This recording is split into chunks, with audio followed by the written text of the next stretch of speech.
Good morning, boys and girls. How we doing? Welcome, welcome. The earlier streams are becoming the norm. I wouldn't go as far as saying the norm, but I got a lot to do today. A lot to do today. Let's turn the tunes down just a touch. We're in full preparation mode now, boys and girls. Yes, we are. We are in full preparation mode, absolutely. 9.1, 2.5 weeks. Well, I kind of thought that it was going to be... The thing is it doesn't become real until you actually get an official statement. I would have put money on it being the 30th of June. There's many reasons why. But of course, until Blizzard actually gave us a, boom, here you go, this is the date that it's going live, it's hard to believe it. But now we're in full preparation mode.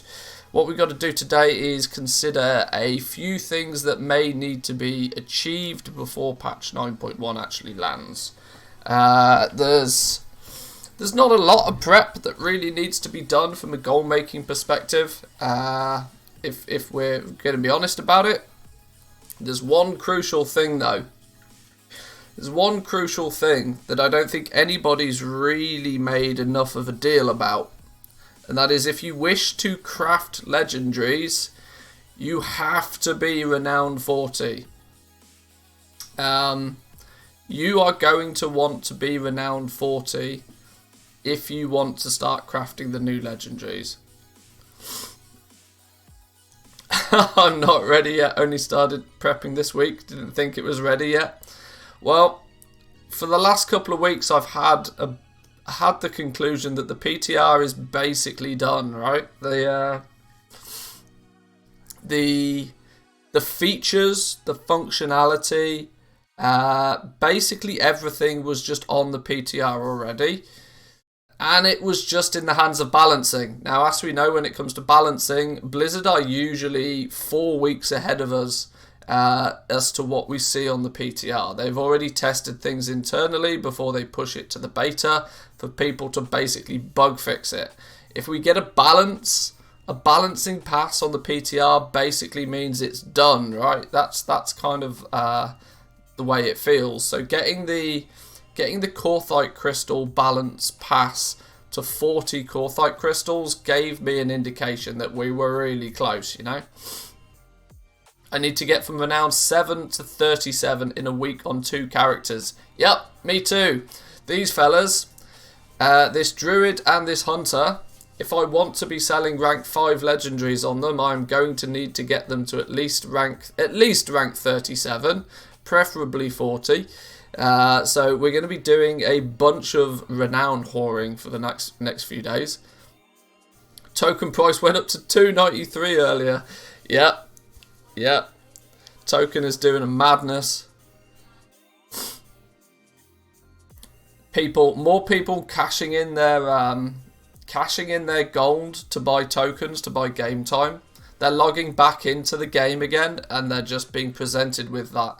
Do you want to spend a bunch of gold to get 30 days playtime? And people are like, well, that'll do me for the start of the patch. Sure, bang. Which, of course, decreases the amount of tokens, which pushes the price up. Because who in their right mind is spending real moolah to buy gold in World of Warcraft right now? Nobody. I actually still need to level 2 characters, but those are not legendary crafters. That's not too bad. Why do we need Renowned 40 on Lego Crafters? Because the recipe for the Vestige of Origins is locked behind Renown. Renowned 44. It's Renown locked and campaign quest locked. Technically, it's a campaign quest you need to complete, but to unlock that campaign quest, you need Renowned 44. So yeah, there's going to be a. Luckily, I've got the rest of the gold factory just kind of on autopilot. Apart from the fact that I made one fundamental error yesterday, I decided to scrap my TSM groups and start again. Really wish I hadn't done that now. Because I was like, oh well, I've got a little time until patch 9.1. It's fine, no problems. And all of a sudden, like, boom, here's a release date. And I was like, shit. The last thing I want to be doing is making TSM groups right now, but sure. Had 1 million sales yesterday, reached 2.5 mil liquid gold for the first time. That's big. GG. 1 million gold in sales yesterday. Damn. The auction house must be popping. Let's on that note, actually, let's load the auction house and take a look. I was smart enough to buy 10 tokens when they were cheap. Now I'm going to use them, hoping the price will drop in the next few months. Yeah, it's true to say that soon as the patch actually goes live, the token price will dip. But like right now, it's just ridiculous. Spent 2.5 mil on mats yesterday. Yeah, I spent a big chunk of change on materials as well. Now we're going to see it happen, right? We're going to see the big goblins come out to play. The big goblins are going to come out to play, and what they're going to do is they're going to clean out the auction house. They're going to, even if they have to slightly overspend by their standards, they're going to clean out the auction house. Why? Because resetting the prices now means that the prices are unlikely to tank as low as they have been. And this is where people start thinking. This is where the raiding guilds on your server will start planning, preparing, stockpiling, crafting, doing all of that good stuff, ready to get going. I'm very intrigued to see. You may notice that I sound odd today. It's because my hay fever is kicking in like a bitch, for reference. But by the time the coffee kicks in and we've played WoW for an hour, we'll be fine. But it's going to be interesting looking at the auction house today. Just let's take a quick scan at the materials. What's going on material-wise? Right now, we can see that Desolate Leather has, 285,000 of it is turned up from somewhere. Weirdly, right, there's two phases of stockpiling. There's the early bird that catches the worm, and then there's the early cat that catches the early bird. So there's a bunch of people that for the past month or so will have been squirreling away horrendous amounts of materials. And what they're actually doing now is those people are selling those materials back to the people that think they're stockpiling. It's a real meta way of looking at it, right?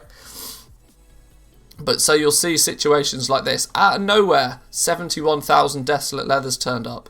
Out of nowhere, 38,000 Desolate Leathers turned up. They bought this for 2 gold a piece. And they've been buying it for 2 gold a piece passively for the last month or so.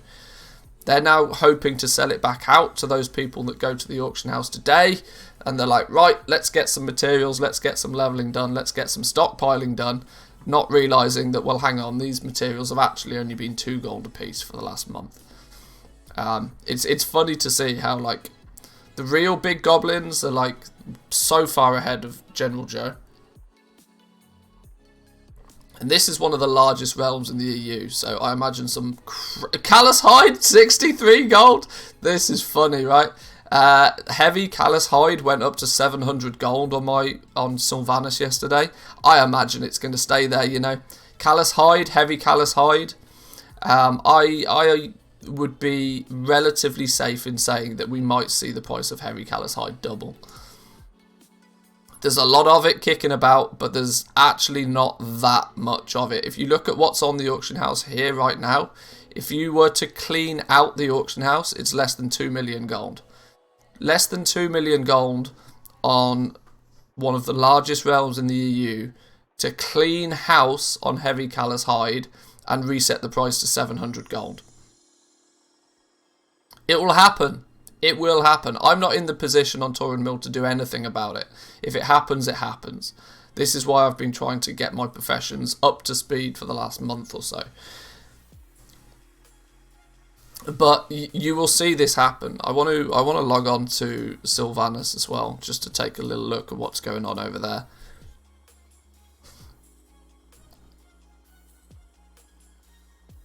I bought a bunch of materials. I've already got a bunch of materials, so I'm pretty solid on my home realm. But on Torrent Mill, I'm just going to have to ride the crazy wave, I think, which will be fun. Heavy Callous up to 420. Someone's been blazing it. Obviously. But yeah, the next couple of days, materials are going to do wacky stuff. This is a really cool time to watch as a goblin. It's more fun to obviously be able to throw your money about and have a bit of a play around, but it's all the more fun to just watch it. If we take a look at what I bought yesterday, I bought a few bits and pieces.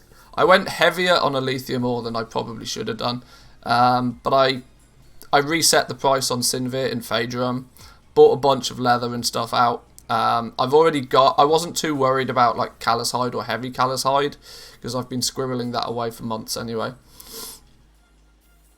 But yeah, I didn't spend too big, I don't think. I mean, this is only, what, half a mil, maybe a mil, I don't know. Not a lot, not a huge amount, but I've already got 3-4 million gold worth of stuff put away anyway, so. But if we look over here, material wise, my list is not as big. Heavy callus hide 600 gold a piece, callus hide 100 gold a piece. The likelihood of these prices dipping down as low as the 300 350 mark like they've been is very slim now, very slim.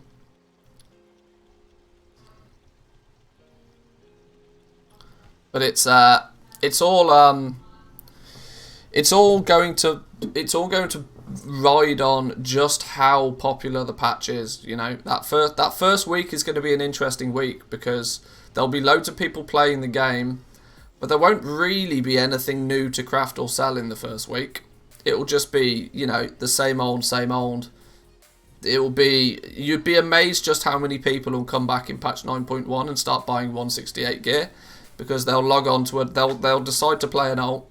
They'll log on and they'll be like item level 110, and they'll be like, fuck this game. Knew this will happen as soon as the release date's announced? Yeah, it happens every time. The second we get a day, the second the announcement goes out, the auction house just gets cleaned. Just a spring clean of all materials. Spring clean of everything. Lightless Silk, what's this doing over here? Lightless Silk is, yeah, back up to about 30 gold, I would say, is a median price for Lightless Silk over here now. In part due to the fact that I've got 20,000 of it on the auction house for about 40 gold a piece. But I would imagine, hang on, I think it might be too early to do true number scouting. But I was thinking for a second, what's going to happen here? Look what's going on here. Oh, I hope this is accurate.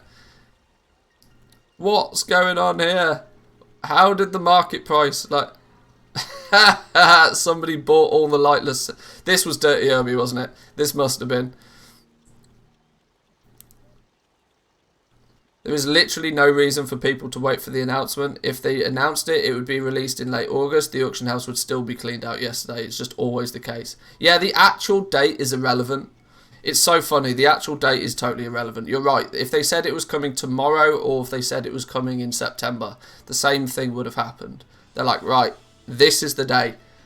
It's weird, right? Because people's mentality switches. It literally switches. Like, yesterday and every day before that, people were still in 9.0 mode. Now, everybody is in 9.1 mode. It's like the patch has been launched. It's really weird. The psychology behind it's incredible. But let's take a look. I mean, it's too early to see any region-wide data. But even on the NA, right, the Lightless Silk quantity is going down. That means people are actually buying it. Thank God, for the love of all that's holy. What's going on Lightless Silk on the EU? It's probably too early to... It's probably too early to see any significant thing. Yeah, here we go then. We've had the dip. People are starting to pay attention. Even on the EU. The regional average price is now 36 gold again for Lightless Silk. It'll be 50 gold. My money's on 50 gold. It might even be higher than that. We might even come back up to about this point. What was it here? 65 gold. 65 gold will be the average regional price for Lightless Silk. In the EU, I reckon it will come back up to 65 gold. Because we've had, how many months? We've had 1, 2, 3, 4 months of declining price. And during those 4 months, we've had nothing more than just people farming it. More of it being about, more of it being about. sort of people are starting to squirrel it away. People are starting to squirrel it away, but the supply is still the same. Like this red line here for the EU, I know we love ourselves a couple of graphs over here, almost as much as we love ourselves a spreadsheet, but realistically what this graph is doing is the quantity available is actually permanently going up. Right? It's permanently going up. Now, the reason the red line doesn't stop up here is because it was about this point that people started thinking about patch 9.1. And they started buying, they noticed that the price is getting really low now. And so this is when people started buying it. The actual quantity on the server is probably up here somewhere. But this gap here, between where this line probably should be and here, is an indication of just how much people have squirreled away. So there'll be goblins out there where, what's this, 2.7, so this would be like, what, 5? There's probably about 2.5 million lightless silk across the EU just in people's guild banks. That's not representative on the auction house. But I would imagine it means that you're also ignoring multi-box bans in that theory, though.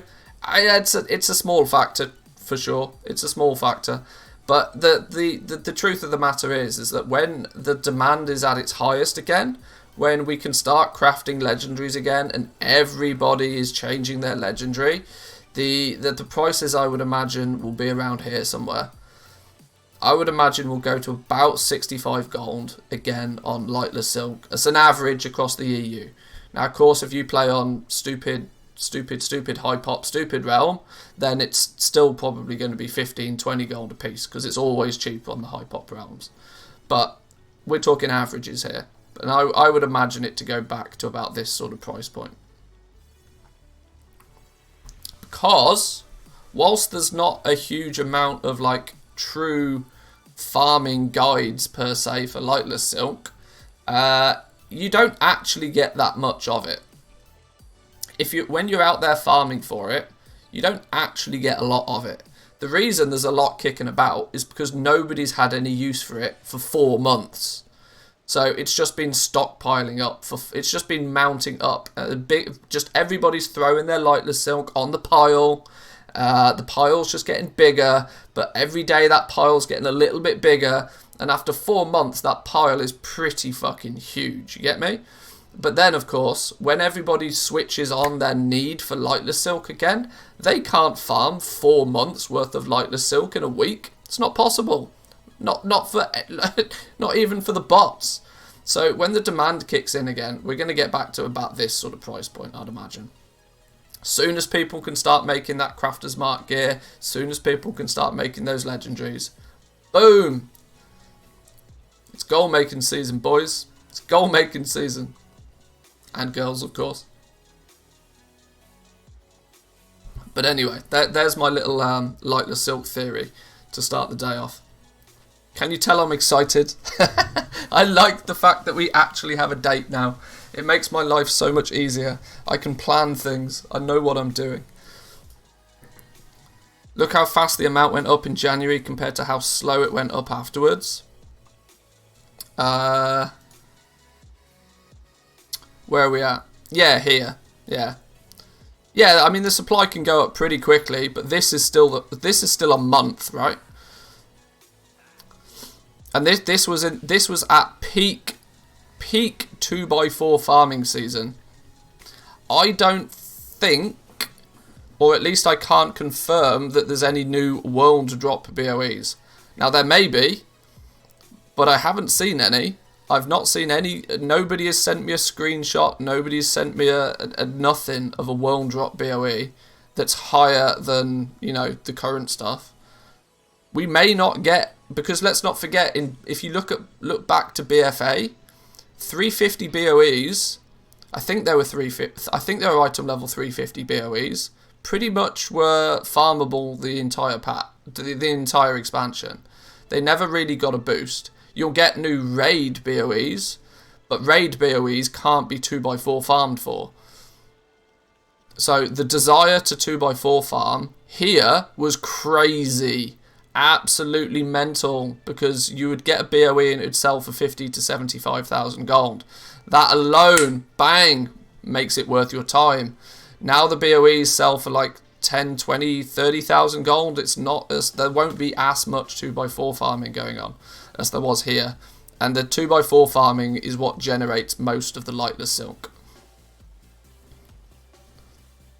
Now, that's not to say that this couldn't theoretically happen again. I do get it, but it's not going to be quite as prolific as what it was at the first part of the expansion. Lay strike, 28 gold apiece. Oh dear, oh dear. Yeah, it's going to be some fun times in the auction house. Fun times in the auction house. For me though, I'm happy that I've got some of the work done. I'm nowhere near as far forward as I would have liked to have been. Not even remotely close. Not even remotely as far forward as I'd like to have been.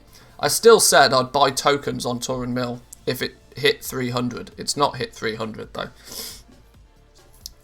So we're going to have to do. We're dealing on Turin Mill with just what we got. I invested 50k in Lightless on a whim. Let's see how much of the big guns on my server are holding. There's only 6 Desolate Leather up. Yeah, somebody will just swoop in, go yoink, I'll have all of that. It's going to be fun. It's going to be fun. I do need to deal with some auctions though. We've got a whole bunch of stuff. Nearly everything is expired. We need to relist, for the most part, everything. Okay then. That means our bags are going to be gross. I also need to make sure I've got my operations in tune because, like I said, I did a massive boo-boo yesterday and managed to fudge up all my operations.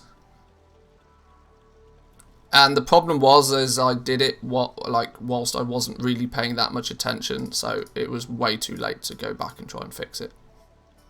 Right, I think we're good. Let's just get some stuff posted. Let's go.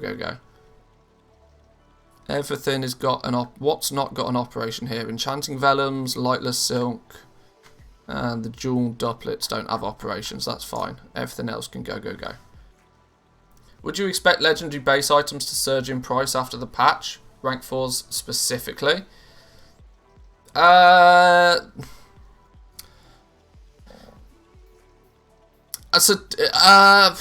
I don't know. I really don't know. The current ranks 1 to 4 are a tricky one, right? Because people's mentality to legendaries are very different, right? People coming back to the game are probably play the game in a very cookie cutter manner, meaning that they played the game for the patch. They left the game for a while. They'll come back. The first thing they'll do is they'll look up a Wowhead guide for their class, and if that Wowhead guide tells them that they now need their legendary somewhere else, they'll go out and they'll buy another legendary. Most players, I think, fall into that category. Your top end super 1% mythic raiders, they've probably already done whatever it is that they need to do. And alternatively, they're probably not going to buy their legendaries anytime soon anyway. We saw in patch 9.0 that the big boys out there were holding off buying their legendaries till the very last minute. Or should I at least say crafting their legendaries till the very last minute just to see what things were changing. But your casual fella that, you know, just plays the game and is not too concerned by patches and all of this sort of stuff, they're just going to do what they always do, which is buy if they want it, not if they don't, you know.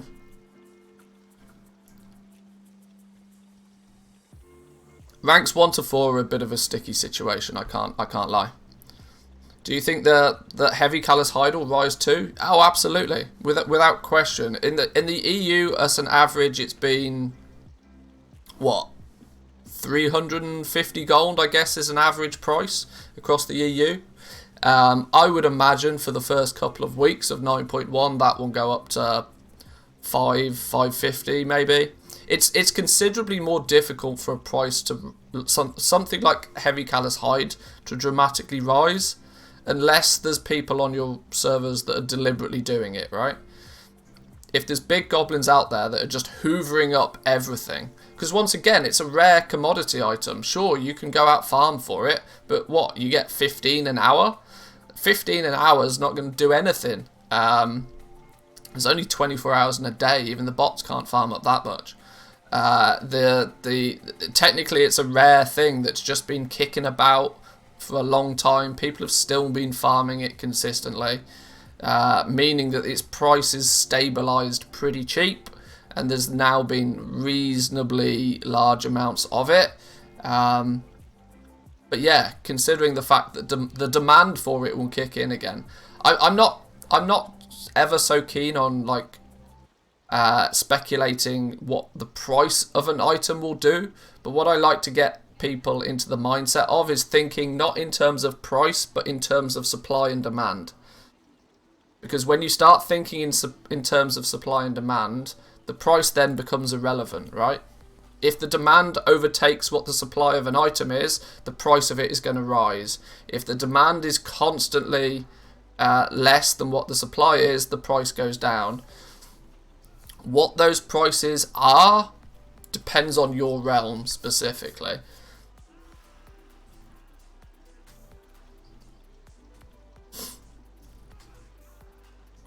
Heavy Callus is gone as of yesterday. There is sub 50,000 of it across the entire EU. Really? Really? Do we want to look at our old favourite Heavy Callus hide? Is this going to make me giggle? Our family favourite, the Heavy Callus hide. Has it just been hoovered up? Okay, this is a glitch in the system. For the most part, this is a bit of a glitch in the system. This is the Undermine Journal taking its time to play game. But yeah, look at the Heavy Callus hide over the last couple of weeks. It's gone from nearly 500,000 of it in the EU down to even yesterday before the announcement, there was only 300,000 of it. 300,000 of it at an average of 500 gold a piece. What's that? Do some quick maths. 15 million? Is that 15 million?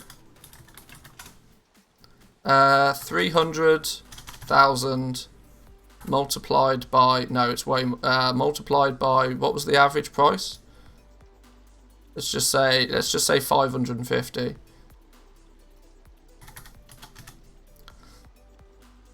Okay, my numbers were out. 165 million worth of... 165 million gold worth of Heavy Callus hide. For the entire EU. For the entire EU. Now, you think that's gold cap for 16 people.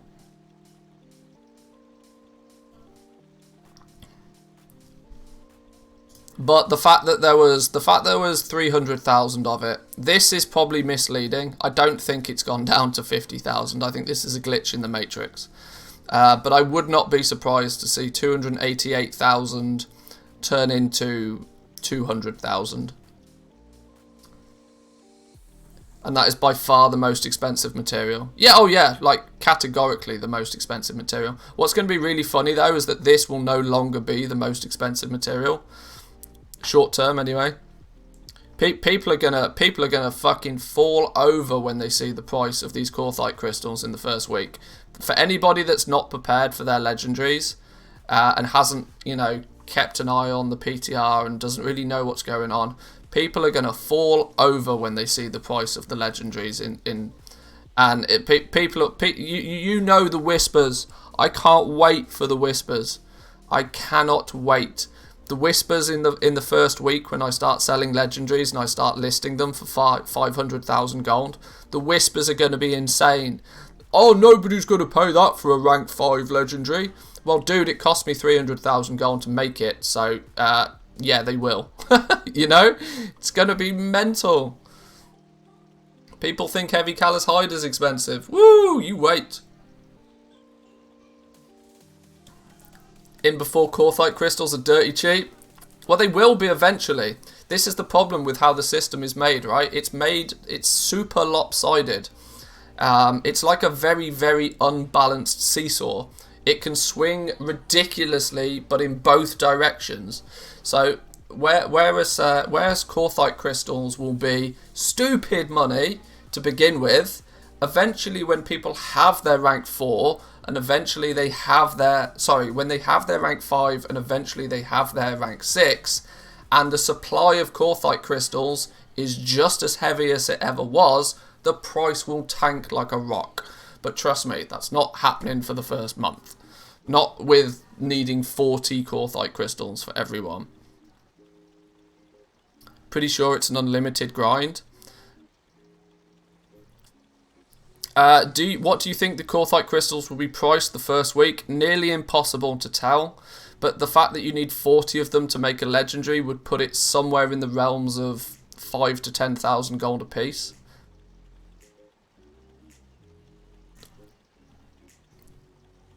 That's, like I said, that is just ballpark, but between 5 to 10,000 gold a piece would make the rank 5 legendaries about 400,000 gold at cost.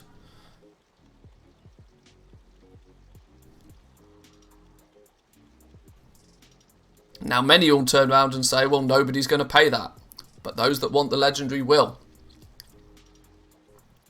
Higher, like I said, I don't like to speculate on prices because every realm plays slightly differently. But all I can tell you about Corthite crystals, for sure, is that there is not enough of them to go around. And it seems to be that the system was deliberately designed that way. That there is not enough Corthite crystals to go around. Not everybody can have their legendary. This is going to be a really weird thing, right? Not everybody is going to be able to get their legendary. They can, but they're going to have to pay out the arse to get it.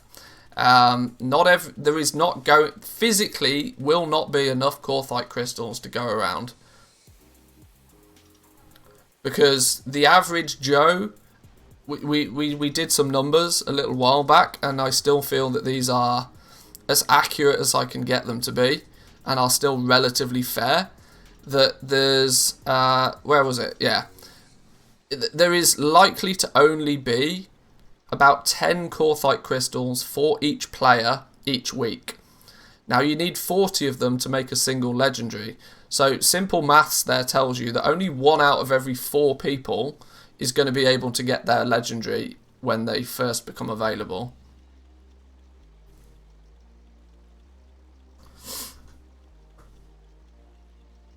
Because if you can only, the only way for you to guarantee that you can get your legendary the first week when they come out is to be farming Corthia on 3, maybe 4 characters and funnel every Corthite crystal you get to your main character, which is probably what you will see the Mythic Raiders having to do.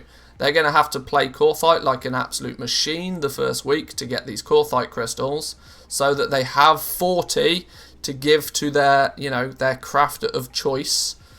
Every Mythic Guild has dedicated people to make the legendaries for them. Every guild worth their salt should do. They will be. It will be a requirement of every raider, I would assume. It will be a requirement of every raider to gather their 40 Corthite crystals ready, so that when they need to craft their legendary, there's a dude that's going to stand there and craft everybody's legendary for the raid that they need. And then you're just going to hand them the 40 Corthite crystals and they'll hand you back the base legendary item. Then you'll be off on your way to the Rune Carver. But it'll be everybody's responsibility to get those 40 Corthite crystals. Now, either they go and farm them themselves, or they pay the price and buy them off the auction house. That's going to be on the individual, even in the top guilds, I'd imagine.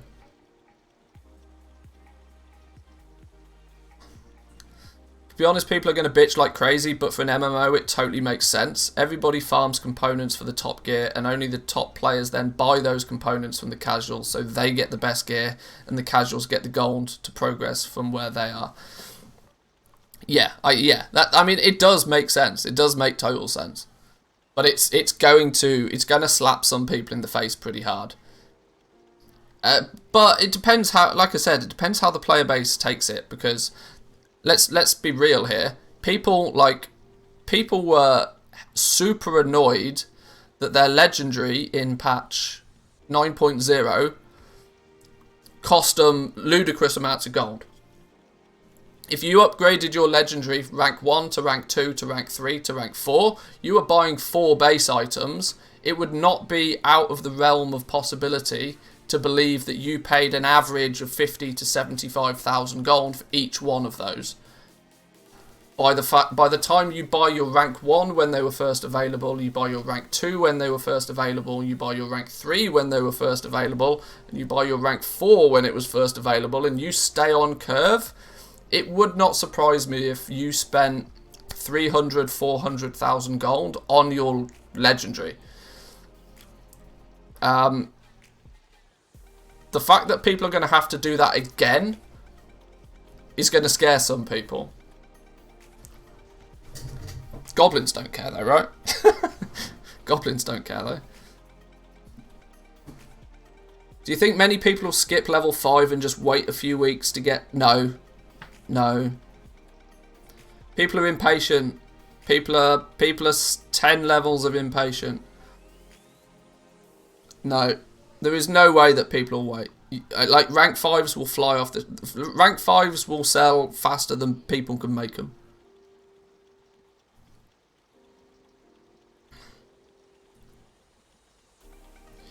It's simple, it's a legendary item, not everybody should have one, but the entitled mentality nowadays won't be able to handle that.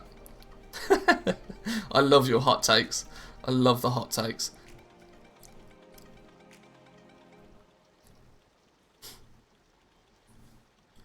Just saw a notification you started streaming. Only just? Did it take Twitch like 45 minutes to bang them out? Make sure you're in the Discord, my man. I mean, I think you are.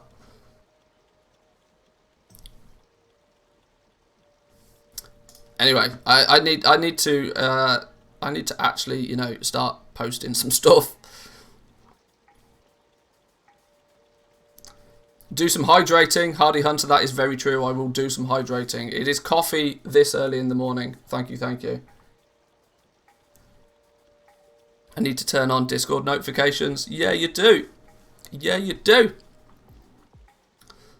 How dare you have my channel muted? No, I mean, each to your own. Dis is shorter. God damn. So is D. Shall I just shorten it to D? Or would you like just an exclamation mark? Would that do you? Would that do you? Sponsored ad from Little Oov. Thank you very much. Appreciate it. Appreciate it. There's an easy way to say no to ads on Twitch, boys and girls. Do we remember what it is?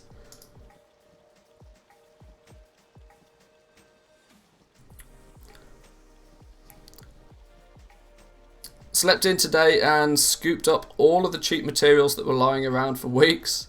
Luckily I stopped. Yeah. People have been doing some serious scoopage. It is true. Some serious scoopage.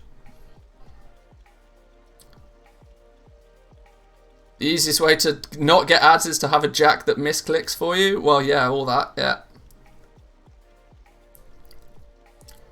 Get gifted a sub by somebody, that's also another option, for sure.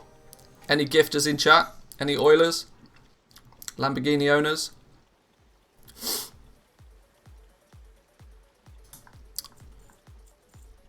I need to put my sellout hat on, don't I, really?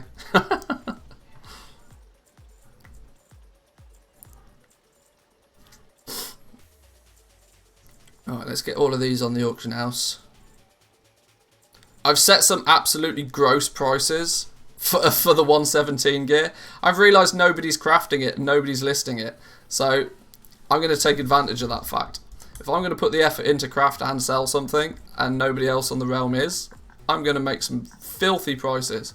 Shrouded cloth mittens at 117. You want to buy them? 3 grand. Boom. Let's see if it pays off. But this is one of those things, right? I only need to sell one of these items to cover the cost of every other one that I crafted. Genius. Genius. Find a market and corner it. Everybody's worried on 168s and are fighting over cancel scanning 168s. No, no, no, no, no. I mean, we'll have a piece of that pie for sure, but...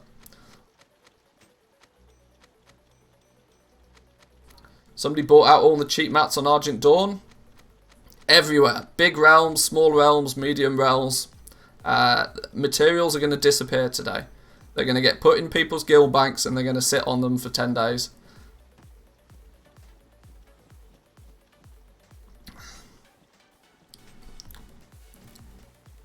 The early bird doth catch the worm.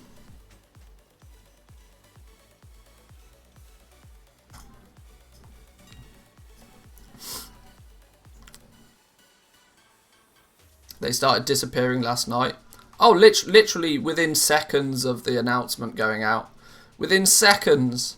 People don't mess about. Like, within seconds of there being an actual, this is the day you're going to be playing 9.1. People just cleaned out the auction house. Happens every time. Every time there's a big patch. Always happens. And it's all the more prevalent now, considering we've been waiting 8 months for this patch. I think that my first video speculating about patch 9.1, I believe was in January. Because by all normal people thought that we would get the patch. This was before we knew it was going to be heavily delayed. But everybody, and before we even had a 9.0.5 information about that. But people were like, okay, the game comes out the end of November.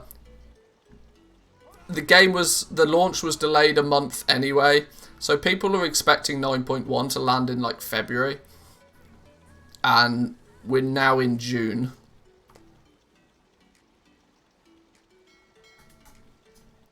I need some bag space. It's proving relatively difficult to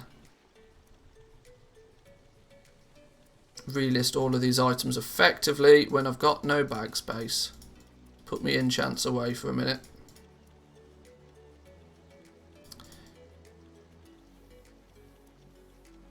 Oh, inventory full. Of course it is.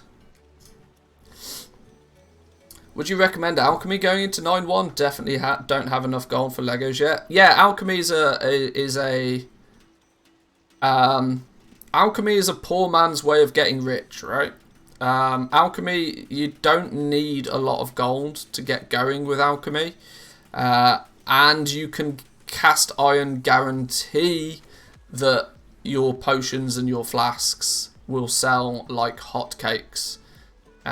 Because the raid season means alchemy season. Consumables in general. You don't need to start with a huge amount, but you can pretty consistently, at least this is once the patch goes live, you can pretty consistently craft a few hundred of each potion every night and then sell them that same night. There's very fast turnaround on alchemy. So even if you're only making small profits on everything that you craft, you can still make a sizable amount of gold if you focus on it. Certainly enough gold to pay for your token, and more importantly, enough gold to maybe start, chipping away at those legendaries. Did you hear Shadowlands got delayed? You know what's really funny? Really funny, there's people on the internet that are saying that patch 9.1 is coming too soon. Without even memeing. Like, genuinely claiming that patch 9.1 is coming too soon. It's like, no, boys, really no. No, it's been 8 months. It's been 8 months. Give us some more stuff.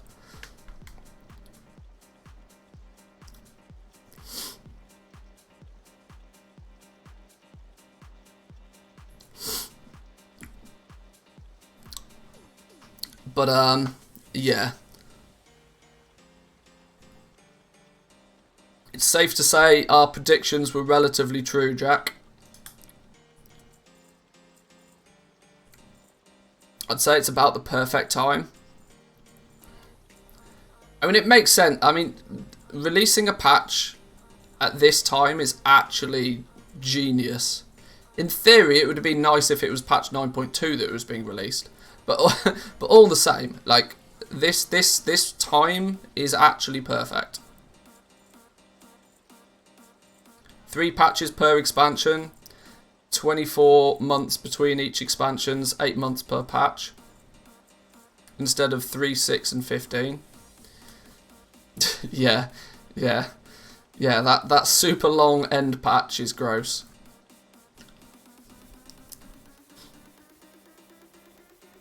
Only releasing it because Asmongold was going to go play Final Fantasy. I mean that's a theory. That's a theory. I mean, I like that theory. It's funny, but I think it's relatively safe to say that he's probably not going to go play Final Fantasy now, is he?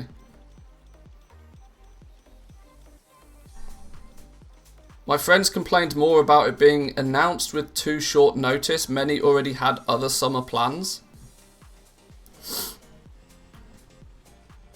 My God, those people with real lives. Makes you sick, doesn't it? To be fair, it fucks my plans up entirely. My wife's got the entirety of July off.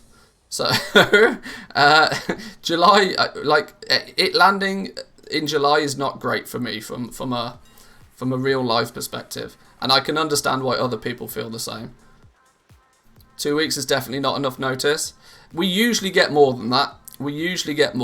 It's true to say. But either way, I'm happy to see it, finally in the hands of people.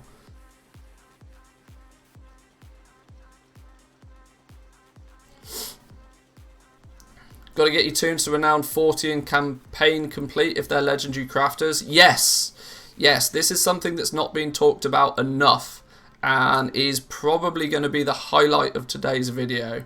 You might have noticed there's been a few days without a video on the channel. This is mainly because I suspected this happening and wanted to make sure that this weekend's video is one that pops. But yes, something that's gone a little bit, not unnoticed, but certainly less documented, is the fact that if you want to be crafting the new legendaries in patch 9.1, that character needs to go into patch 9.1 with Renown 40. Because you want to be on curve with Renown, otherwise week 2 is going to turn up and you're not going to be able to achieve Renown 44, meaning you'll cock block yourself from being able to craft legendaries that week. So yeah, getting to Renown 40 is going to be crucial. I mean, for the reason it's kind of snuck up on us in that regard is the fact that originally on the PTR, the Tome of Origins, which is basically the pattern that teaches you how to make the Vestige of Origins, which of course is the ticket to making rank 5s and rank 6s, was available from the vendor, right? It was a rep grind. But now it seems to have been switched from being a rep grind to being campaign gated, and that campaign, the quest for the campaign requires you to have Renown 44. 22k sounds about right to level alchemy. I mean, alchemy is not expensive to level, and if you level alchemy smart, if you just follow WoW professions, you'll make a bunch of shit that won't sell. But if you're smart about how you level alchemy, you can, for the most part, craft things that you can then just sell. And so it's you're just crafting things you were going to sell once you've leveled anyway. So.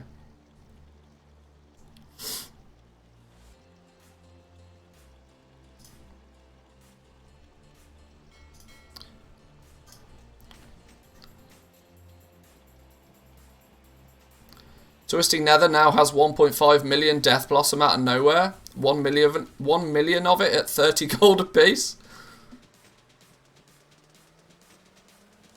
Told ya, somebody will empty their guild bank. Somebody's been squirreling away Death Blossom for months. And now they're just going to put it all back on the server and hope people buy it.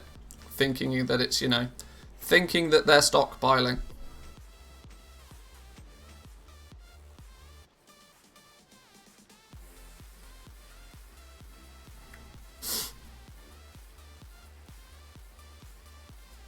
Do you think stocking the mats right now after they've already been raised is still a good idea? The only good idea is to know your numbers. The only good idea is to know your numbers. Know how much they've been selling for. Know how much you expect them to sell for. And make an educated guess. No single dude on the internet with zero knowledge of your realm is going to be able to accurately tell you what to do there. But my advice would be use the Undermine Journal. Take a little bit of a look at what the prices has been for any given item. For example, we did a bit of a, where is it? We did a bit of a looky at Heavy Callous Hide, for example. I would imagine Heavy Callous Hide, whilst may not go ridiculously expensive again, we'll get back to the 500, 600, 700 gold. This kind of point, when it peaked in quantity, I would when the price sort of started to level off at sort of 700 gold, I'd imagine it will come back to those sort of prices maybe. You just got to look at the numbers, right? You got to look at the numbers and try and make an educated guess for whatever material it is you're considering.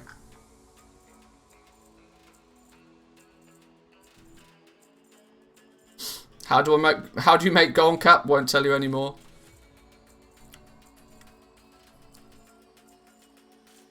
Nobody bought any mats on my server, so I did it just now. Well, there we go. Buy, buy, buy. It's buy season, boys and girls. It's buy season.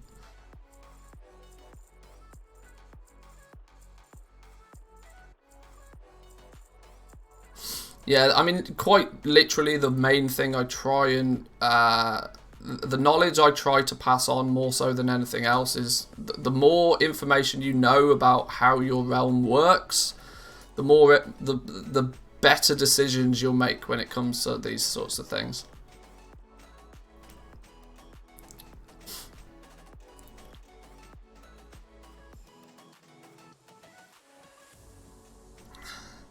If they drop in price after 9.1, I expect a full refund.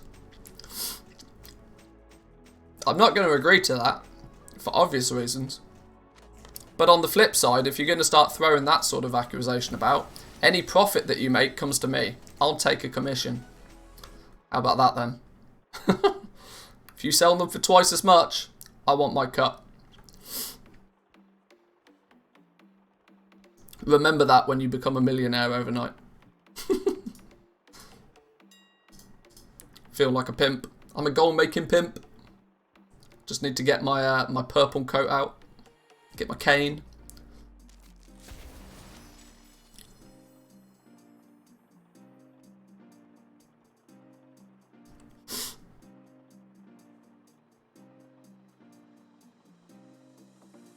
Do you think the raid gear with domination slots will mean those slots won't sell as well?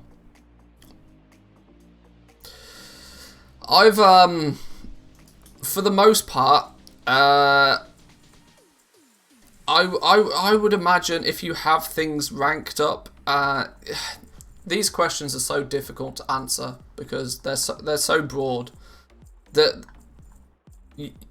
because it paints the wrong picture, right?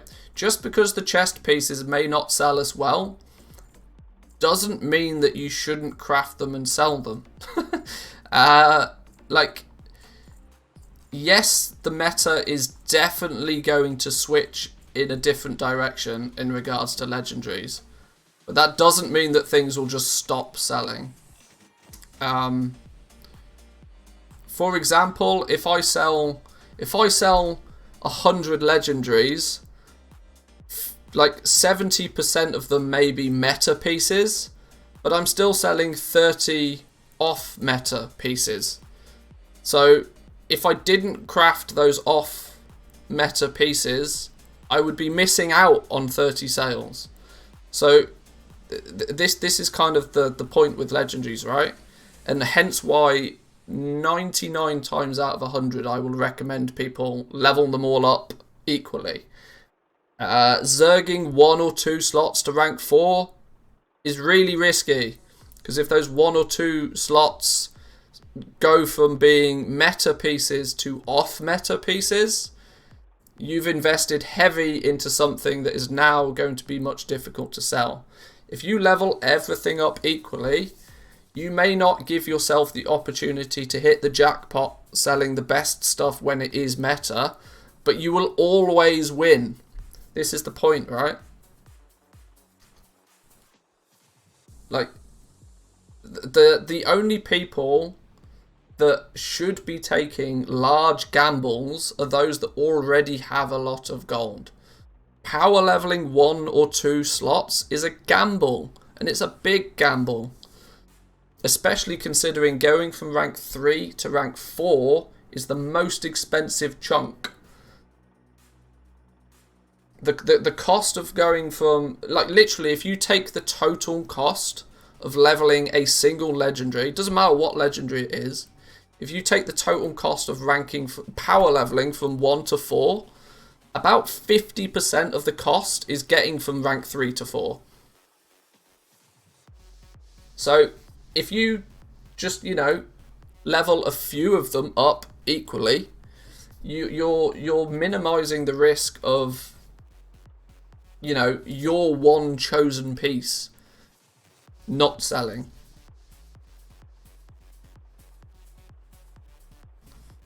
And also, if you craft a little bit of everything, I mean, look what I'm doing on the auction house right now.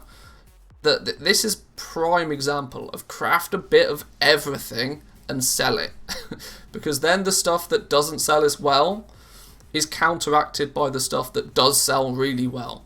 And if you spread your wings out wide enough, if you spread a wide net, you're gonna catch something. But if you throw, like, if you power level, I don't know, Umberhide Vest to rank 4, you are only then able to sell your legendaries to people that want that specific piece.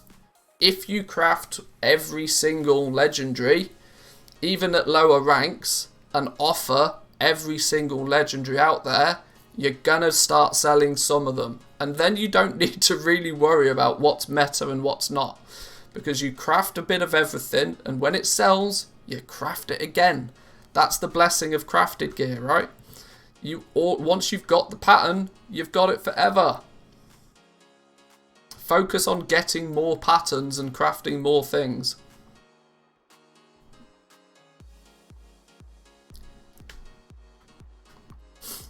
That being said, though, level jewel crafting, it's going to be massive. Just as a side note.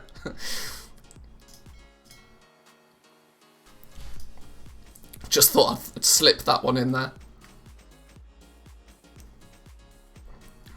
You can only equip 5 shards, and only 3 of them are really important, so there could still be demand for nearly all legendary pieces. Exactly.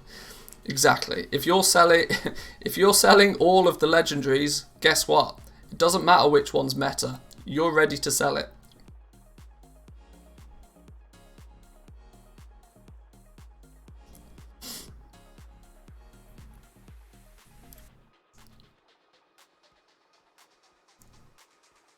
Ranks 1, 2, 3s and 4s are going to be trashed most likely to under mat cost by a lot. The thing is that people will complain that everything goes under mat cost. The reason it will go under mat cost is because the material price will double.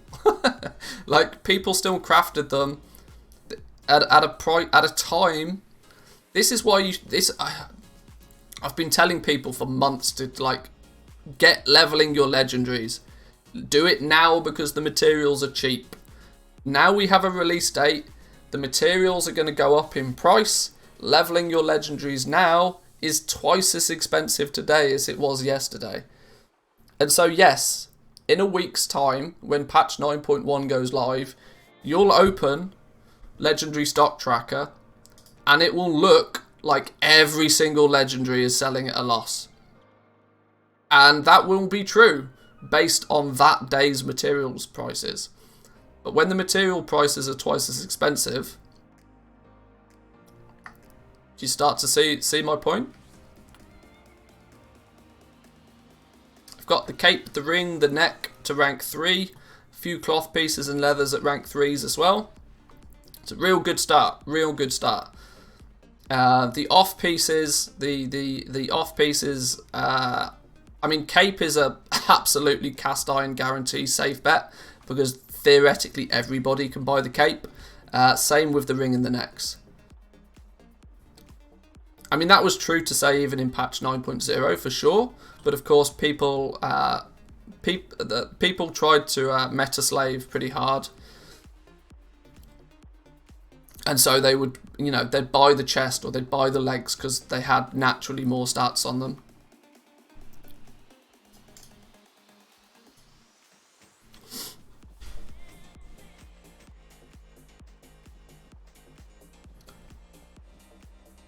I mean, ranks 1s, 2s, 3s and 4s will always be under mat cost for the entirety of 9.1 because of how the upgrade thingy works.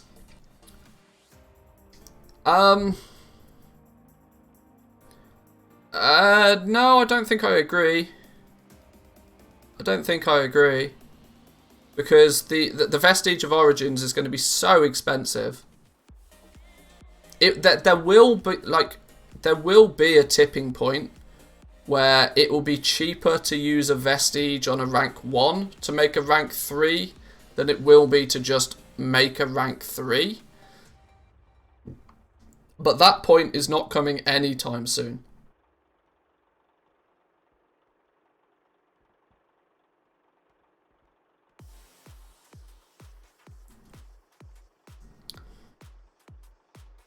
If you're a goblin who has the resource to rule your realm's legendary market, you'll crash 1s, 2s, 3s and 4s as a barrier to entry. There's an element of truth in that. That's not going to happen on high pop realms though. Because even on high pop realms, there's not people with enough gold to do that. Medium pop realms though, yeah. I can imagine on Sylvanas, which is kind of borderline medium pop, high pop realm now, where there's only, realistically, there's 4, maybe 5 of us that have got all of the legendaries and have got a sizable amount of gold to play with. Between us, we'll probably strangle the market pretty tight. But any questions for Sapu about TSM 4.11? Zan and I are interviewing him this Sunday for the podcast. Yes. What's taking you so bloody long? Why are we nearly at patch 9.1 and we've only had the update that should have been out on patch 9.0? You can quote me on that one.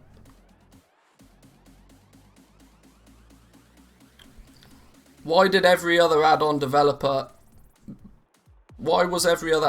developer able to get their add-on up and running for 9.0, but it took TSM till 9.1 to get it on the go? You can quote me on that one. I don't think the TSM devs like me that much, if I'm honest. I think I'm too critical for them.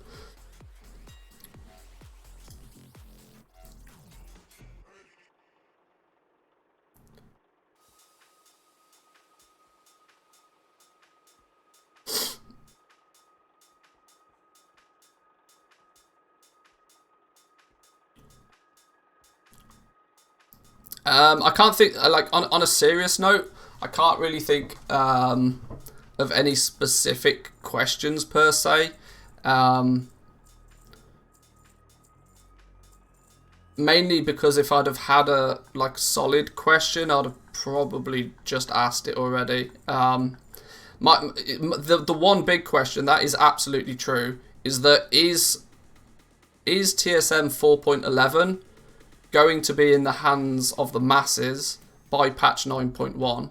And more importantly, are the new Vestige of Origins, are we going to find ourselves in the same situation once again, where, you know, it's almost patch 9.1 and we've only just got the beta to, you know, fix the systems that came in 8 months ago? Are we going to have to wait 8 months for TSM to support Vestige of Origins?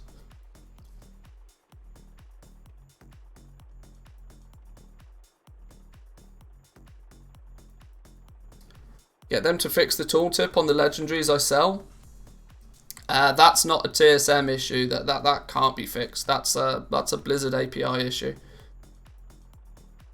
Is TSM Vestige ready? Yeah, that pretty much sums it up. Now that they've figured out this optional reagent system, is it a simple, you know, just add more items to the mix, or is it going to, you know, spam up the whole system again, and are we going to have to wait another 8 months before, you know, are we always going to be playing catch up? Like, I don't, yeah. Still sad though that as an add-on developer I wasn't able to craft any base Legos on the beta to both test the system and get my add-on ready. It's true. Yeah, I mean, Blizzard don't make it easy for add-on developers. That's very true to say.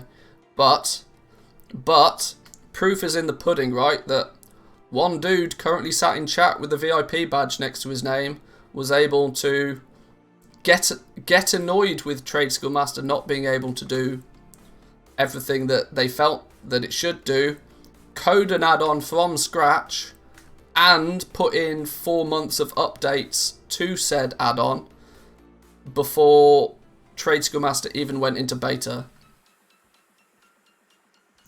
One dude with lots of graphics cards was able to achieve that. Why is the entire team of TSM not able to do that? Jack, I want you to go hard. Hold nothing back. Make them accountable.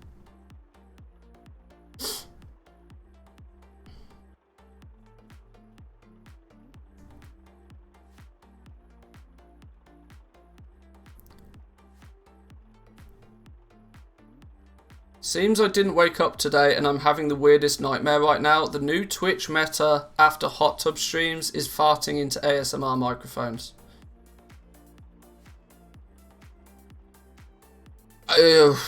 Alright, sure.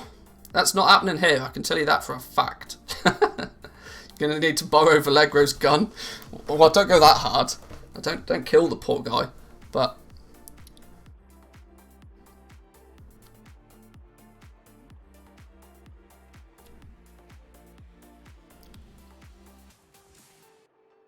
I missed out buying the Desolate Leather, damn it. There's still time. There is still time. Sharpshooter with a hydrate, yes. My coffee actually is almost gone. I've done a lot of talking already today. Thank you.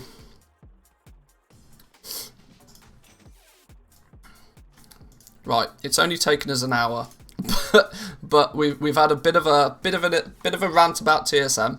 We've had a bit of a repost, a bit of a chat about 9.1. I think we need to really start ploughing forward with getting ourselves up to scratch now.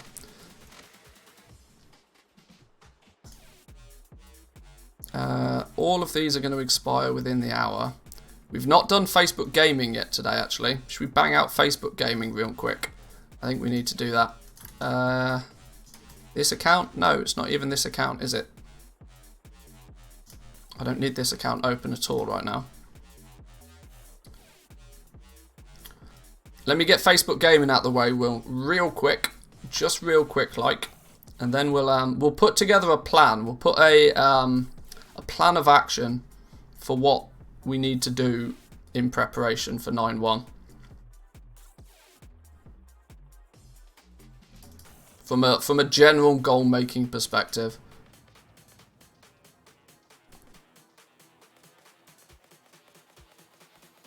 There's so many people on Twisting Nether that have no clue about the Lightless hype, and every hour it keeps slowly going back down. I mean, don't complain. That's a perfect scenario right there.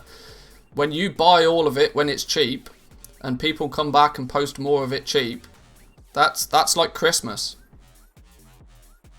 They're just actively giving you more cheap materials. Yeah, just keep buying it. Just go, go, go. Does Facebook still exist? Only in Azeroth.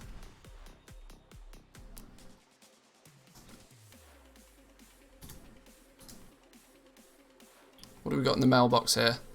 Oh, phooey. A bunch of stuff. A bunch of expired auctions. How did... Alright. That was a misclick. Let's get back to business. Where are we going? Seat of the Primus. There we go. Is jewel crafting getting something worth doing in 9.1? Yes. Rings, legendary rings and necks. Legendary rings and necks. Exactly the same as 9.0 to be fair. But... the fact that a lot of raiders are looking towards the ring slot and the neck slot for legendary will be very good. Ignore everything Jack says, by the way, because I mean that guy's not got the foggiest. Yeah, technically there's two stupid little. Oh look, that dude's got the rainbow fart thing on. Gives him the rainbow effect, same as the new pet thing. But yeah, it can only be used by jewel crafters. So the two new statues, for reference, there's a couple of statues that jewel crafters can learn that you drop them down and they give you a passive heal. But only jewel crafters can use them, and it feels very like arena PvP sort of usage than anything else. So jewel crafters are going to be wannabe monks, yeah, basically. Right. Bonus XP first.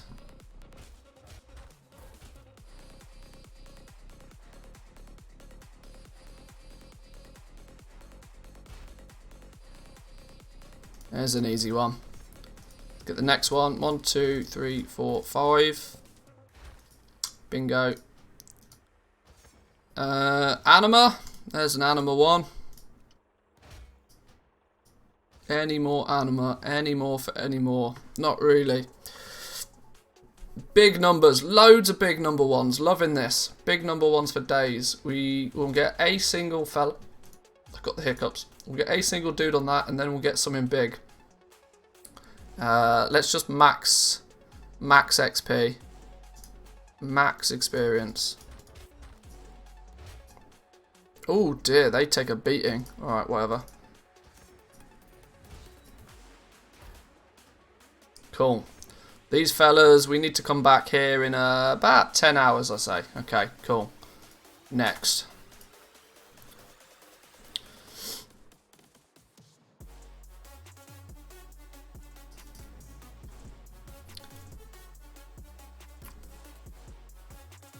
Eternal crystals. Eternal crystals. On the topic of enchanting materials. Eternal crystals fall into the same category for me as lightless silk. They're unnecessarily cheap right now.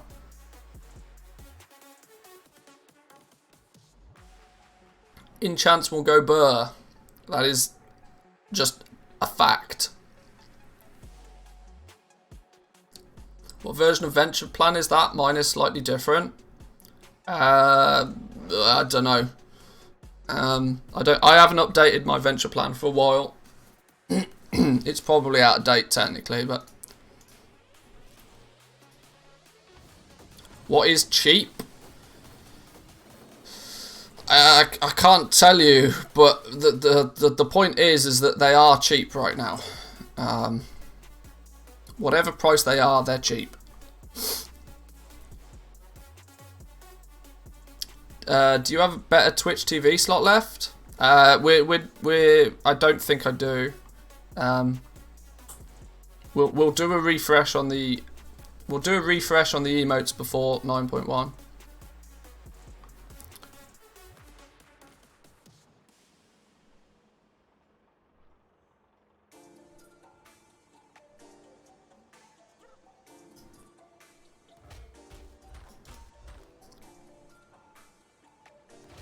Bingo. That one.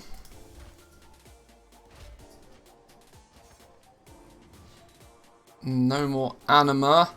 Now something juicy. Pet charms, I guess. Victory could not be guaranteed. Really? There we go. And they all get a level up. Good stuff. 6 dudes left. Big mission. Big mission. There we go. 1 fella left. Something easy. There we go. There's an easy one. Can't fail on that, surely. Off we go. See? Less than 2 minutes. Speedy, speedy. Posture check. You are absolutely right. I'm leaning over like Gollum right now. Thank you. Wise words there.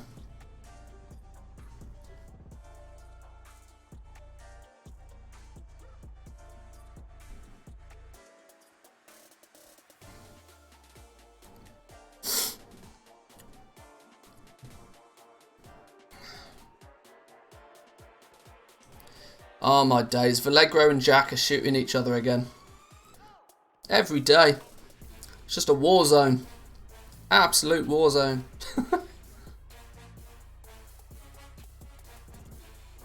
You should let me spend coffee beans to make you do push-ups on camera. 1, no. 2, hell no. 3, in this heat. No.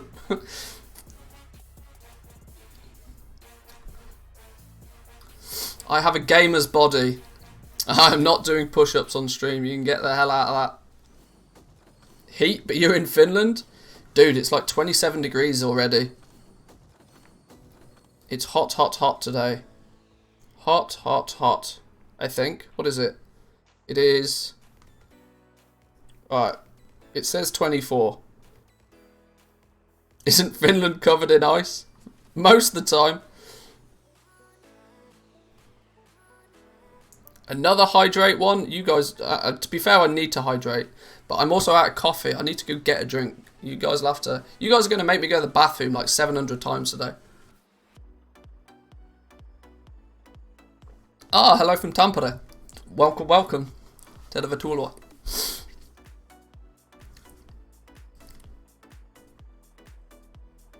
I can see the screen reflecting on your forehead. You probably can, actually. It is pretty toasty in here. It is pretty toasty in here. Drink, motherfucker, drink. Right, I'm going to bank those ones. I've got no... Right, relax. I'm going to have... Oh, God. Oh, God. I'm going to have to put those on a timer, aren't I? I seem to have forgotten to put the timer on that one. I'm going to need a cool down on that, yeah. I'm not a fish. I am not a fish.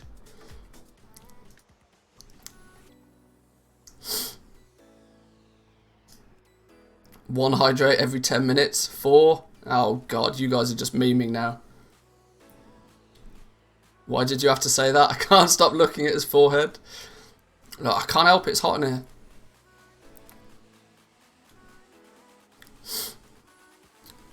Six in a posture. Right. I'm gonna have to go get a drink then, aren't I? Goddamn sons of... Back in 2. Occupy yourselves. At least hit that goddamn Twitch Prime button.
Okay.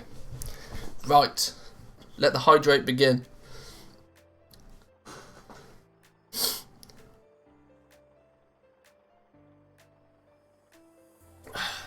Coffee is done. We are done with the coffees.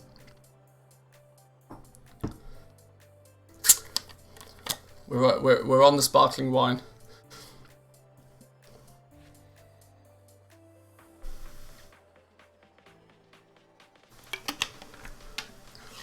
Eight drinks, a posture check, and an ad. 8 drinks.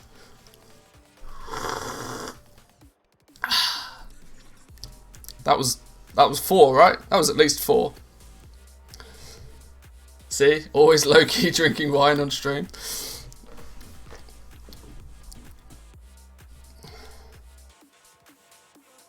That was 1? No, that was way more than 1. Did you not see how far down the glass went?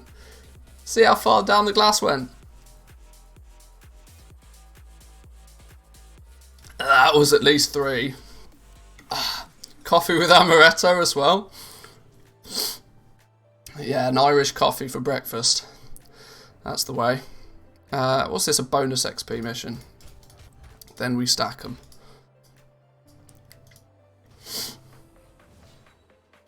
Yeah, I mean, I would take a coffee with an amaretto for sure. Anima mission, off you go.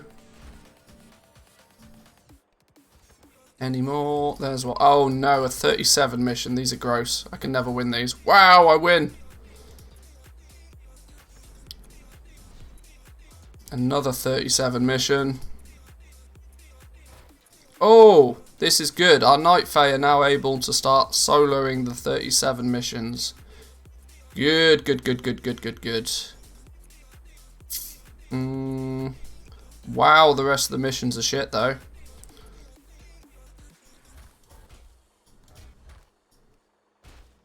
If that's the case, let's get the campaign out of the way. 4 fellas left. We can either... Let's get some of these shit ones out of the way. Because we can solo all of these. Just get the missions out of the way. Force some new missions. This dude might not win actually, he's got no health. And a level up. Perfecto. Well, that was easy enough.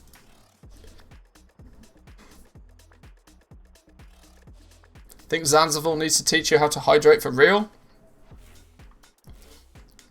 Is Zanzibar good at the hydration, is he? I farmed 219,000 Phantasma for the 250k achievement in Torghast, only to find out there's a 25% boost to Phantasma from a legendary I didn't know about. Oh no! Oh no! Oh, that's funny. Why are you farming for an achievement that's going to be around for like forever?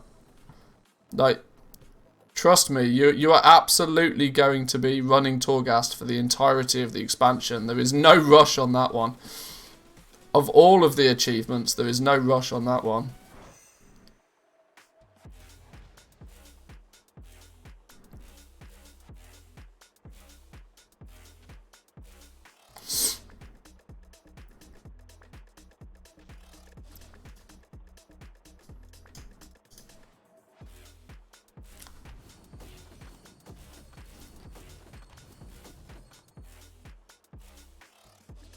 Already seeing my 9.1 investments going up in price? Well, probably. Materials will be double the price today, but if things carry on the way that they've been going.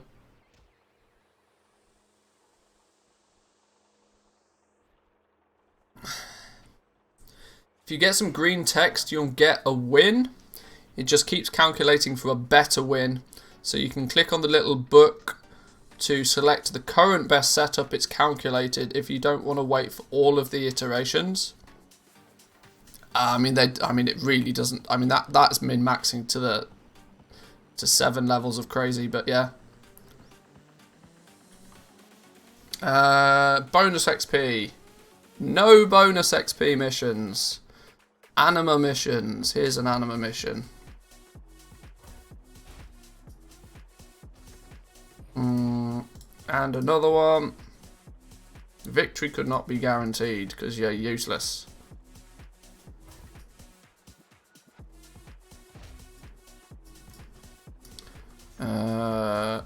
Is that all the anima missions? Yes. Any big expo... Oh, there we go. 1200. We'll take that. No, apparently we won't.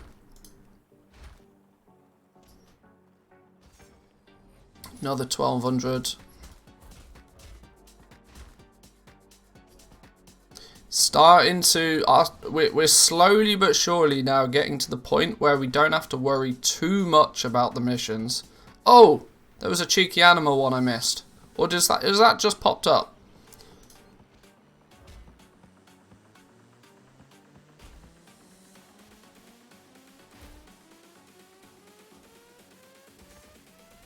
And 13 pet tokens. Why not? Why not? There we go. Facebook gaming record time. What would you say the mission priority should be? Anima, XP, gold, catch. I mean, for me, it's relatively simple. XP over almost everything. XP, bonus XP missions first for me. Anima second, and then after that, just more XP. I don't care about the cash. I don't care about any of the rewards other than just pure experience. Because the sooner I get my companions to higher levels, that's when all of the, you know, the gold comes from it. What's the end game goal with the whole Facebook gaming? What do you hope to get from it eventually?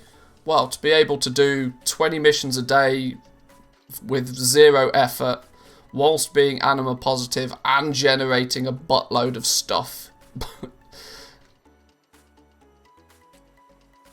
On a gold per time spent basis, it's about as optimal as it can physically get.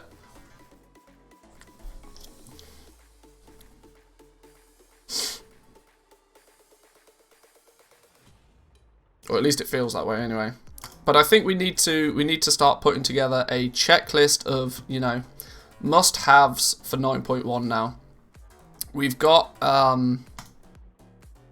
Sylvanas is mostly done.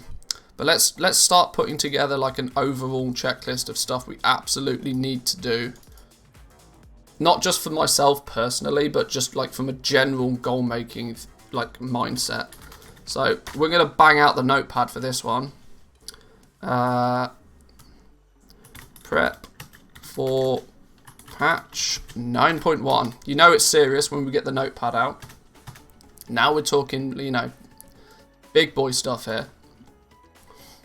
I would say that if you step 1 panic, okay.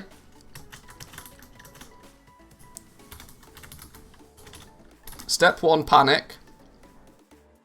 We can do panic. No. Let's look at it from the point of view of starting from the very beginning. And we can kind of try, we can probably reorder these things, but let's just bullet point some things that should be done, and then we can try and put it into some sort of like ordered list. I mean, level to 60 on any character that you plan to craft. So level to 60 is pretty important, but it comes with the caveat on any crafting. I should probably specify gear crafting tunes. This is simply because, I mean, this was, to be fair, this was true for patch 9.1. But getting to 60 on any character that you plan to do crafting on for gear is pretty crucial, because of course you're gonna find that the markets for the markets for 87 gear, the markets for 117 gear are never gonna go away, because they're for the purpose of leveling. But you really do want to get to a position where you're going to be able to get Crafter's Mark 3. You're going to eventually be able to get Crafter's Mark 4. Even if you've missed out on Crafter's Mark 2 up until this point, it's worthwhile doing it. So that's certainly a priority. So getting to 60 on any gear crafting toons is cool. Renown 40 on any base Lego.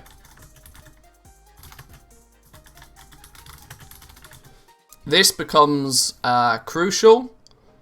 Reason for this is very simple. That the Tome of Origins, we can is it Tome or Tomb? It's Tome, isn't it? Is it Tome? I think it's Tome of Origins. Is Renown 44 gated. So the pattern for making the Vestige of Origins comes from Renown 44. I suppose Renown and Quest. Campaign Quest. Gated.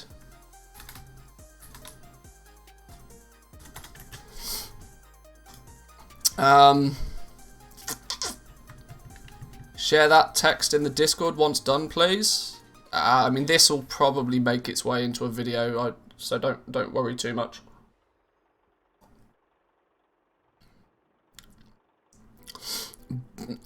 Step 3, buy tokens. So that, I mean, they're crucial things. We'll call these high priority.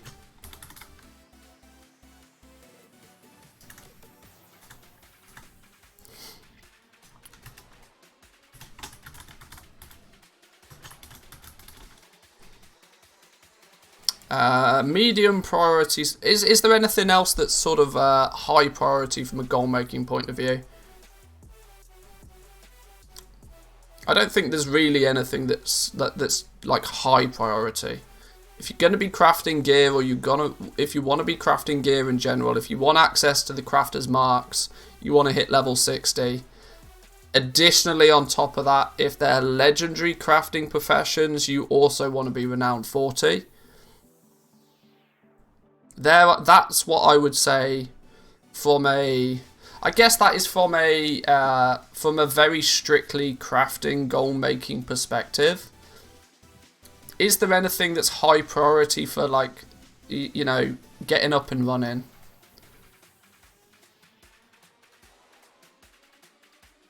I mean, this kind of is less focusing on just a single character, more kind of, you know, you as a player.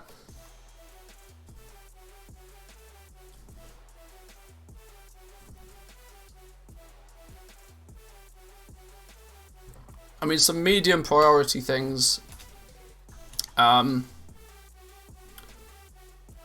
Stuff you just want to get done. Max.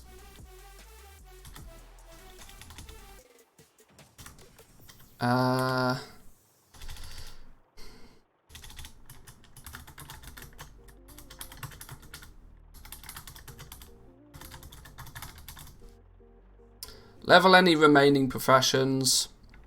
This can be like, if you've got that alt that's still got a profession slot, you might as well level something on it now, so that it's done and dusted.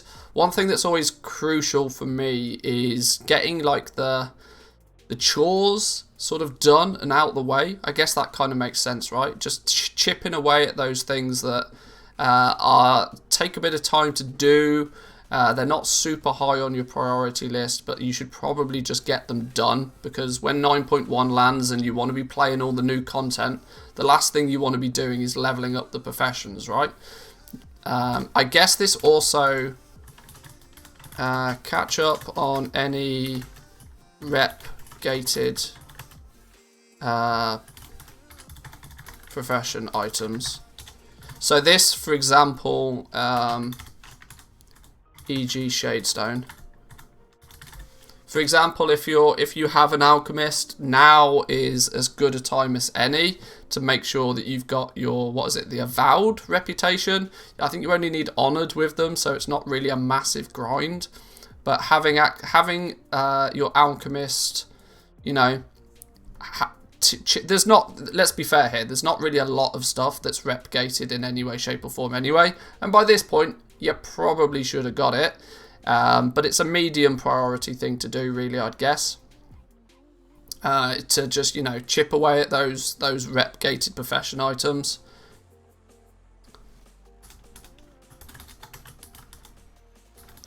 Low priority things, I'm going to say mission table.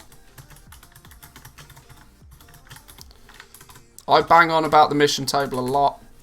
Mainly because I know the long game of the mission table, and there's no real easy way to cheese it. But mission table setup,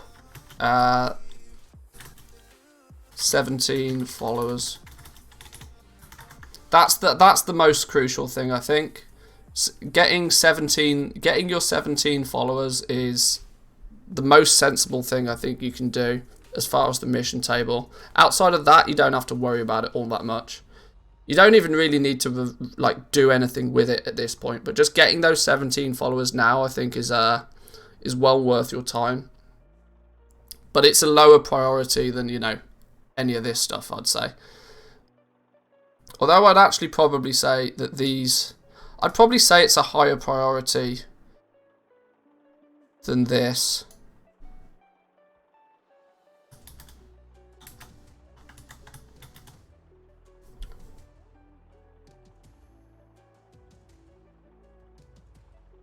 Farm mats if you need them. Farm mats if you need them. Would I? I mean, yeah. I mean, farming is just a general thing that you should be doing kind of, you know, passively anyway. Play the game? Don't be silly. Don't be silly. Lies. Absolute lies.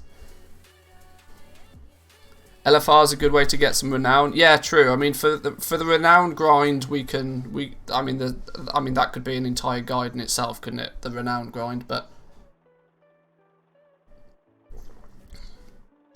LFR is good for low level renown. True, true. Mission table adventure campaign 16+, so you unlock the rare anima missions. Whilst that's pretty sensible, please hold.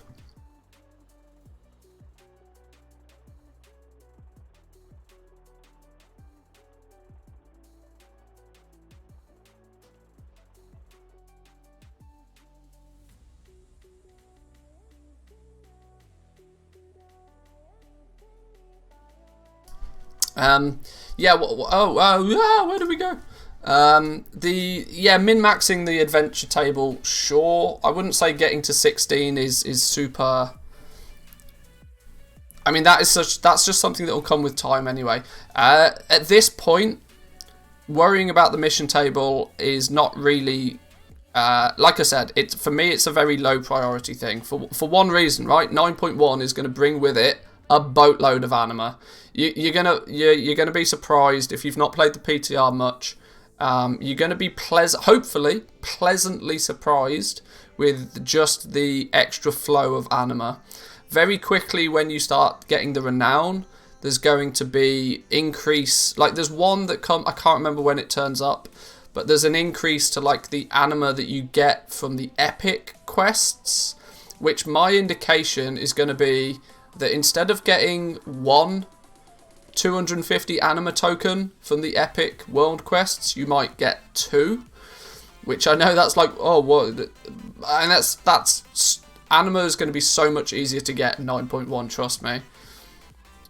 So trying to min-max your mission table to get the higher missions is, yeah, it's a bonus, but it's not really that essential.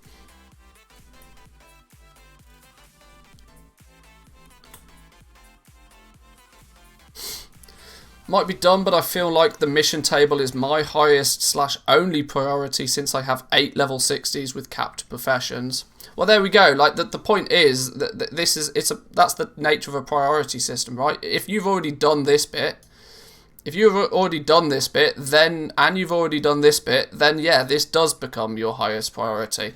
But generally speaking, for somebody that's not really done much preparation for patch 9.1, you're gonna want to start at the top here and work your way down. Now, of course, professions that aren't gear crafting, you don't really need them to be 60. They can still be low-level alts. That's not a problem. But if you want to craft legendaries, you need to be firstly 60 and renowned 40, which is, believe it or not, for many people, actually quite a barrier to entry. Where on the list would you put updating LST? I mean, at the top here somewhere, I'd say.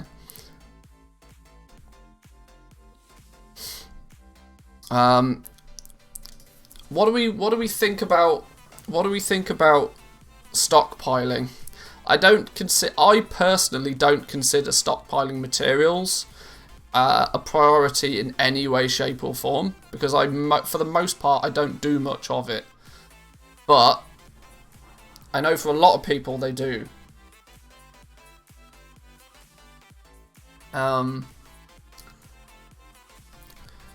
I guess I could put down here stockpile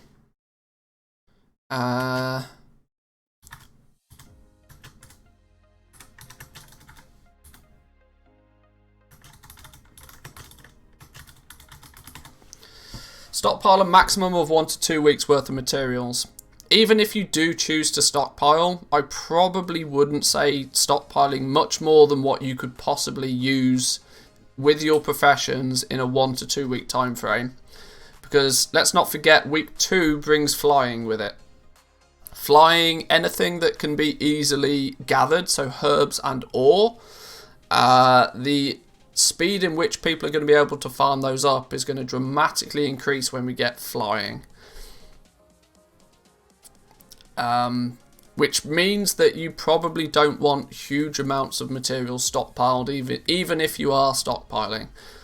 That said, things like heavy callous hide, lightless silk, the rarer materials and materials that aren't directly affected by flying, you probably want, just if you can get them cheap still, squirrel a few away. This is all assuming you've got the gold to do this, of course. Don't spend any more gold than you need to.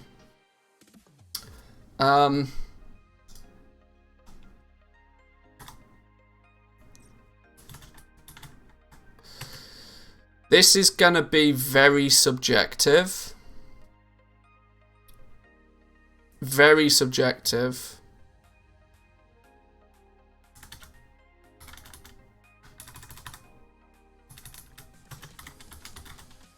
I'm going to put saving like liquid gold.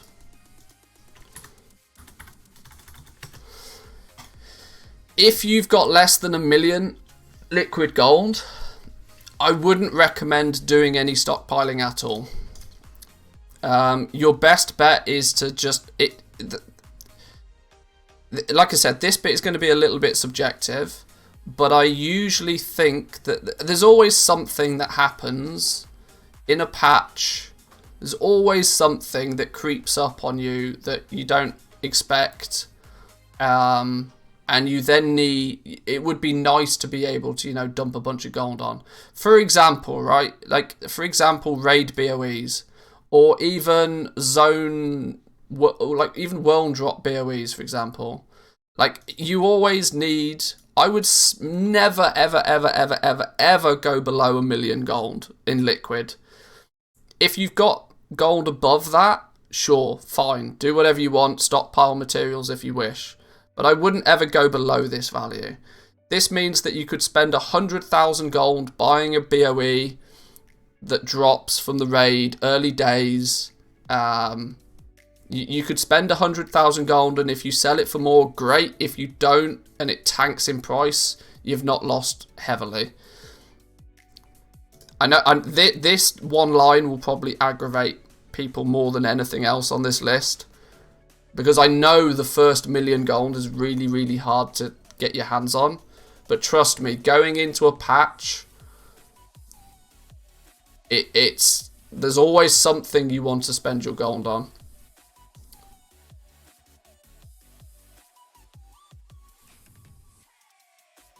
Stygia. Oh, that's a good 2,000 Stygia. I guess that goes medium priority, actually. Now,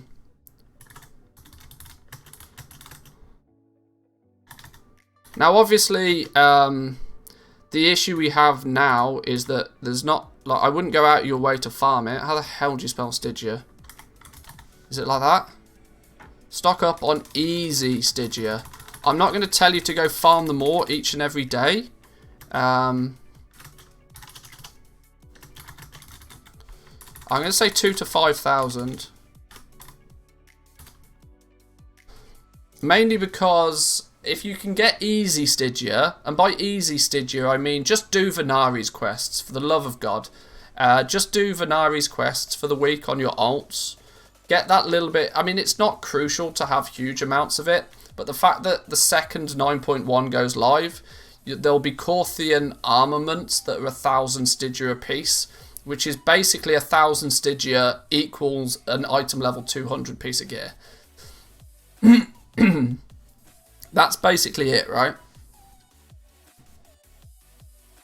Having a little bit of Stygia saved up is one of those things that you don't really want to be farming Stygia on your characters when 9.1 lands. You'll get a bunch of it from doing Corthia anyway, so it's not too much of an issue. But you want enough to, you know, buy yourself a couple of pieces of gear and, you know, make the start of the patch a bit easier.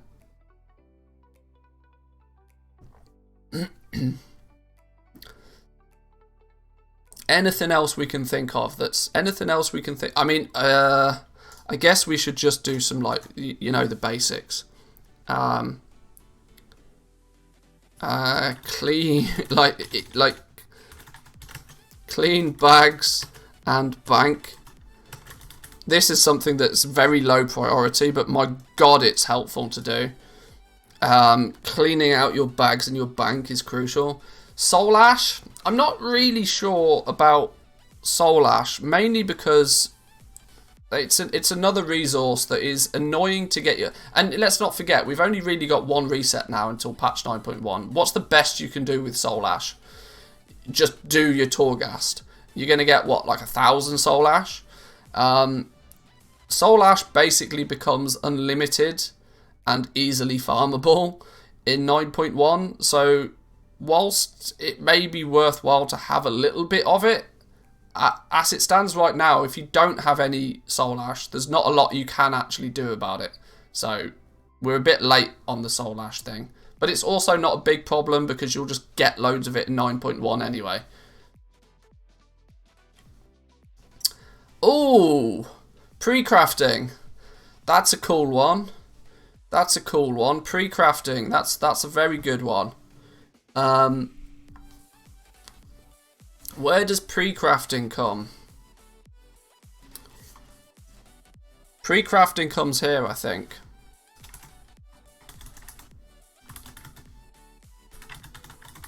Pre-craft annoying materials. So this is going to be enchanted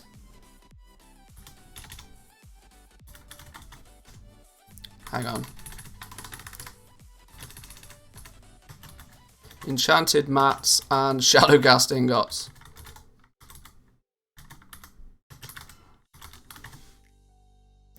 Yeah. Now, of course, this is more so to this is more so obviously if you're in the legendary side of things, but yeah, pre-crafting annoying materials will save you a lot of time. So enchanted materials and Shadowghast ingots primarily.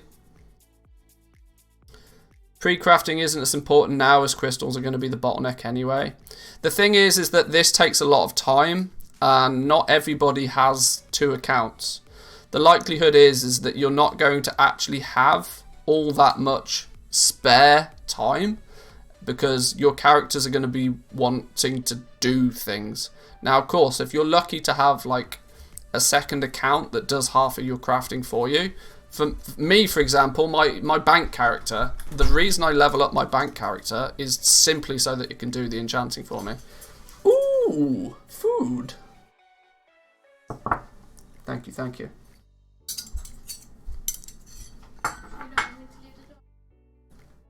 Don't matter really. It's gonna get hot in here regardless. Yeah, like my bank character's deliberately an enchanter to, you know, take the weight off, but not everybody has that luxury.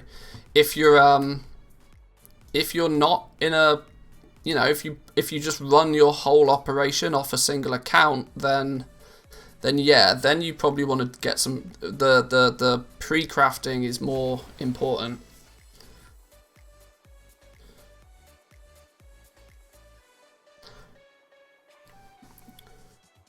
Not going to be able to craft many Legos early on anyway.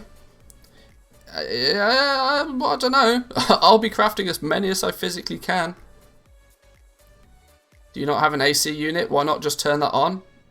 Trust me, if I had an AC unit, it would be on. We have, you guys are going to have the luxury of watching me eat some food again. We have, today, we have our, our famous salad, right? Meat, cheese,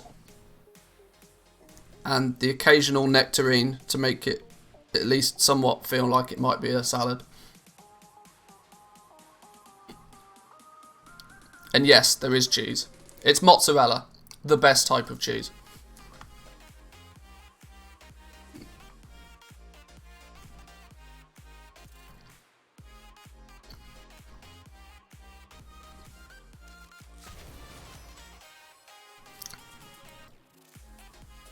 Rank 4s are still selling well.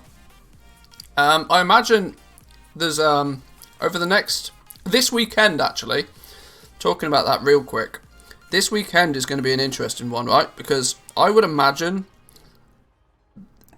a lot of people will hear the news and a lot of people will come back this weekend.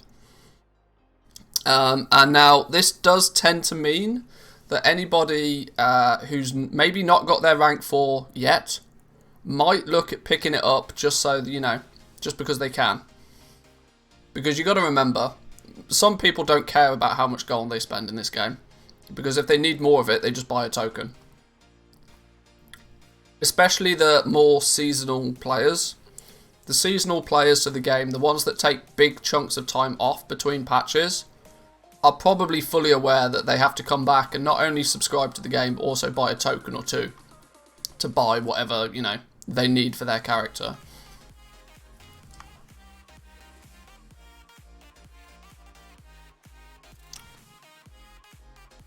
So we'll have to see how that plays out for sure. But yeah, I would imagine to be honest, everything's going to start selling again. Somebody reset the price on 235 capes to 70k. 70k on a 235 cape. I think on Tor and Mill I can make a 235 cape for about 7k. That would be a very juicy sale.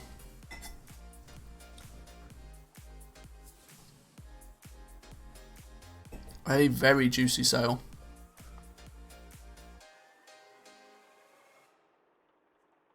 Can we think of much else that needs to go on our prep list though? I think we've covered most stuff. From a goal-making perspective, I'm talking about, obviously. I think this seems to be pretty much most. Like, goal makers don't care about, you know, gearing up or anything. The only gearing side of things is going to be here, which is crucial if you want to be crafting legendaries, but if you're not, you know. TSM Corthite Crystal ready, get your sniper ready. TSM groups and operations deserve a place on the list. That they do. Mainly because if you can hit the ground running with those, I'm going to throw that in between these two. Fix TSM groups and operations. Getting your TSM in order. I think TSM groups is a high priority. Do we think it deserves a high priority listing? I suppose for many people it's the crux. Like, you can't sell shit if your TSM groups are not sorted, I suppose. I think I agree, you know. I think I agree. This gets a higher spot. You're right. Because let's not forget, without it, you're not selling a lot, right? But not every goal maker uses TSM, right? Yeah. And that's their loss. Just do 110 crafting divided by 0.95. That's it for default. Oh yeah, I mean, it's not a hard task. But it's a task that people don't do in advance. I suppose that's true. The last thing you want to be doing, the absolute last thing you want to be doing on day one of the patch is setting up your groups. Because, like, you're just wasting time at that point. Patch day happens like 4 times in expansion. The last thing you want to be doing is pissing about with your TSM groups on patch day. Feel free to clip that and send it to me on patch day when I'm pissing around with my TSM groups, but you know what I mean. 10%? 25 at least? Got to make that dollar.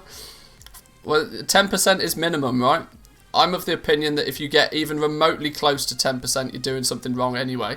But it's there to make sure that you never go into negatives.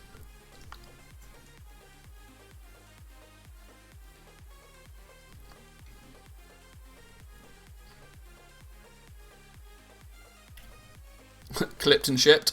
Right, fair play. Fair play.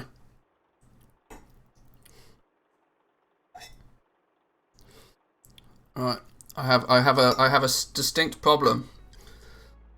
I'm running out of cheese.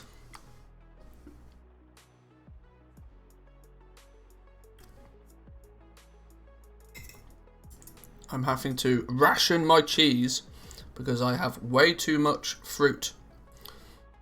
God damn. It's going to be difficult to keep up this gamer body if I keep eating this healthy food, isn't it?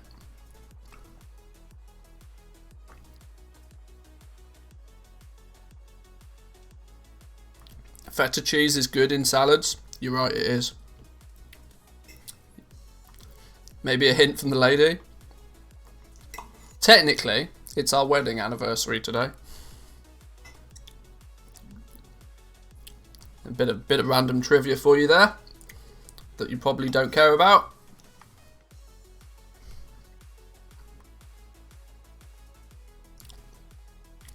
And so what am I doing? I'm playing World of Warcraft all day and she's going out for dinner with her workmates.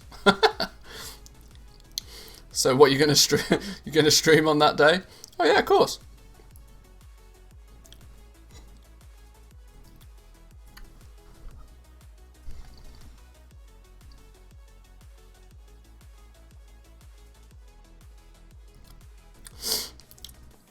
How do you set up your groups for the Legos? TSM just uses the crafting cost for rank 1.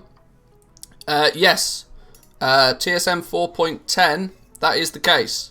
TSM 4.11 though is available, is in beta testing right now.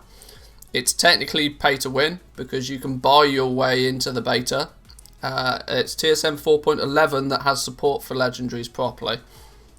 So either you sign up for TSM 4.11 and sit in the queue, or you take your credit card out and become a TSM premium member and get access to it instantly. Or just wait and hope that it's live for everybody before 9.1, but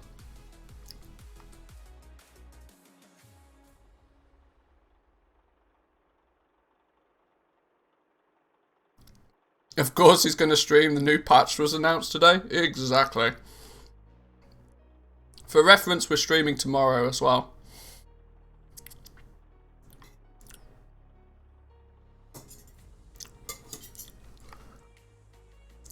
And to be fair, we might even stream on Sunday. Who needs days off, right?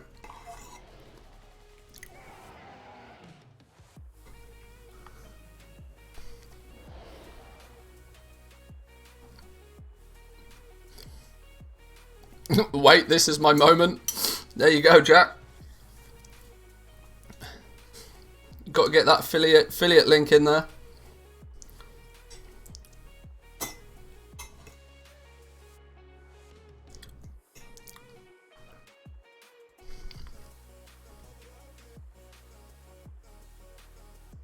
I might offend some, but making the beta available to premium users seems pretty much scummy. I'm not a fan of the direction TSM has been going recently. I mean, it's it doesn't surprise me. I mean, let's be fair. It's there's not another company out there. I mean, look at the gaming industry as a whole, right? It's an incredibly common take. More like, who can afford a day off when 9.1 is in 10 days? Yeah. Yeah, it's not even 2 weeks. Don't even have 2 weeks. Like, 10 days. Like, this, in 2 weeks' time, we'll be in Corthia right now. I won't be sat here making prep lists and eating fancy salads. No, we'll be grinding Corthia like a moron.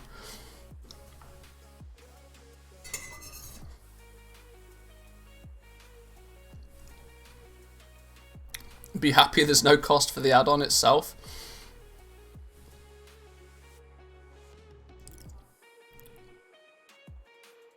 "12 days, don't over-exaggerate." Alright, whatever. Feels like 10 days. If you take 2 days off for a weekend, it's 10 days, right?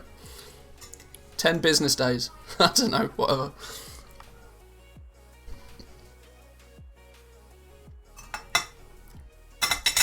Oh. Oh. I've just thought of something for our list.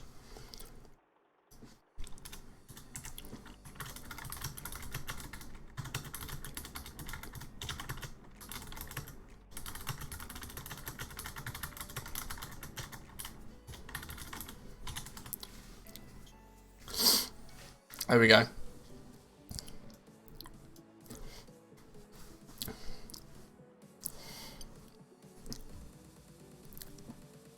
So many alts to level up before patch 9.1.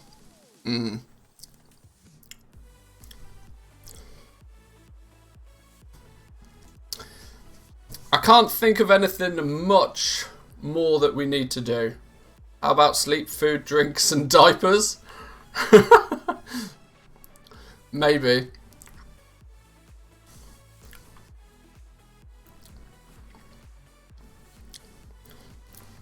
Can anybody think of anything else that from a goal making perspective?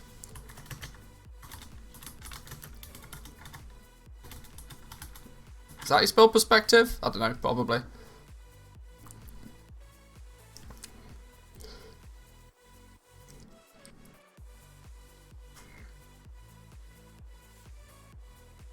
Disenchanting. Get the Brutasaur. Banned. Instantly banned. Comments like that. That's playing with fire, my friend. That is playing with fire. Woo! Burn. Buy materials with Valor. Ooh. Dump Valor. Yeah. I don't even know if Valor's going to get reset, but I can't see why Valor wouldn't get reset, because it's meant to be a seasonal thing, right? Buy towels to cover your gaming chair so you don't ruin it with ass sweat. I mean, that is gross, but probably true.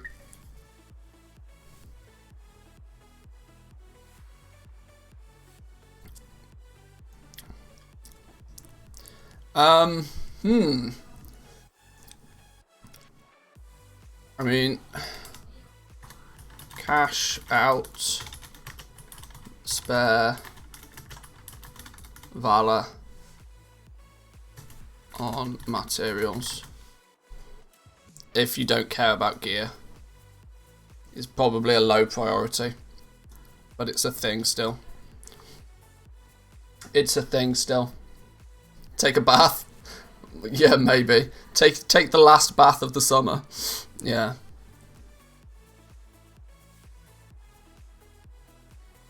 If you sit for even 2 hours playing video games in 30-degree heat, it doesn't matter if you shower or not. That's true. It's gonna, like, the efforts of that shower is gonna be null and void very quickly.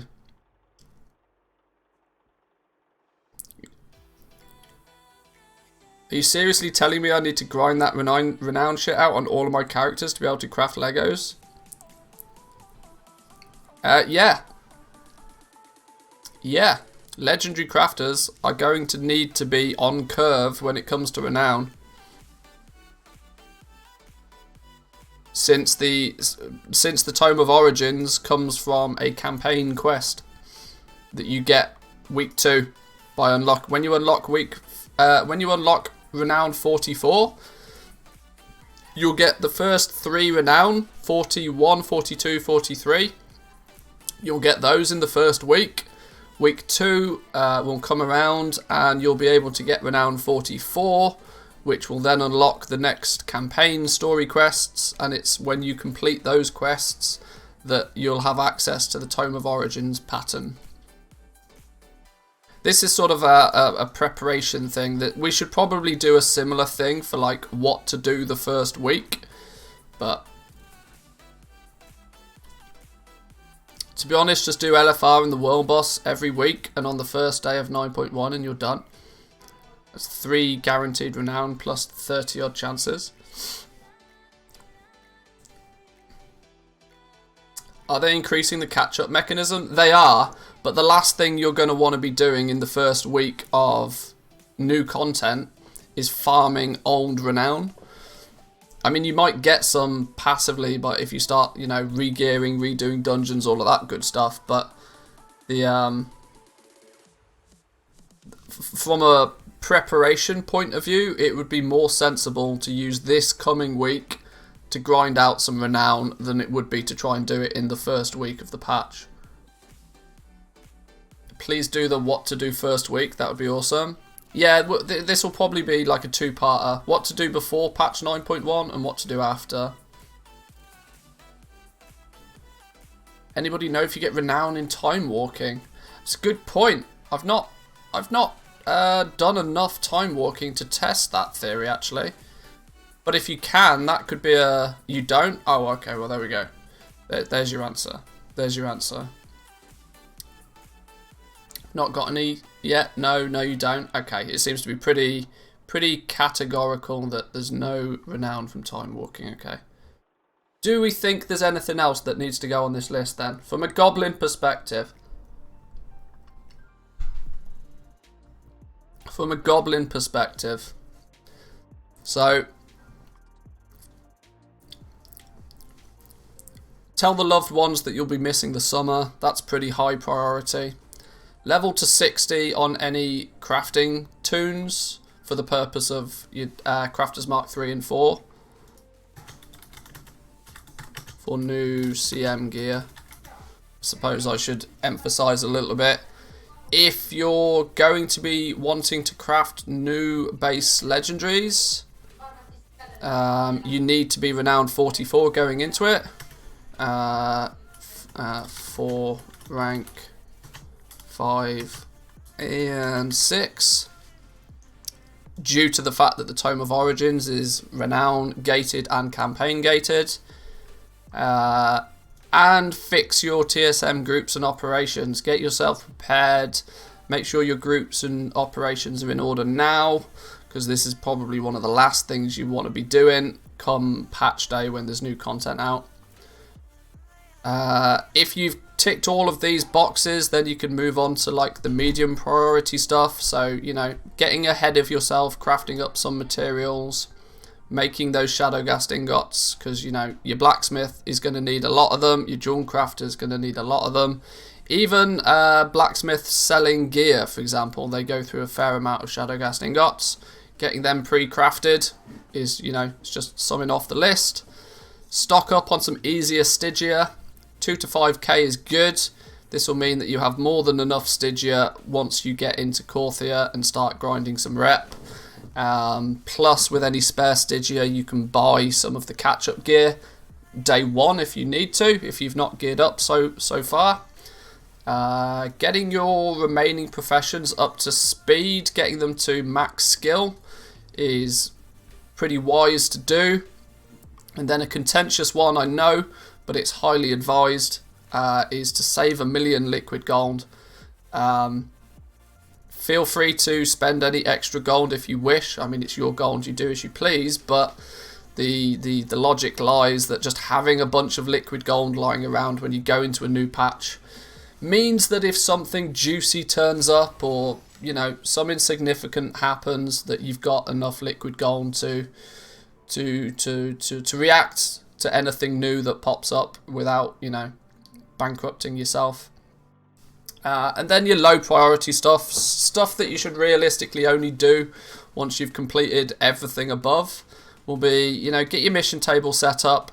Mission table's not going anywhere. It's going to be here for the rest of the expansion. Getting your 17 followers, even if you don't really level them up all that much, just getting the 17 followers now means that you can, you know, start chunking away at experience slowly but surely. Rep-gated professions, e.g. things like the Shade Stone, is less of a priority than getting your professions in order anyway. But I would say that, like, you know, the Avowed reputation, getting to Honoured to get your Shade Stone, that sort of stuff. If you've got nothing else to do, this is a good use of your time right now. One of those things that you don't particularly want to be doing when new content is available. Stockpiling materials. I wouldn't stockpile huge amounts of materials, enough to, you know, craft items and sell items for the first couple of weeks. Obviously, on the big assumption that the material prices are right and that you have the gold to do it. You know, you want to make sure that you're saving a sizable amount of liquid gold before you invest. Don't invest all of your gold into materials. You'll just cripple yourself if you do that. Some minor things then, obviously, cash out any spare valor you may have acquired by doing callings and that sort of stuff. The likelihood is that valor will get reset. I can't see any reason why valor wouldn't get reset. And what they will probably do is just turn each valor point into a minute amount of gold. You'd probably be much better off cashing out that valor to either heavy callous hide or a lithium ore. Probably heavy callous hide, to be fair. And then finally, clean out your bags and your bank characters of any trash that doesn't need to be there. Give yourself as much bag space. Give yourself some nice clean bags. Get rid of all of that, you know, leveling soulbound gear that there's no reason to be in your bags. And that I think sort of pretty much covers it, I feel. I don't think there's too much more to say on that one. Update add-ons. Hey, that's something that you just do the day before anyway. Get rid of quests so you have space for Corthia. These are more just general playstyle things. They're not really updating your add-ons is a 30-second, you know, push the button. Deleting your quests is a 30-second push the button. But there we go. I think that about covers it. I think I'm pretty happy with that list. Pretty happy with that list. I will utilize this for the purpose of a video later today. Save as. Save to desktop. 9.1. Prep. So, with that said, where do I stand on this list then? Well, for me, any character that's going to be crafting Crafter's Mark gear, I've got to 60, so this is done. This is my first challenge, right? This is my big challenge for the next week. Personally, I'm still, the rest of it I've pretty much got, I'm happy with. Unfortunately for me, one of the big ones for me is to get Renown 40 on my 2 level 60 legendary crafters on Torin Mill. How to change valor into materials, please? There's a vendor that stands next to the Great Vault. I can't remember what his name is, but there's go hunt out the Great Vault, and there's a vendor that stands right next door to it. where you can convert your valor points for materials.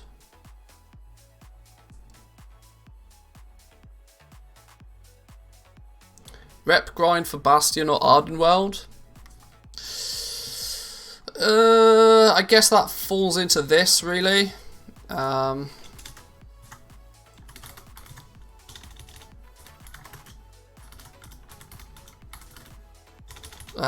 the hell do you spell laborial?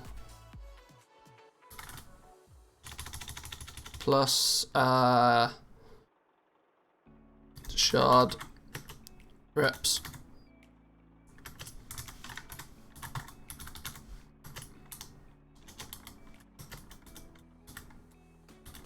That's obviously only a thing if you're Alliance, though. If you're Horde, you know, just have a goblin, for the love of God. Just have a goblin. But yeah, that makes sense. Let's move this out of the way then, and let's actually start acting on some of this. We need to go on the renown hunt. We need to go hardcore renown hunting. I believe it's this dude. Yeah, we are. We are renown 6. Oh my days. Renown 6. So we need to do a couple of things. Callings. I want to see if I'm going to see if I can cheese this. I'm going to see if I can get myself up to renown like 25 or something before doing the campaign. Yeah, there we go. See, somebody's now chipping in with it.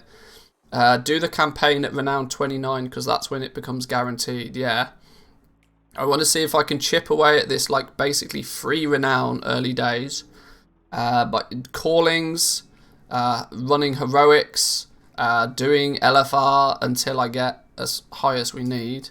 Luckily, being guardian, I can just zerg heroics.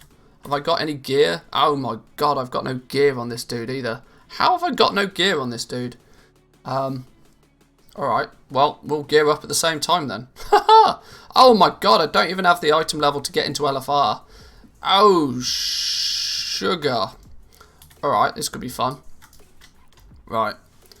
Let's get callings. Let's do a dungeon or 700.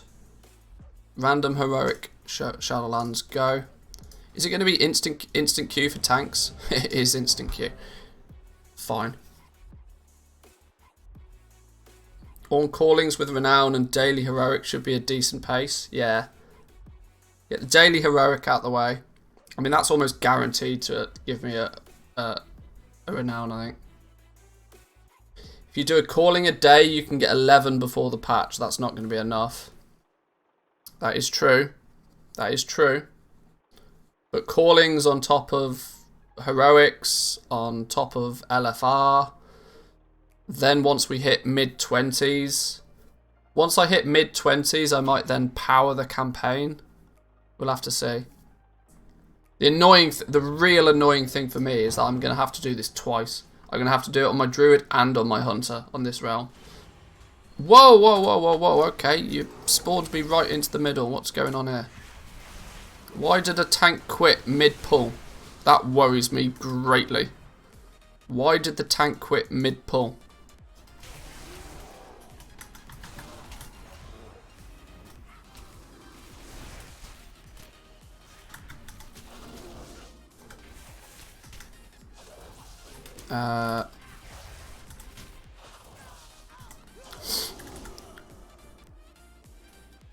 They probably just continued after he left. That's also true.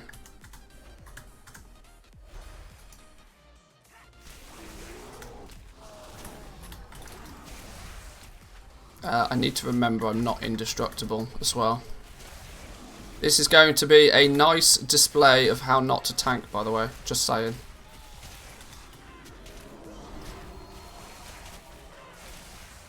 Arguably the last thing I want to be doing when out of nowhere we've got 100 viewers in the channel is start running heroics, but it's you know, we set the priority list for a reason.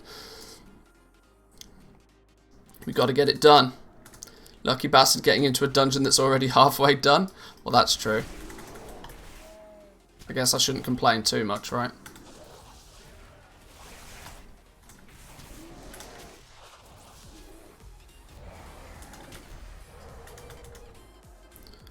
Feared. Gross. Come here, you assholes. Stop running away. This is an absolute terrible showing. Show the viewers the Fire Mage skills in Torghast. Not today. We aren't going anywhere near Torghast for a while. Not until patch 9.1 at least. No reason to be anywhere near Torghast. At least I don't think. I don't think there's any reason to be near Torghast. I think we're good. Let's get going. I've got aggro on that dude. We're good.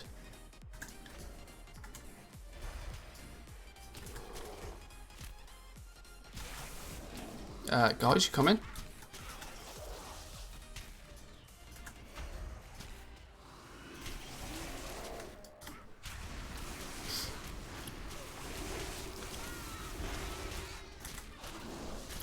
Time to grind that shard rep. Yeah, it's kind of annoying. That's going to really frustrate me because I'm still technically on my main realm not exalted with anybody, which is absolutely gross considering I can craft every single legendary. And in turn means I'm paying 6 gold extra for every arboreal shard that I buy than I should be, but it's an optimization that, yeah.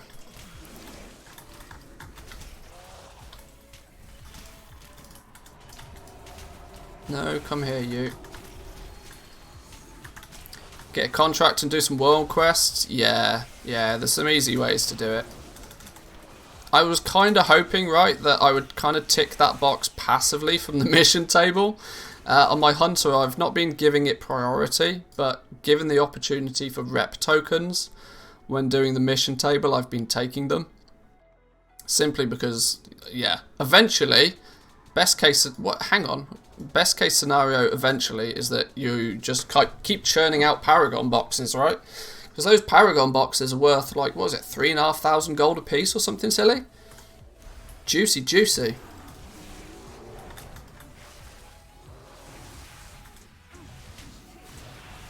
So this is like another reason, right, why to get on board with that mission table.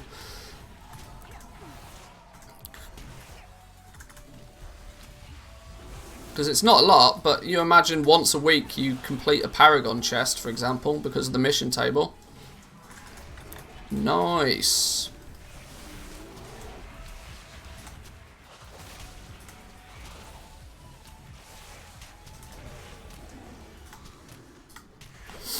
I'm literally paying zero attention to what's going on here, but...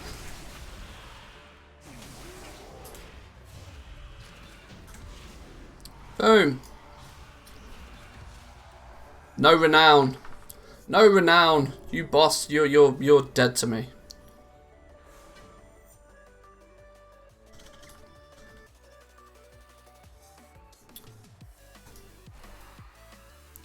It's not the final boss. I know it's not the final boss, but you can technically get renown from not only the final boss. I've had renown. I'm almost certain. I mean, I could have dreamt this, but I'm almost certain even with heroics you can get renown off not only the last boss. Either way. Either way.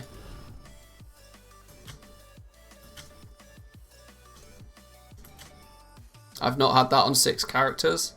Ah, fair enough. Maybe I'm wrong. Maybe I dreamt it. That wouldn't surprise me. Go left. People want me to go. Why do they want me to go left?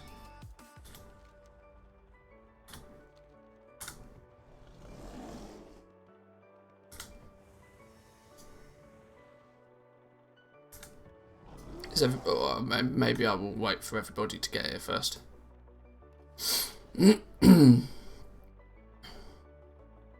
Are we all good?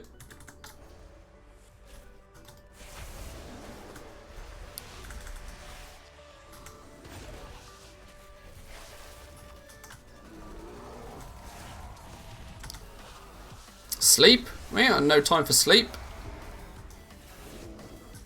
We got like less than 2 weeks. Less than 2 weeks before 9.1. There's no time for sleep.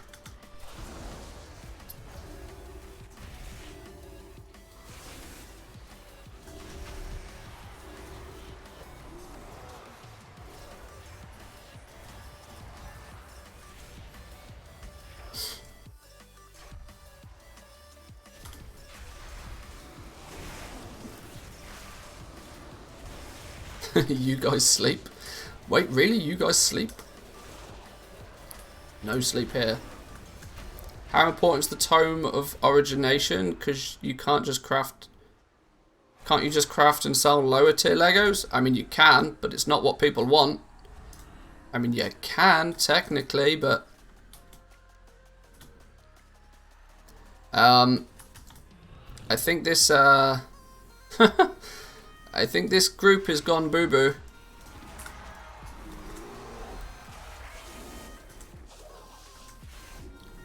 I mean, yes, my point is that if you're crafting legendaries, you're probably not that content with selling old legendaries. You're going to want to put yourself in a position where you can craft the new rank 5s and the new rank 6s, which is what everybody's going to want.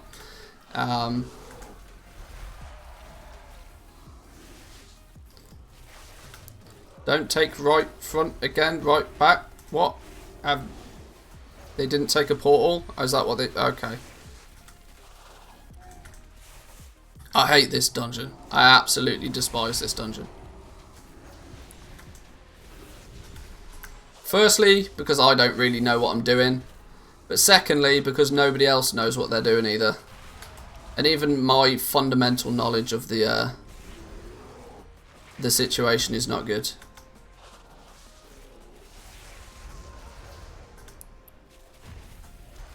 If you take the right back portal...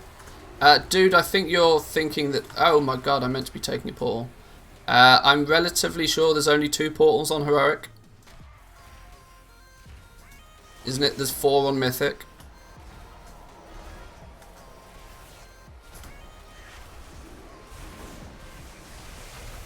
I don't know. I might be wrong. I'm probably wrong.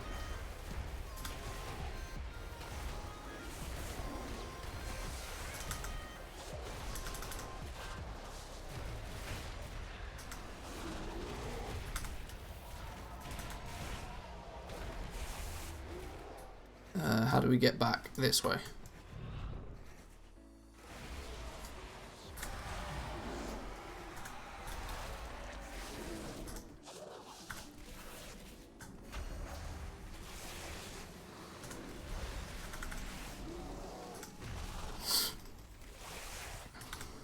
Click the totem.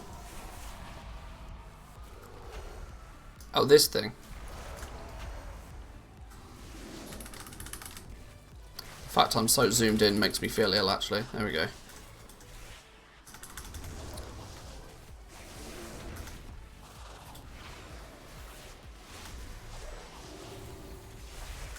Less than 2 weeks to stock up on lube for your auction house PvP massacre.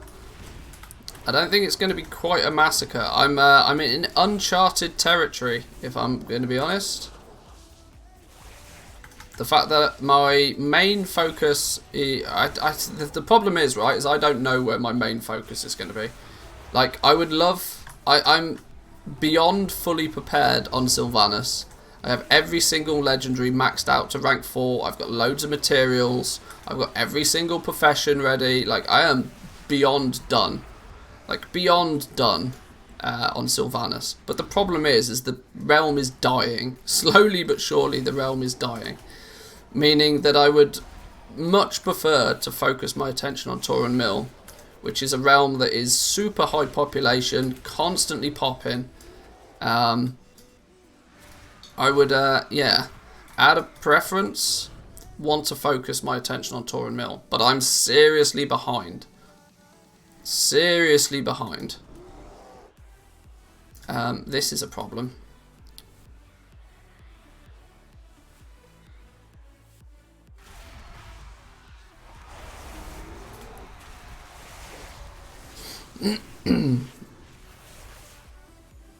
I didn't expect Corthite to go in its current state. I expected them to produce more ways to acquire them or increase the drop rates.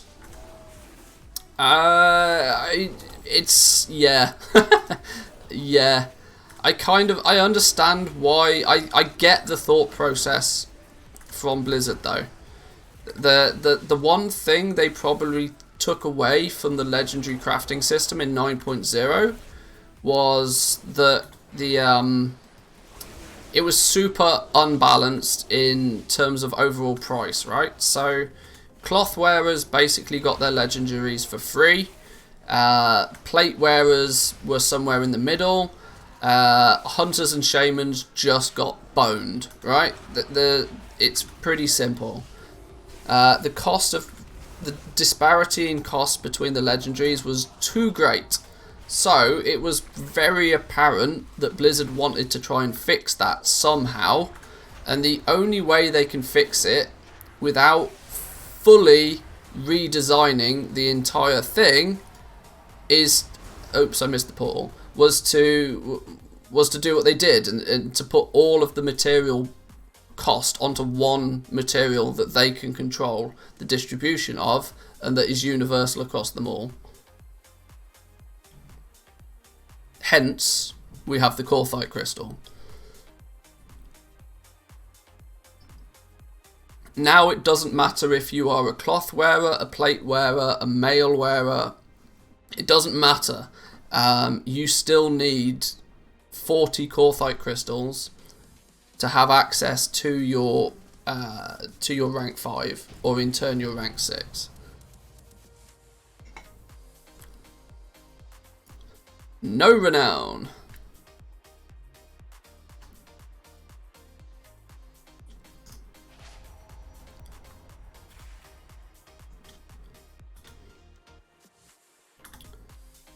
Do I even? I don't even need to bother going to the dude, do I? Wonder if they're going to time the key. Yeah, probably not. Let's grab the callings though, because they're almost guaranteed renown, and we absolutely need to be ticking these off every day.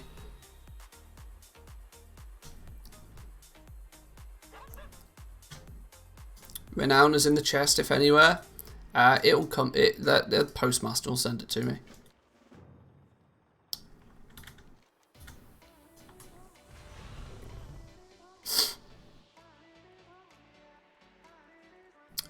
We need a bunch of anima as well. I mean, we'll do everything we can do to get the renown for now.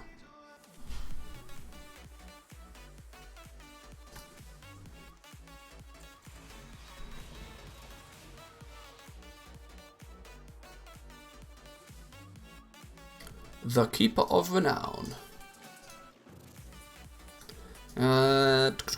Let's think. We should probably just do the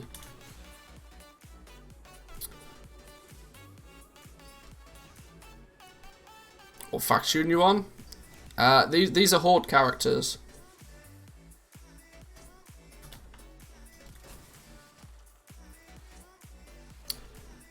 So let's take a look. We've got Bastion defended. That's a renown. Moldraxxus World Quest, that's a renown. Powerful Foes and Revendreth. Okay, all of them are going to give me a renown so far, so we absolutely want to do that.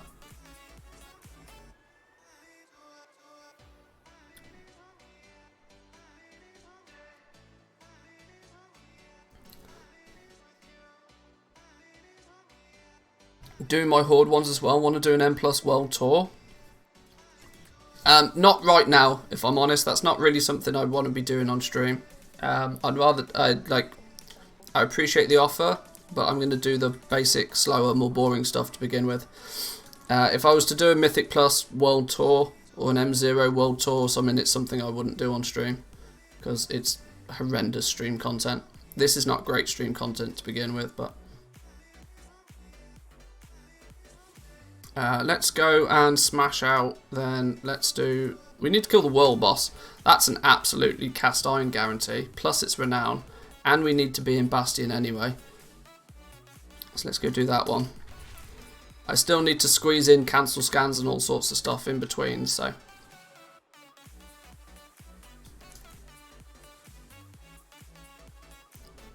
To Bastion we go. Oh my god, I don't even have flight point over there, look. Okay, we go to Hero's Rest. Let's get a cancel scan on the go. Let's do Legos and enchants, go.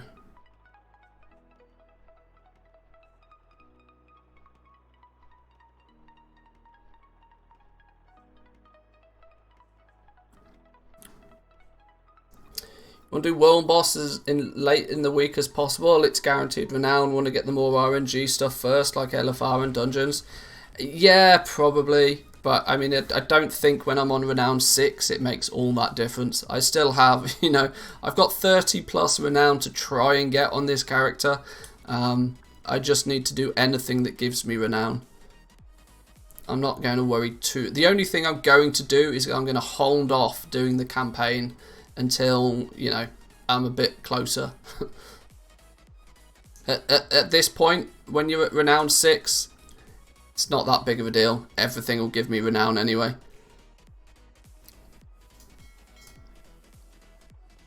Where did these 100 items come from? Oh, we've had a bunch of expireds. Oh, okay. That would make sense.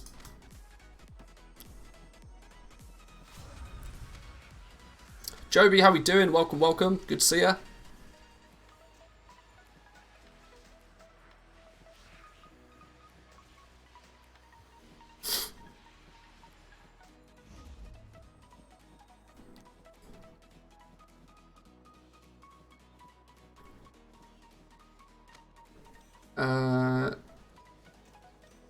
What's going on here?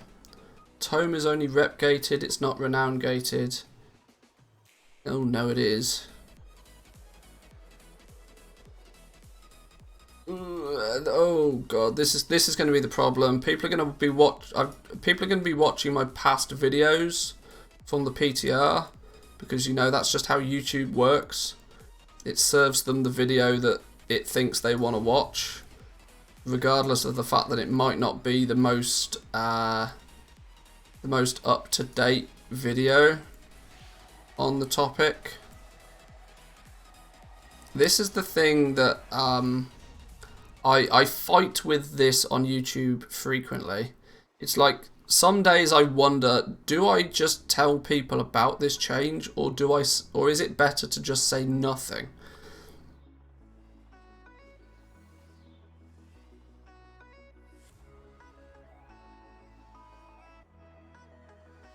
Because when is anything actually ever 100% confirmed in this game?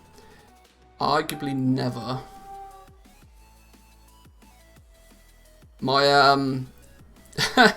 yeah, my video telling people that legendaries are only going to be for the mega rich, that one seems to be taking a bit of an uptick in views. People are starting to pay attention to that one now. What changed? Well, the main change was that at the beginning of the PTR, or at least partway through the PTR, the Tome of Origins was only reputation gated. You just had to get Death's Advanced honoured. That's all you had to do. The problem with that, though, is that's no longer really the case. In terms of the fact that whilst it technically sort of is, it's not totally. Where's Zygor gone? Can you come back? Can you do Zygor things, please? There we go. Say nothing if it's game breaking. Yeah, it's one of the conundrums of content creation, right? Like, do you inform people of when changes happen or not?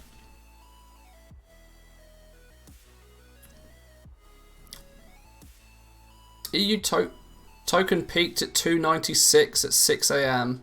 It's down to 276. That's interesting. I really did think it might peak at 300 today. 296 is close enough though. Holy smoke. Nearly 300k for a token. Mental.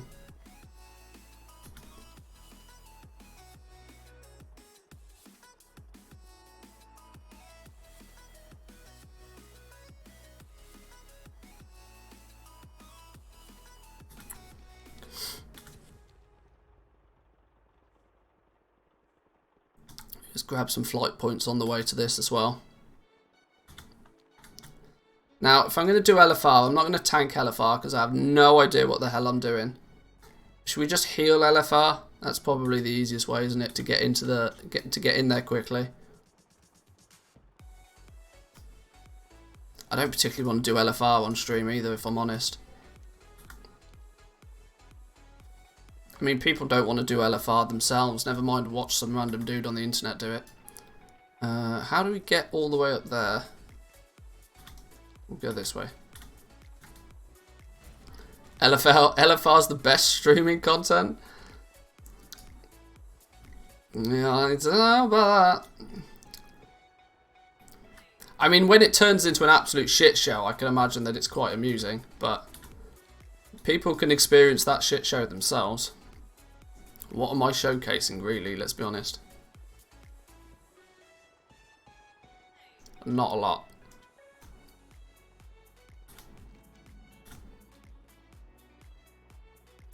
Can you confirm or deny that Crafters Mark 3 and Crafters Mark 4 require any progress of the campaign? Or can I jump straight away and farm rep or whatever is required with almost zero progression of the campaign, in other words? My progress ends with unlocking base legendary items. You'll be absolutely fine on that regard to step straight into Korthia. Crafters Mark 3 comes from the Death's Advance. You need to be honoured with them. It's physically not possible to get honoured in the first week, at least by my calculations.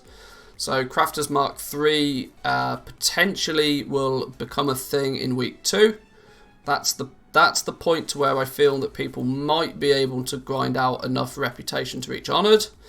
Your Crafters Mark 4 is the Archivist Codex, which some of it does, I can't confirm nor deny that it's renown locked, but the Archivist Codex progress does seem to be tied in some way, or heavily time gated, should I say. It's difficult to say whether the quests unlock based on renown or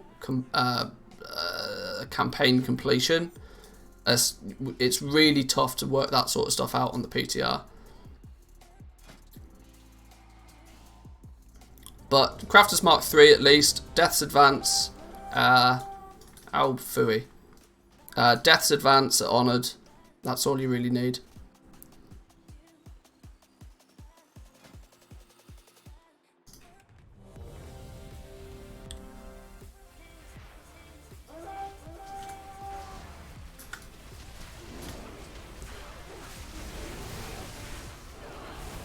I don't want to experience the shit show, I want to see somebody else go through it. Well, I suppose that's maybe a thing.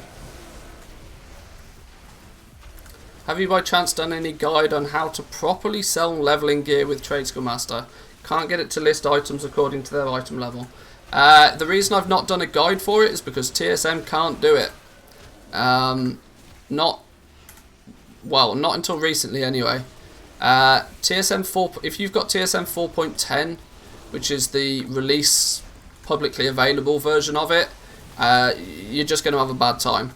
TSM 4.11 is the new update that went into beta earlier this week, which you can sign up for the beta, or alternatively you can pay to win by becoming a TSM premium member and get instant access to it. It's in TSM 4.11 where you can start properly, you know, crafting, selling anything that uses optional reagents.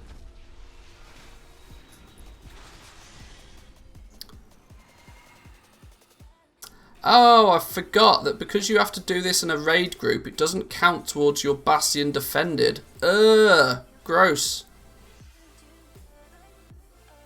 That's annoying.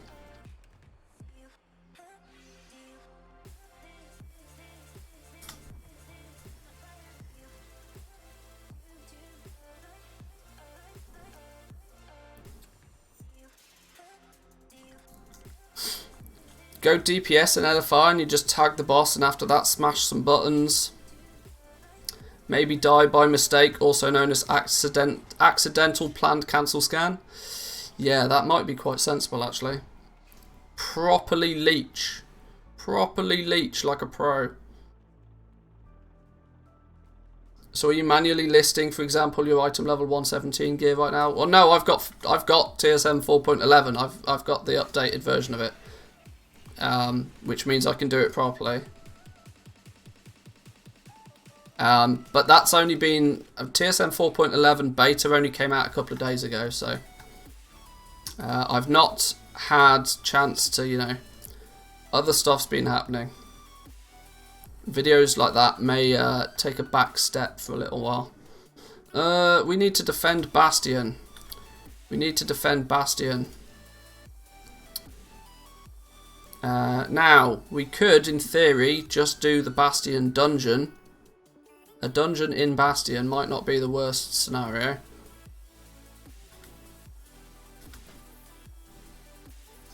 Dungeon Finder. Specifics. What are the Spies of Ascension, right?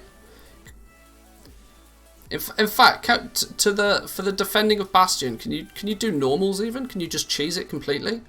Daily quests, world quests, looting treasure, slaying rare creatures. You can also slay the foes in the Spies of Ascension or the Necrotic Waste. We'll just do Necrotic Waste. Where's Necrotic Waste? Either normal or heroic, I don't care. Go.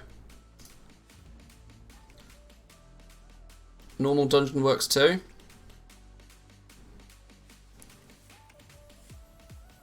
Just do Beasts of Bastion, it's the fastest way to get to 80%. It's down here somewhere, isn't it? We'll head there now. Is it this one? No, where is it? I remember it's around here somewhere. There we go. Beasts of Bastion.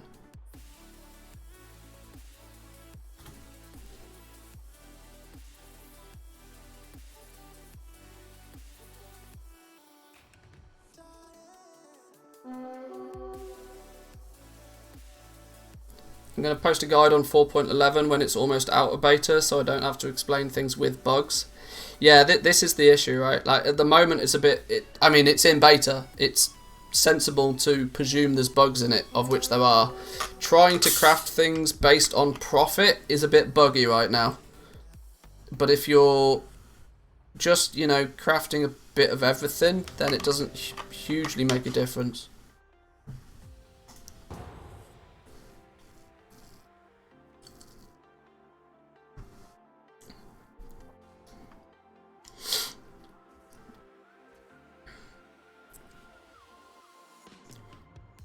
Come on, let me in.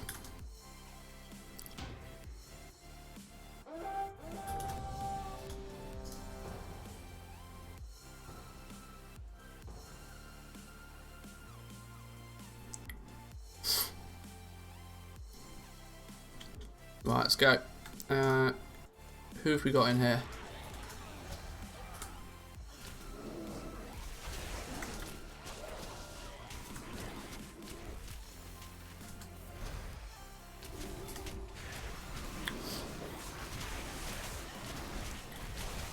Fifth time doing the Ardenwell campaign?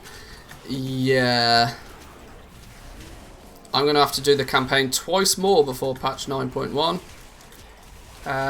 Both times for Night Fae, actually. Yeah, that's going to be a bit gross. I'm going to have to do it twice more.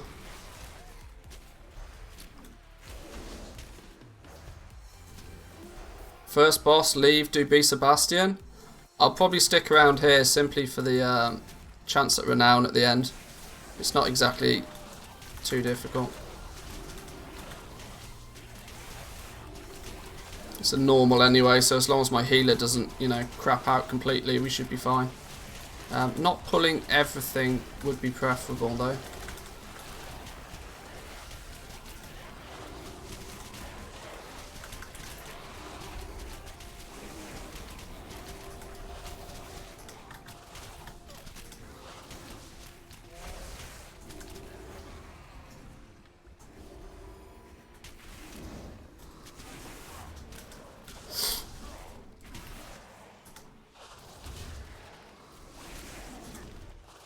All my Night Fae renowned 40 and I only did the campaign on 2 of them. So yeah, when you've done it so many times that you actively choose to skip the campaign and grind out renown in a less optimal way just to not have to do the campaign again. I can see that. I can see that.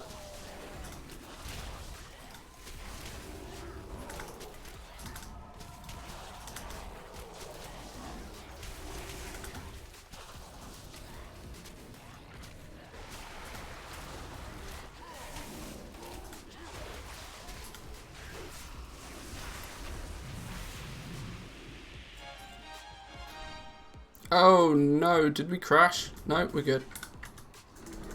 Oh, I forgot this dude existed. Ah, I should have pulled him in as well. My bad.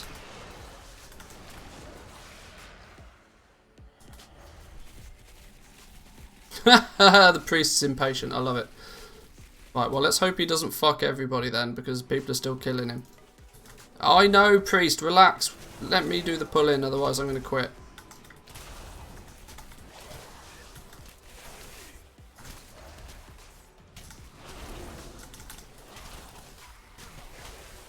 All my characters are renowned 1 beside my main. Yeah, to be honest, it snuck up on me, the fact that I can't. It was only in the last week or so we really worked out how the Tome of Origins recipe is going to interact.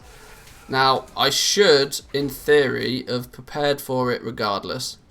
It's a bit foolish of me to have not got some renown on these characters anyway. But you know what you can do. Luckily, most everything else is sorted, so...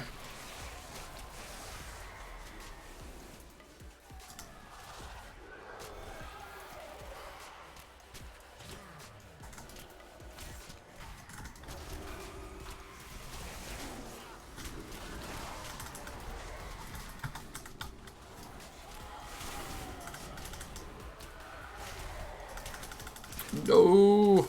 Stop fearing me.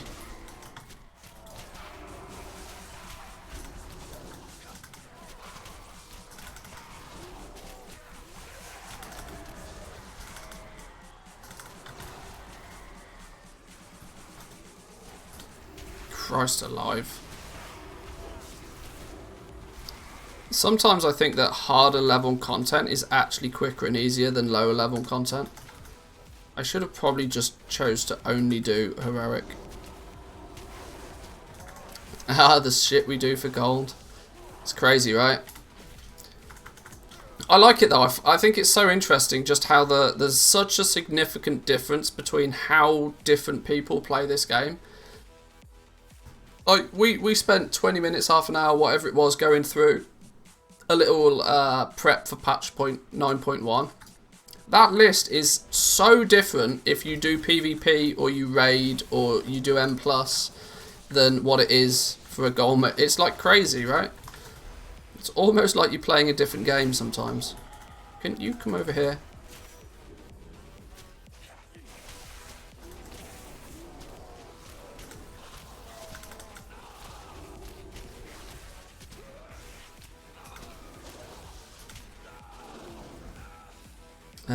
Let's just go straight through the middle. I can't be bothered with going around the edge.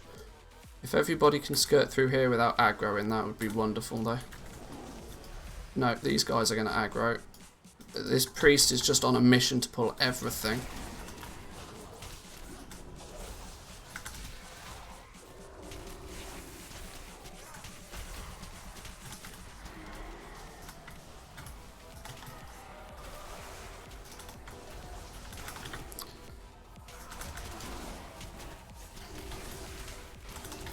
I have no more defensives. I'm out of defensives.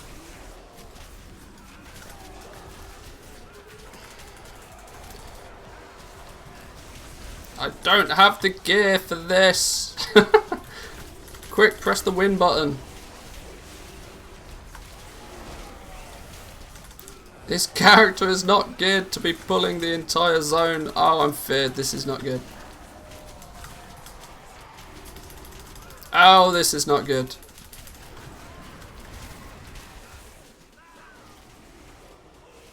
Oh, this is not good. Let me try and get some more aggro back here. Please hold. Please hold.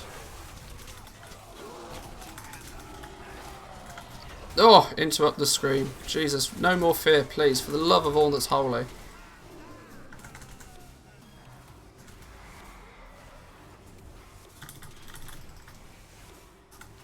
Fuck this game, Jesus.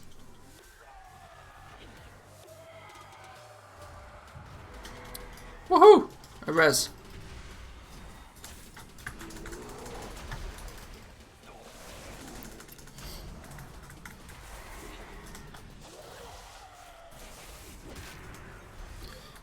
And to be honest, the reason I probably can't even tell I'm standing in shit because my graphics settings are trash. Whatever. Whew. Well, that was fun. Still a dude over here, look. God damn.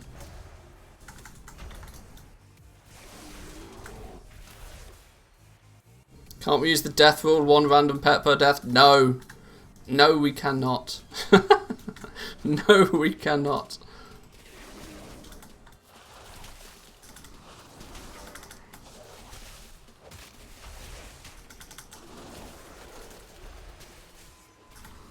Your whole screen was cornered by green stuff? What, you think I'm looking at the outer edges of my screen? Gotta be joking. I'm looking dead. I'm looking here. I'm not looking around here.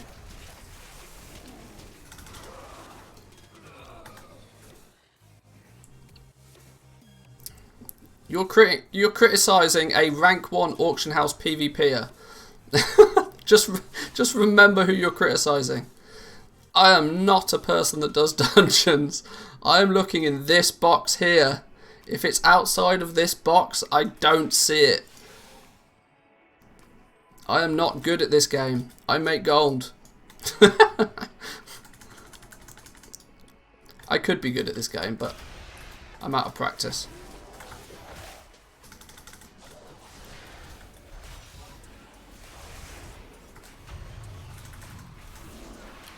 Okay, well this mage has just popped off, so that's why I can't hold aggro.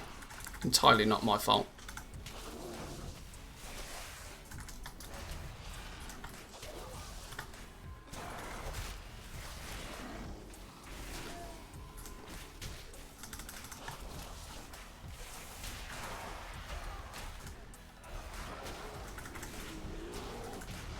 There we go. Easy game. That's how we do it. So simple.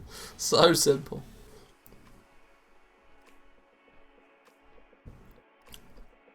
Yes, one thing I do not tend to be is good at the game. From the words of a pro player somewhere, get good, scrub. Just get good. It's alright, I'll return the favour to those players when they ask on how to make gold. Just buy tokens, yo.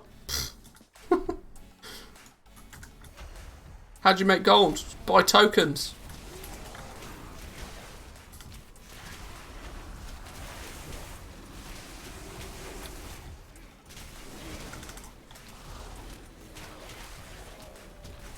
Yeah, how'd you make gold? Just get good.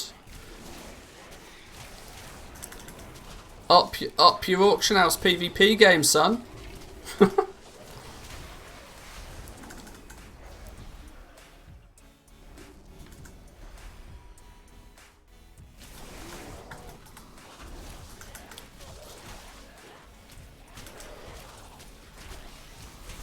Sell them a rank 53 Lego. I think that's a typo. How long do you think Shadowlands is going to last? Rank 53 Legos, my god. If we end up with rank 53 legendaries, I'm going to be richer than Magicus. Made gold by farming because it's free. That's it. How'd you make all your gold, mate? Yeah, farmed it. It was free. Oh, nice. Patch 9.9. Can you imagine?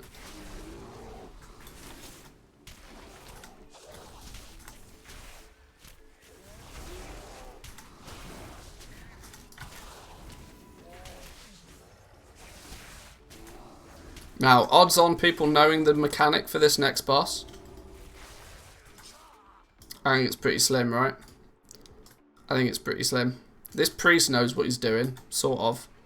But I'm dubious about the rest of my fellow teammates.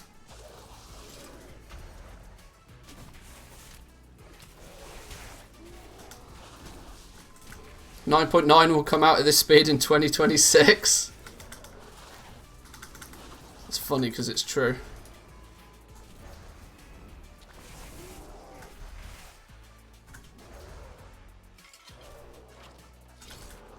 Only had 2 coffees so far today. I worked out just how much coffee I drink in the morning, and I've realised that it's considerably more than the average person probably should do. Because I don't brew my coffee like weak either. I drink I drink strong black coffee, and I drink about 1 litre of it in the morning, which is probably not good for my insides. Not to mention my caffeine addiction. But then again, I've stopped drinking Coca-Cola for the most part. I'll still have the occasional glass of Coca-Cola, but I think getting my caffeine intake from coffee alone is good enough.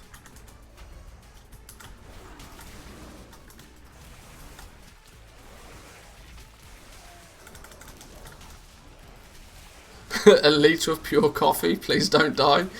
Yeah, I'd take it black as well. We're not mixing that shit with milk or nothing.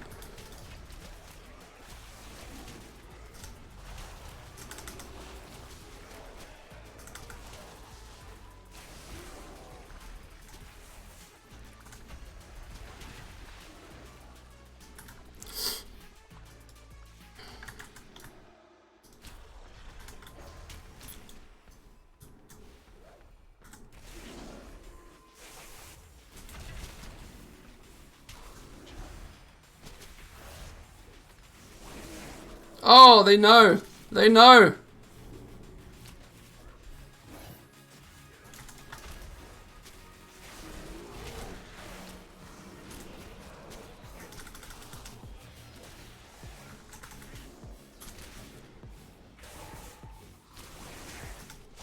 If only I had my win button up.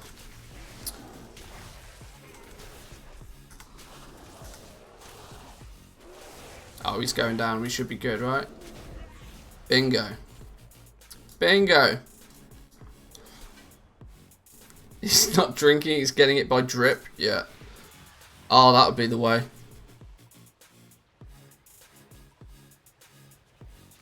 I drank coffee made on Red Bull once. How do you make coffee on Red Bull?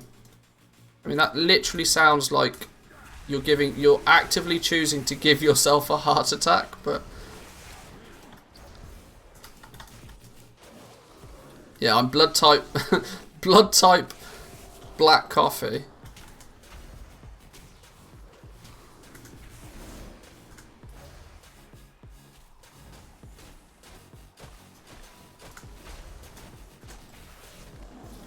I swear the mage chose to tank that Comet Storm. Like, I saw him go to move out of it and then stop. I swear he chose to tank. Why would a mage choose to tank the Comet Storm? I don't understand mages.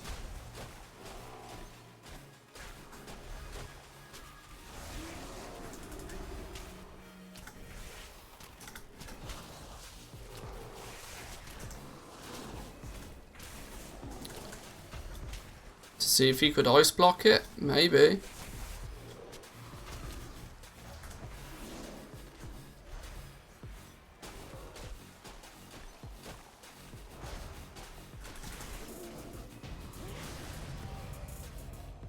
Oh, still no renown. This game's rigged.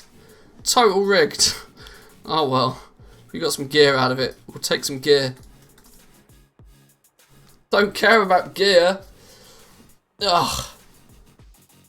Make sure the healer doesn't get bored. Hey, that's true. That's true. Oh, call to Bastion's done though. We can get out of Bastion then. World quests in Moldraxxus. World quests in Moldraxxus. Let's queue up a list of Moldraxxus stuff to do then.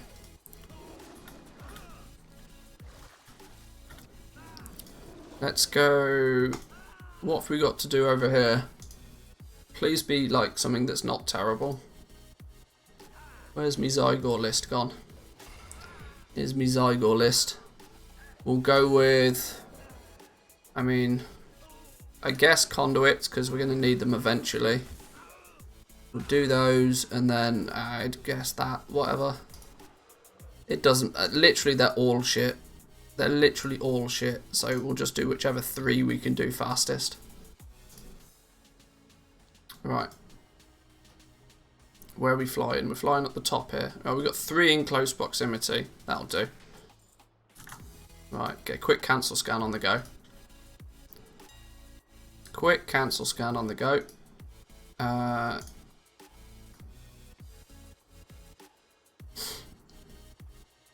He was forced to tank it, forced by his stupidity. Oh dear, oh dear.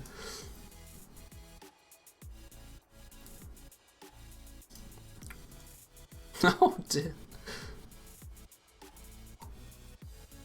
Goddamn storms in Chicago woke me up at 4 AM. See, what's really frustrating right now is at 4 AM, it's like it's the middle of the day in Finland. By 4 AM, the sun is pumping. So I frequently get woken up very early in the morning at the moment. Which is frustrating, right? When you don't go to bed till 2 AM, and then the sun's up again at 4 AM, and you're like, where did the night go? Did I miss it?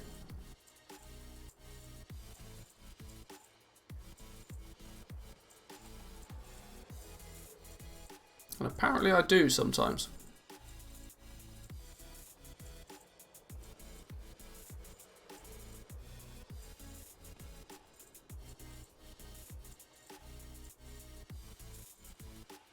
This is a lot of stuff to post.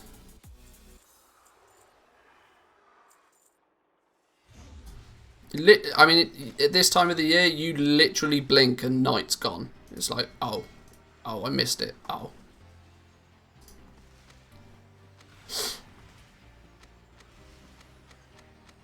Stop QQing, you then get night 24/7 the other 6 months of the year. Well, yeah, that's true. Oh, you know what these are? Why did... Oh, I sold 12 Celestial Guidance in one go. 12 in one go. Well, who buys 12? Okay. Somebody trying to reset the market, sure. I'll take it. A few Shadow Gas rings here and there. Go on.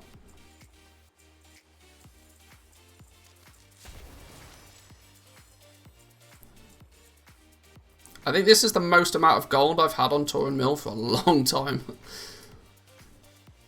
170k liquid.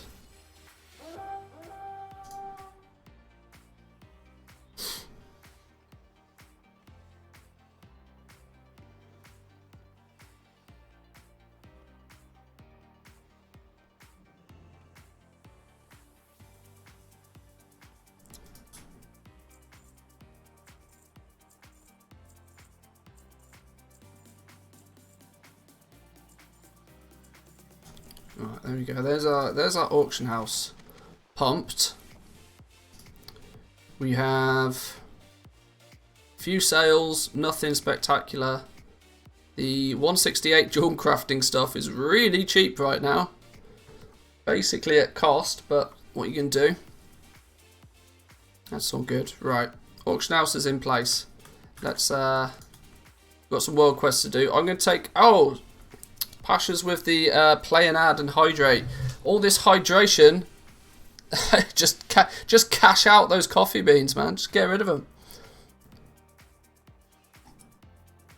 I'm going to play an ad real quick. I'm going to go take a bathroom break, and then we're going to smash through these world quests real quick. Back in 2.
24-hour stream.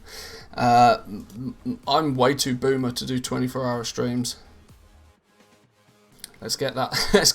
Set that record straight nice and early. Shadowlands launch, I think we streamed for about 13, 14 hours, and that nearly killed me.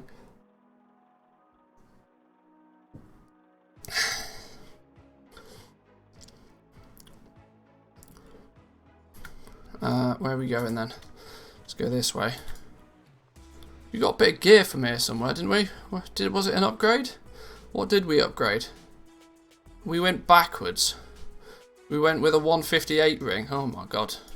Just because it had better stats on it.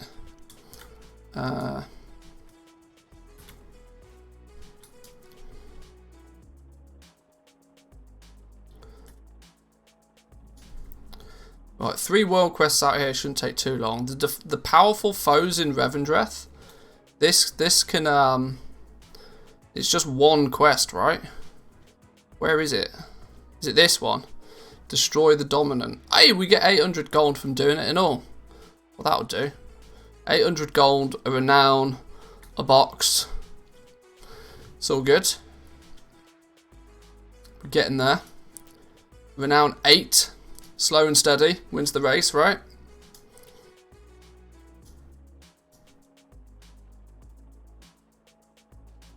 Is this the one where you have to tame him? Yeah.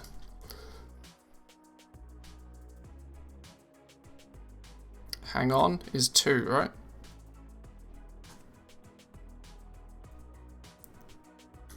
Praise is 3.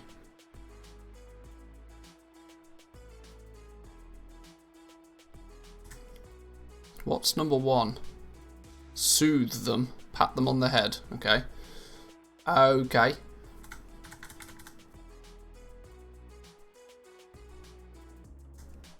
Oh, no. Praise is 3. Oh my god, I'm bad at this. Is it possible to fail this? Is it possible to fail this? Gentle pats. Gentle. Oh, there we go. He's happy now. Easy game. Easy game.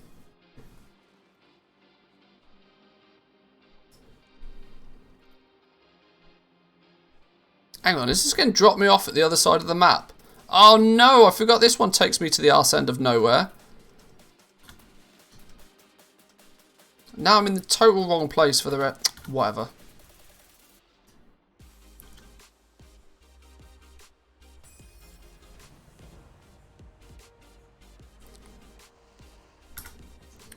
Alright, next one's this way then, I guess.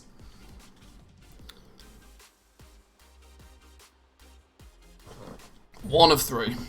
One of 3. Ah, can you imagine if you could get renowned from skinning? Ah.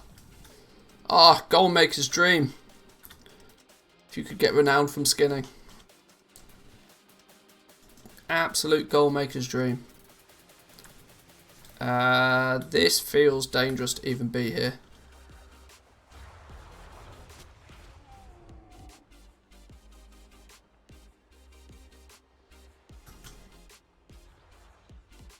Or even just XP from skinning, like herbing and mining. You get XP for killing things. But yeah, I guess it's, yeah. Yeah, I guess.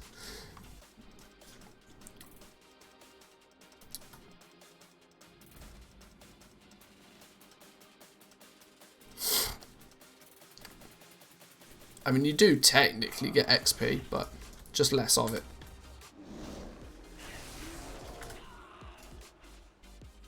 Yeah, I'm not sure why picking a herb gives you so much experience, whilst, you know, actively killing things and taking their skin off.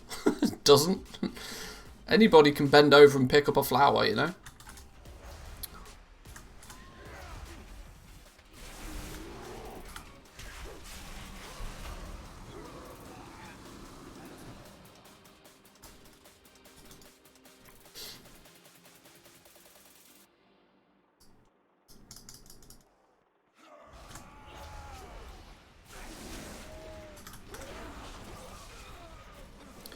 He's going down.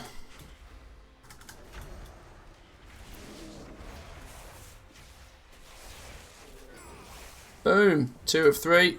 Easy game.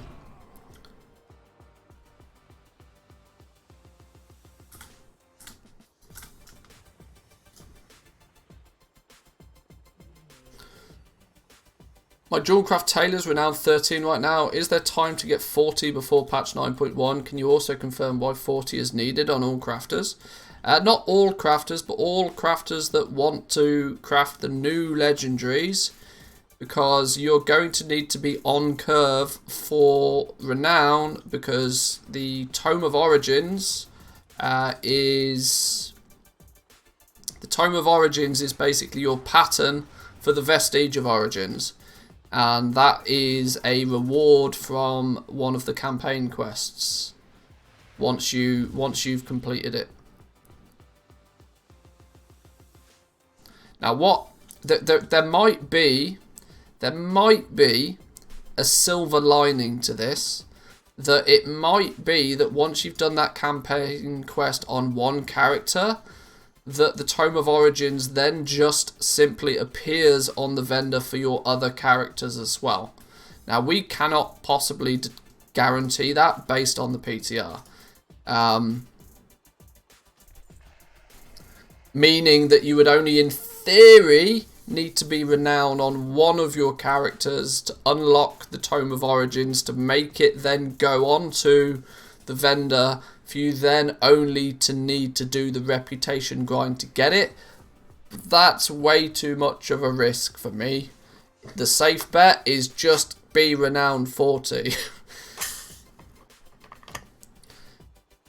PTR's still up. The PTR is still up, yeah, I believe. The PTR will probably still be up until the day before, but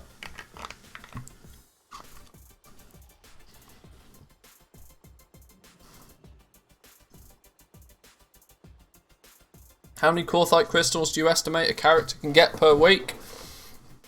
Probably going to be in the region of between 5 to 10, with, you know, just regular play. If you go pretty degenerate and go hardcore and do literally everything you can possibly do in Korthia every day, you might end up with 20 of them. Of course, that's on a per character basis. By default, the daily quests in Korthia may or may not give you a crystal. I did get a bounty in Korthia the other day that gave me 2 crystals for completing it, but it was a bounty. It was a quest that in theory is designed for a 3-player team, so it stands to reason the rewards for that one quest might be a little bit higher than the others, but maybe I was just lucky, maybe it was a balancing thing, we don't know. Gain twiggings, click on you, okay.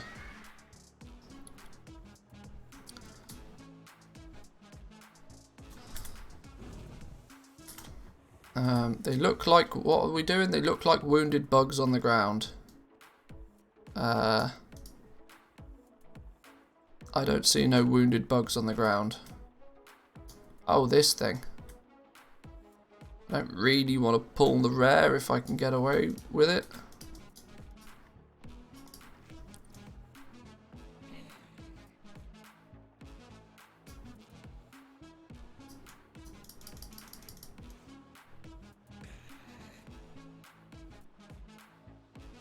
Give me some more wounded bugs then.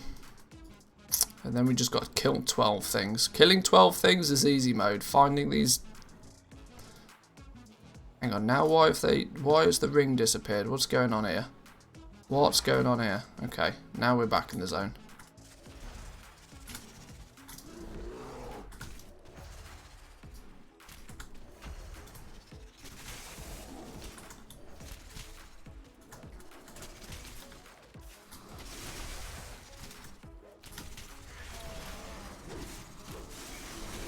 There's some on top of the platforms. Oh, really? Okay.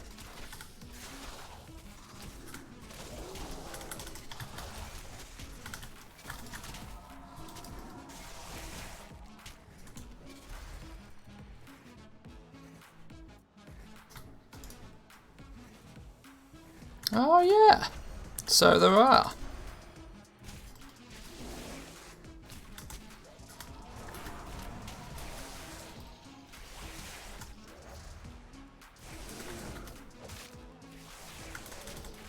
This is a big dude. Why are you so... Have you unlocked the tome on one of your characters?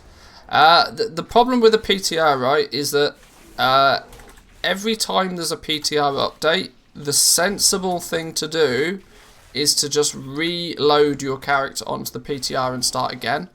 Because otherwise weird stuff happens when you have quote-unquote old characters that have achieved stuff that they probably shouldn't have because Blizzard changed things. And it gets real messy. Now, as of recently, I've not completed the quest on a semi-recent character. I'm going off knowledge that others have provided me, which I know sometimes is a bit risky, but they're reliable sources, so I'm willing to take them.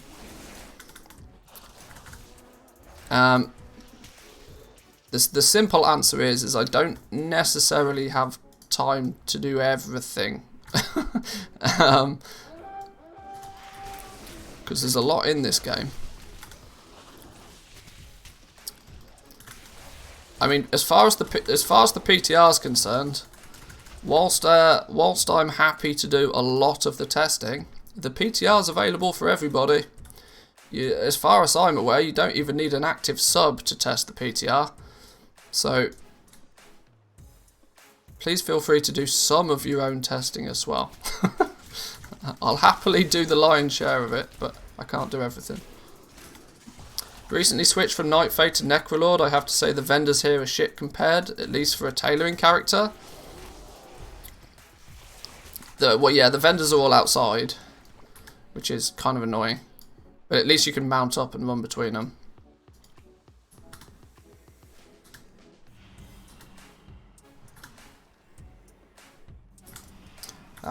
Where is everybody to heal? We need to heal what? Three more things.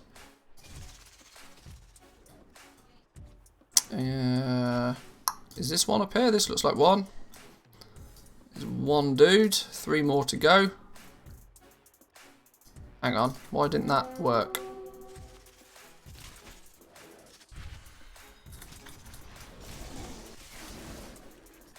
Let's try that again. Why does it keep saying interrupted? There we go. There we go. Is that a... No, we've been up there. 2 more. 2 more, 2 more.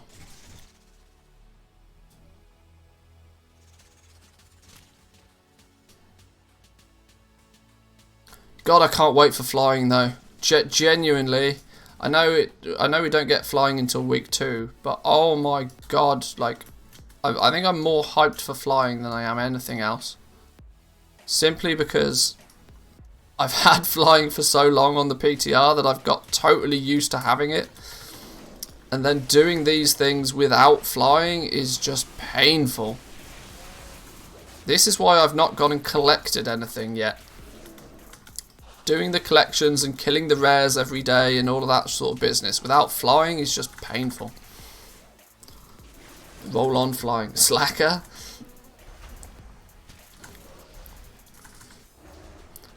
No time to do goal making, mythic plus, mythic raiding, and all the same thing on 3 alts. Yeah, I know. It's crazy, right? Absolutely crazy. Why? Oh, this thing keeps interrupting me. That's what it is. There we go. Flying's behind Renown? Yeah, flying's also locked at the same point. Renown 44, I think. Or week 2 campaign quests is where you get flying. But at least we do know that flying is account wide, so you only have to do it on 1 character. Bingo. Where are we going next? Where are we going next? All the way over there.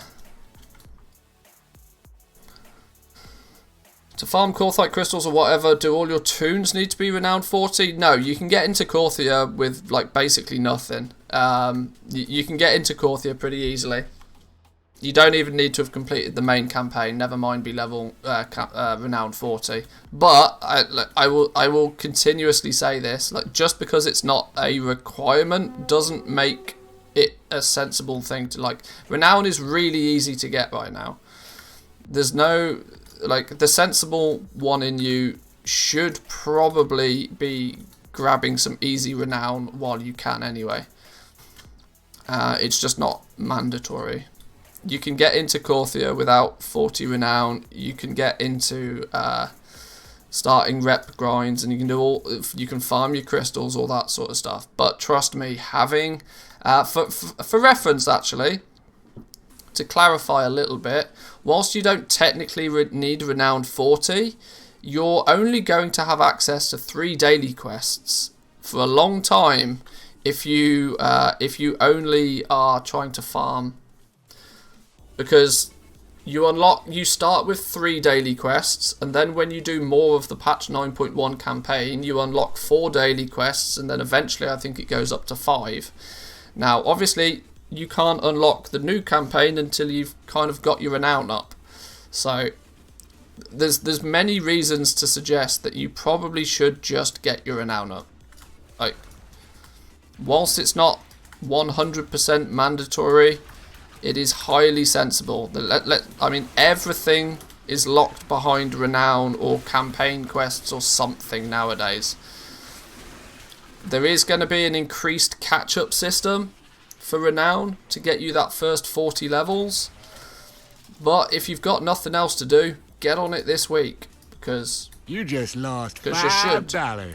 Boom! We have ourselves a new tier 1. Charles, thank you very much. Appreciate it. Your name is now in lights. Appreciate it, my man. Thank you, thank you.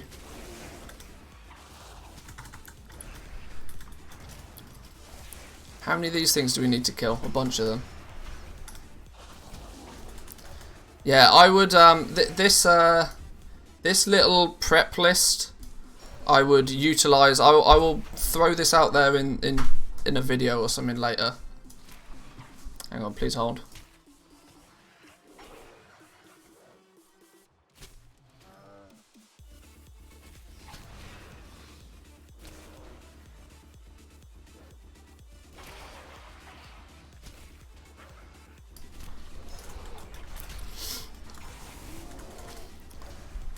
Just wondering, because I have 9 level 60s and most of them are fresh. Yeah, I mean, if they're totally fresh, I mean, I probably wouldn't go too far out of your way. But I don't know, it's a tough one, right? It's not mandatory, but it's definitely sensible. Like, if someone would do a tier 3 sub, would it still say you just lost $5? I have no, arguably, yeah. I don't think I've got any tier 3 subs though, so, I mean, feel free to test it out. For science, yo. Good thing you can barely hear it anyway. I'm aware the alerts are quite quiet.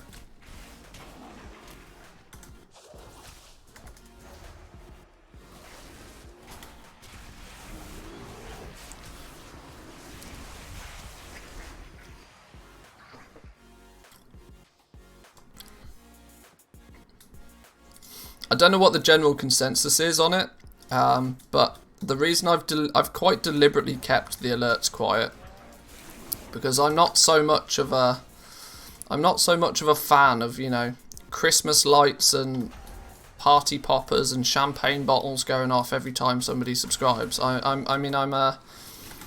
find it, from a viewer's perspective, to be annoying as all hell when super loud alerts go off every time somebody hits a follow button, you know?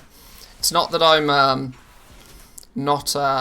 I obviously fully appreciate the support,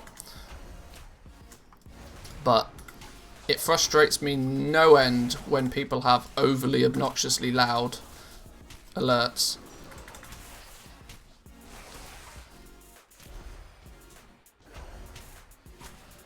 It needs to be audible but not loud, and I know that's kind of needs to be a comfortable introvert detected.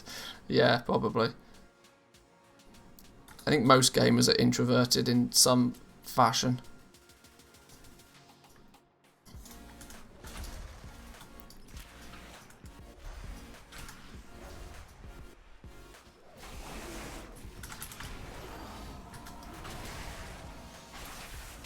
Who's Gerg? We need to kill some main dude, apparently.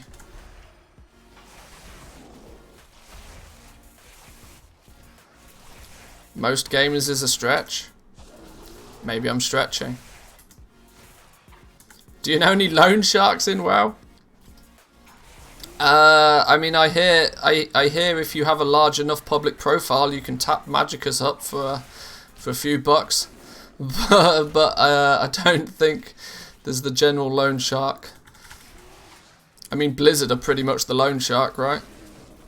They'll hold you hostage in this game until you give them money. I don't know if that counts.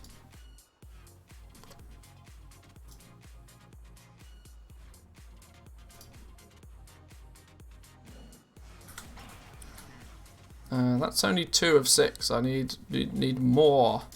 No, that's a. Do you think the price on mats will go up? Will go down before 9.1 release, as they went down. Well, hang on. Do you think the prices on mats will go down before 9.1 release, as they were before the 9.1 announcement? Probably not. No. Probably not. No. I've been telling people for a good few weeks now to, you know, if you need materials for leveling professions or whatever, buy them now, because they're at the cheapest they're probably going to get for a while. We'll see, and we'll see slightly higher prices for the first couple of weeks of 9.1 for sure, but then once the 9.1 chaos calms down and, you know, the effect of flying kicks in, we'll start to see the materials get back to what they once were. But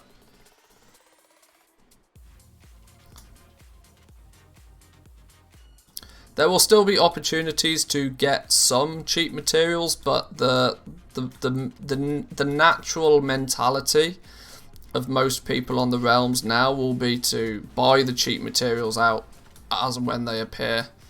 So there's not going to be a huge amount of opportunities. I think Zanzaful put a video out earlier, which I watched a few minutes of, and he quite rightly stated that when it comes to stockpiling materials, if you haven't already done it, you have kind of missed the boat, because the trick with stockpiling materials is to buy them obviously when they're at their absolute cheapest, and it's true to say now that they're probably only going to be more than what they have been.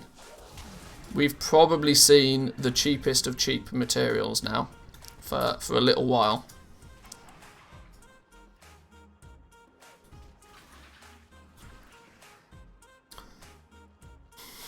Bought Lightless Silk at 8.55. It's above 15 now, but lack gold to invest more. It's the long-term gold makes gold situation. That's why gold makers are never happy with the amount of gold that they have, because you can always spend more gold on something. Zanzaful frequently says this on stream, that he's made an awful lot of gold and has a lot of liquid gold, but he still always finds things to be buying. And this is how goblins get mega rich, right? They're always looking for those opportunities to buy things. Like, they'll keep enough liquid gold to be, you know, buy whatever it is that they need. But any spare liquid gold, now I know this is a real, not many people fall into this category, to have, you know, like spare liquid gold. But you can there's a right way and a wrong way to invest gold in this game. And all too frequently do I see people spending like 80-90% of their gold on an investment for it to then only, you know, for them to then not have the gold they need when they need it.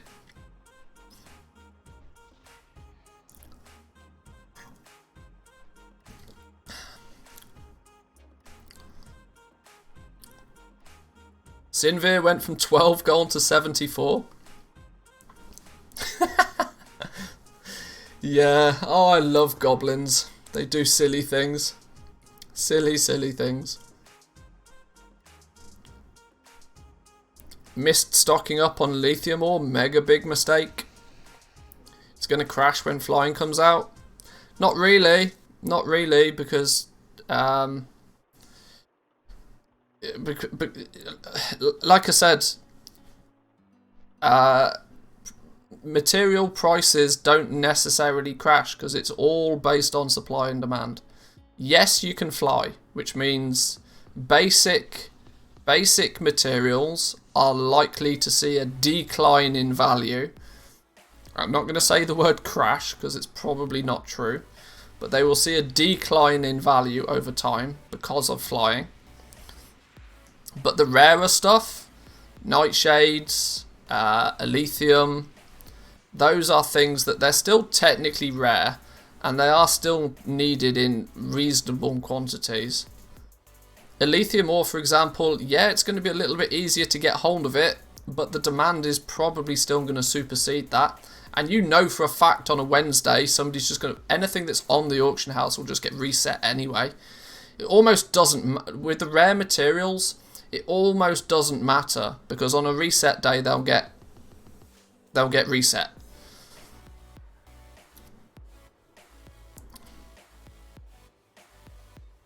But flying will have an effect, but it's not going to be an overnight thing with flying. Because yes, people will get given flying, but what you also forget is that most people won't be spending their time in the main zones. 90% of people will be in Corthia. Wait, where you can't fly.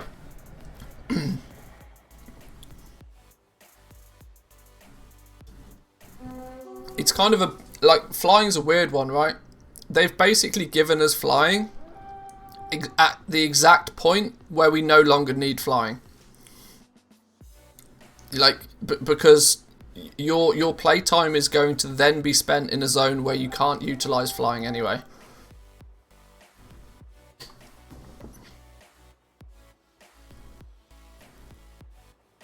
They treat the game as some sort of Bitcoin bullshit FOMO, and they're not aware of what they're doing is scalping implies there's no supply at all times, whilst there technically is. Yeah. Would it be a bad idea to level Legos now if you're not done with it, or wait until mats get cheaper and miss out on making them from the start, and try and make your gold on the new crystals? Where legendaries are concerned, if you haven't already started leveling, it's only going to get more expensive to level them. The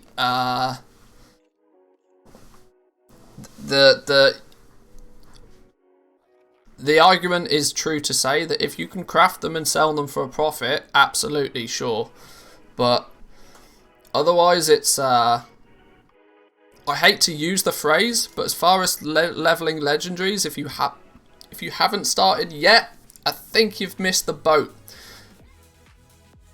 Or at least you're going to have to spend twice as much gold as other people have, which is not a position that most people would like to be in. Why are we going all the way over here? A wild Samadan appears. How are we doing, good sir? Welcome, welcome. Good to see you. Hope you're well.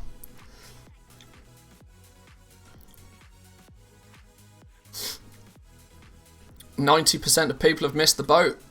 It's yeah, sometimes there are harsh realities, and it's not like I haven't been telling people to level their legendaries because materials are cheap for months at this point. If you still haven't, and you're just getting back into the game, your ability to catch up is going to be tough.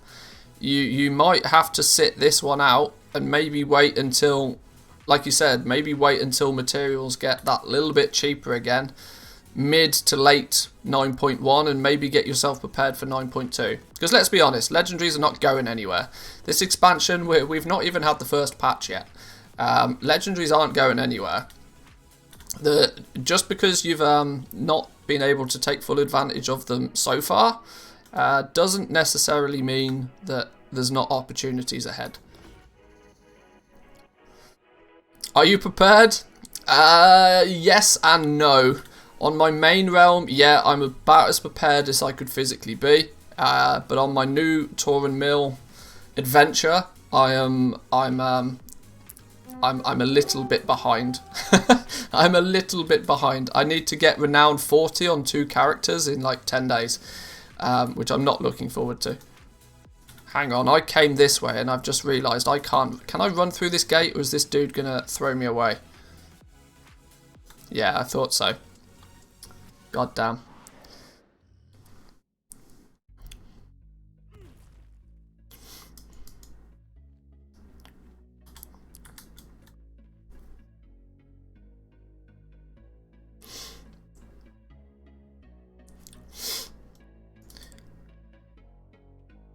If you've not leveled Legos yet, sorry, but you missed the boat. You can try and get into it carefully, but don't expect to succeed.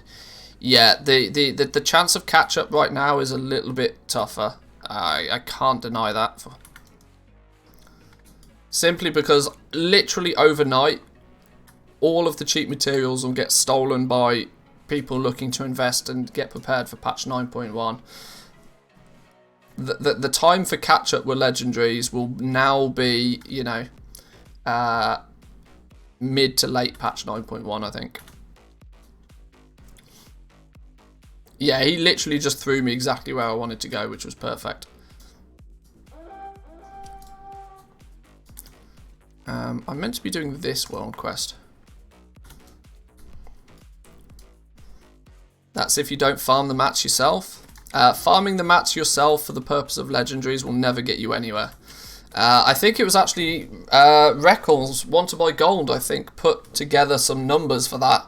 That if you wanted, I think he worked it out that if you were to skin all of the leather you need to craft your own legendaries, and to get them all to rank 4, it would be some silly number, like 4,000 hours of playtime to be able to do it. It's absolutely mental.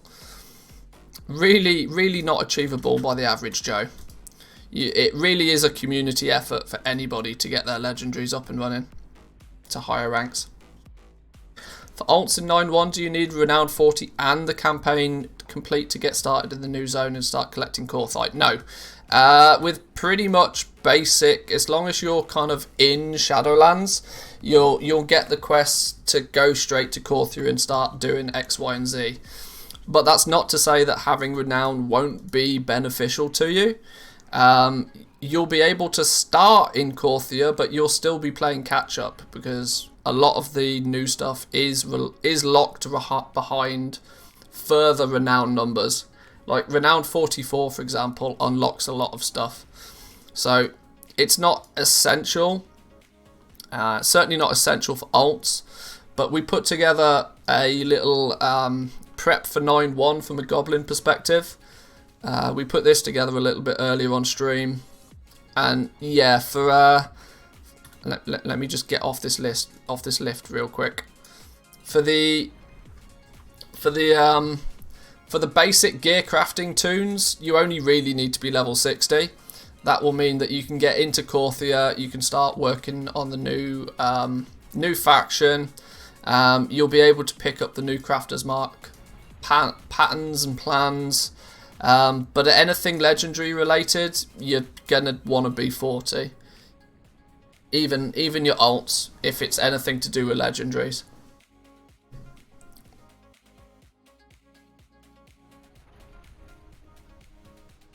Can I share that list on the blog? You can do whatever you wish with it, good sir. It will be in a video later today though, so if you want to put it on the blog, it will be in video form as well. As this is basically going to be today's video that will come out later today.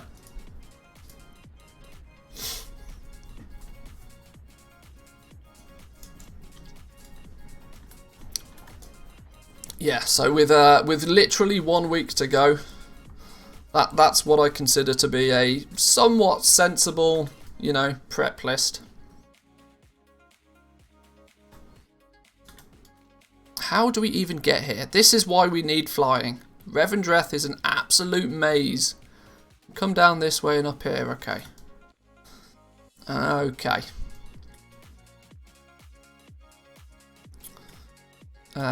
Odds on us being able to jump down here and not die. Slim, right? Even as a druid. Maybe we take the long route. Scenic route it is. Oh my god, maybe I do just jump. Can I kitty cat my way out of this without dying? Oh dear God. Maybe in stages. Ah. Would you buy out a lithium ore at 39 gold? Yes. Yes. Wild charge? I don't even think I have it. I'm not spec'd into it. I'll have to kitty cat my way down here slowly. We'll be good though. We'll be good. Play a little game of parkour.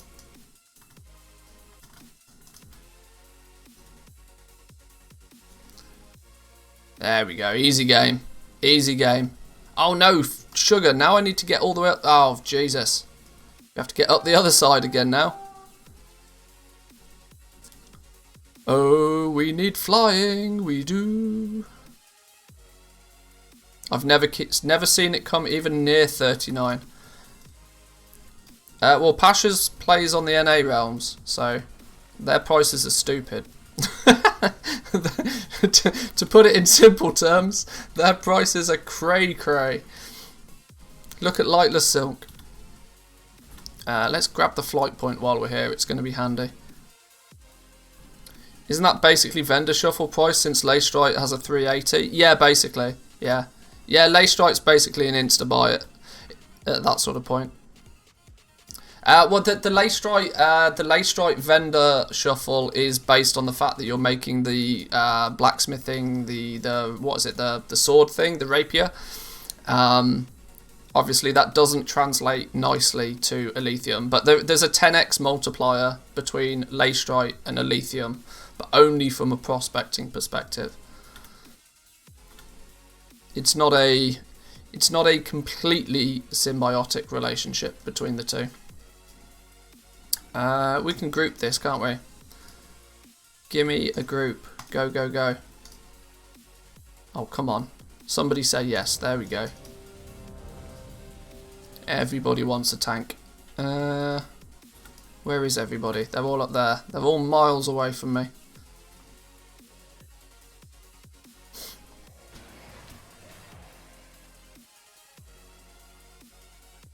Where be everybody else? This ain't my teammates. Where have they gone?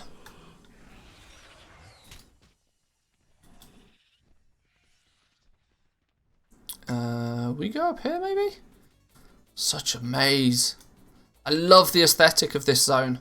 But up until this point, I have basically rarely even stepped foot in Revendreth. Simply for the fact that getting places is a nightmare. I need me a pocket map. Luckily, I have Zygor to point me in the wrong direction all the time. Manthius fake tank. Yeah, a little bit.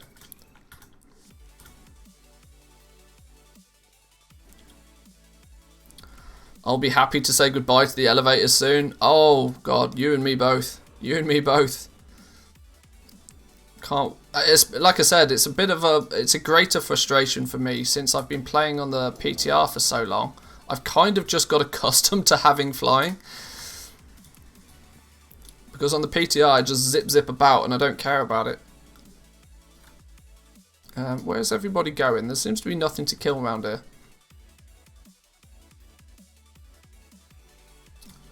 And if you start prospecting Elysium, there's no way your realm supply can support it. That's also true. Like, this is what I don't think I've touched I don't think I've hit the prospecting button on Elysium, like, once. Because there's always a better use for Elysium. Like, nearly always. Oh, this dude's a rare.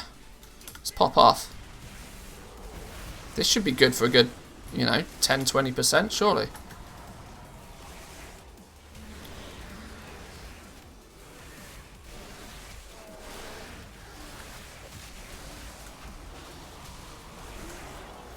Oh, we've got bloody heroism and everything on the go.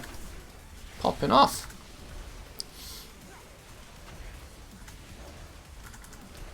$1,500 out of 7,000 ambivalent rep with Venaria. I can never say that word. People pull me up on it.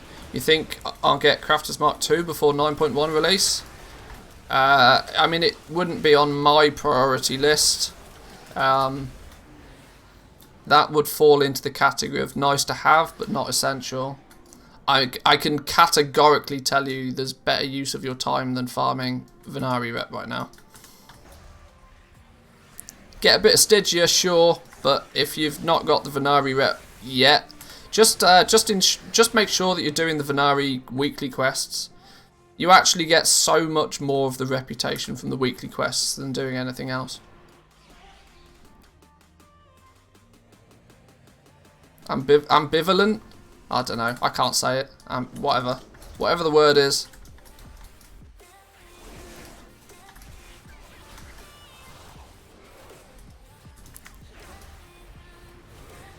Ambivalent. I don't know. Is that... I don't know. Whatever.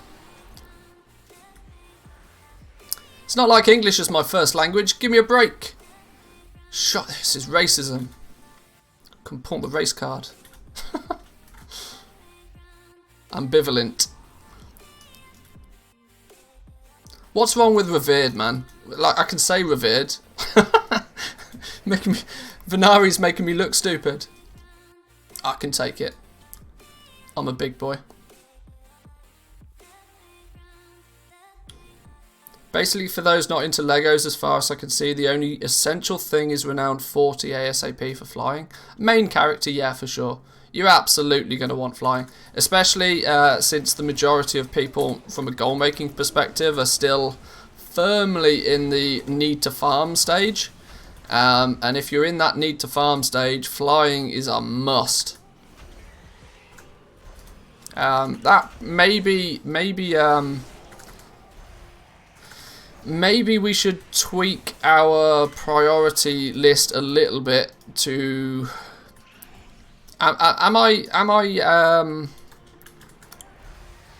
Is it unfair for me to assume that people have got renowned 40 on their main characters?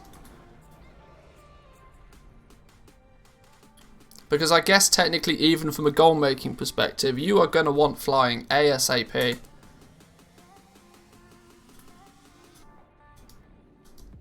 I find it super difficult to believe that people don't have 40 renown on their main characters. But then again, what blew my mind was that even Preach didn't have 40 renown on his hunter. I was like, how is that even possible? The dude's doing his mythic 15s every week. How has he not just accidentally got 40 renown at this point? That just blew my mind. Which kind of makes it feel as if, you know, I've got renown 22 on my main. Okay.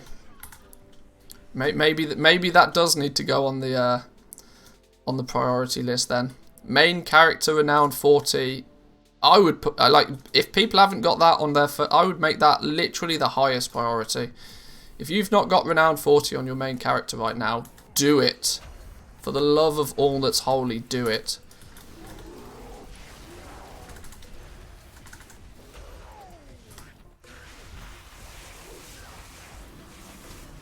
We'll bang this quest out. We'll half back. We'll hand in these callings, and then we'll update our little list.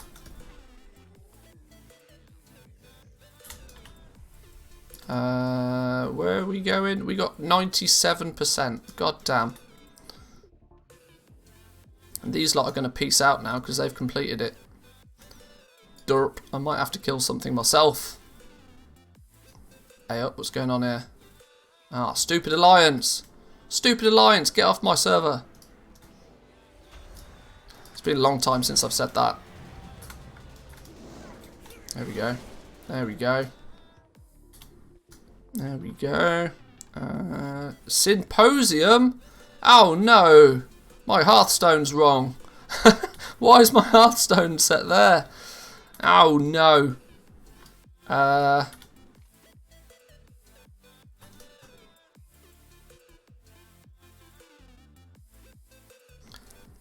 Okay.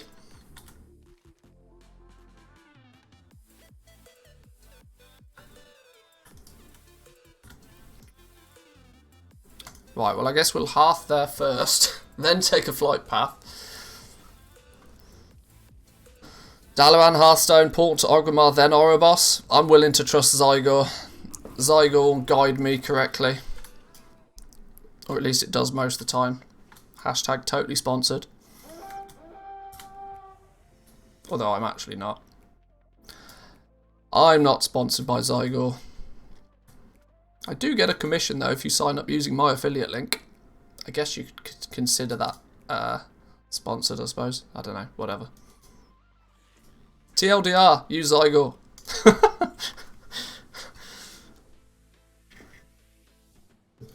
I think I'm getting better at this sellout business, you know. I'm not great at it, but I think we're getting better.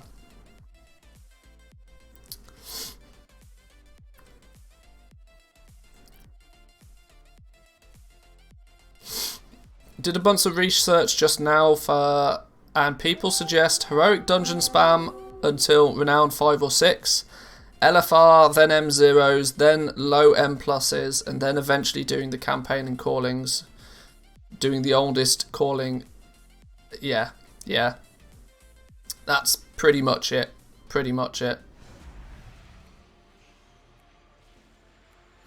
Yeah, renown is one of those real simple, you know, just play the game forehead. You know, it's if you just play the game, you get renown. Like at this point, just play the game.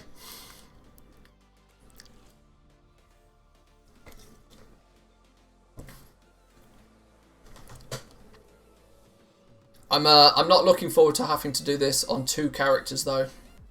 I'm going to prioritise my druid because he has leatherworking and he also has the most progress with the legendaries, because I think I've got, have I now got every single tailoring one? I think tailoring we've got rank 3 across the board, rank 3, rank 4 on the cape, 3, more 3s, 2 on the sandals.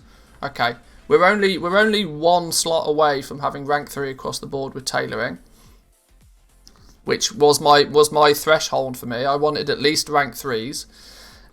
When we take a look at leatherworking, we are miles behind with Bone Shatter, but Umber Hide we're looking really comfortable.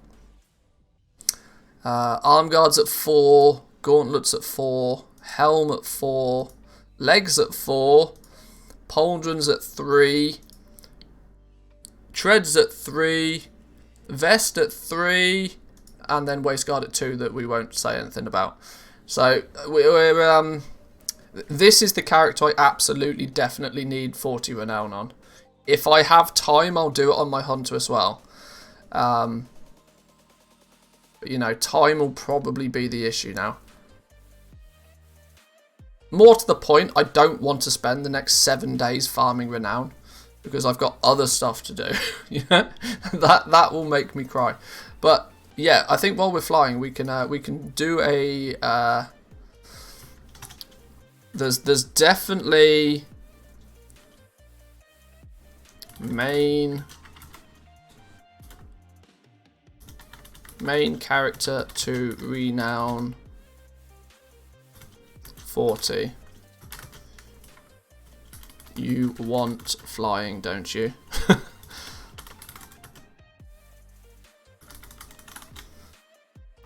I think that's arguably got to be on your main character. You at least want renown 40 for sure. Off to grab some lunch. Have a great stream and weekend, everybody. Thank you, Samadan. Appreciate it. Good to see you, good sir. Have a good weekend and enjoy your lunch. Main character to renown 40 is arguably the highest priority I can think from any gold making point of view. Simply because flying, like there's almost no reason to not, you know. No, I love to run around on the ground. You do you, Vallegro. But generally speaking, yeah, I think that has to take preference above everything else. Leveling to 60 though on any crafted character. We've gone through this once before. This will be in today's video. I think it's pretty inclusive. You watch, I'll record the video for this later today, and then, like, the second I finish recording it, I'll think of something else, but... Does Renown help with getting Korthite in any way? Not particularly, but the more Renown you have, the better. You're going to be restricted to only 3 daily quests in Korthia, because you won't be able to do the new campaign, which will unlock the additional daily quests, should I say. Does flying get unlocked by character or by account? By account. So once you've got flying once, you're Gucci. So yeah, you only need to do this on your main character for the purpose of flying. But obviously not everybody has all of, like, you know, there is still other reasons to get Renown 40.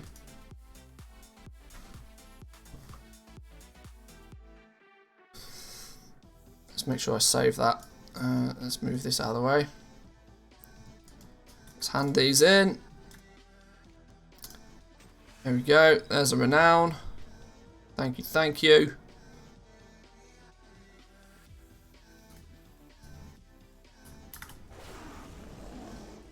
What? That was the wrong button.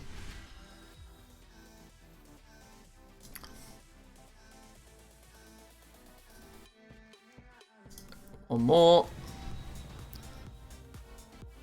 Where's the third one?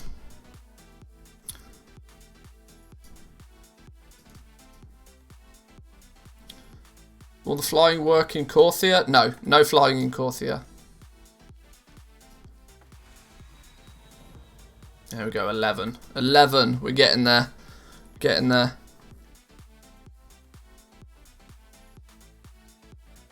Do you think we'll have a public TSM 4.11 released by the patch, or should I start doing some custom price sources operations for CM3, 4 and Korthium? I don't know. Sapu, the lead developer of TSM, is going to be on the Auction House podcast this week with Jack and Zanzaful. So make sure you stay tuned for that one. I'm sure that question will get asked. Alternatively, you can get access to TSM 4.11 by, you know, signing up for TSM Premium. It's a bit pay to win, sure, but that's up to you.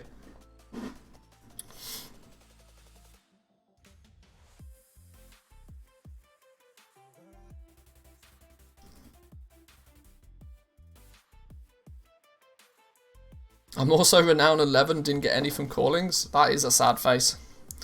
That is a sad face. We only have, I think at this point, one guaranteed source of anima, which is going to be the guaranteed source of Renown, which is the 1000 anima. We're going to have to start looking at LFR and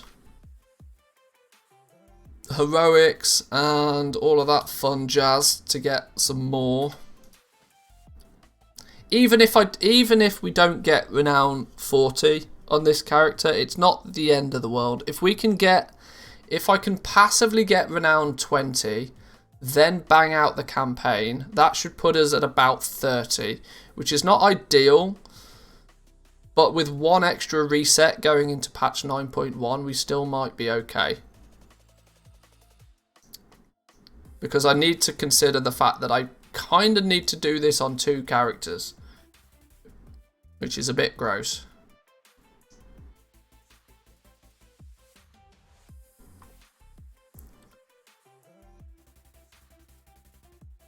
How do you get that many gold missions? This is across multiple characters, look. This isn't all on the same character.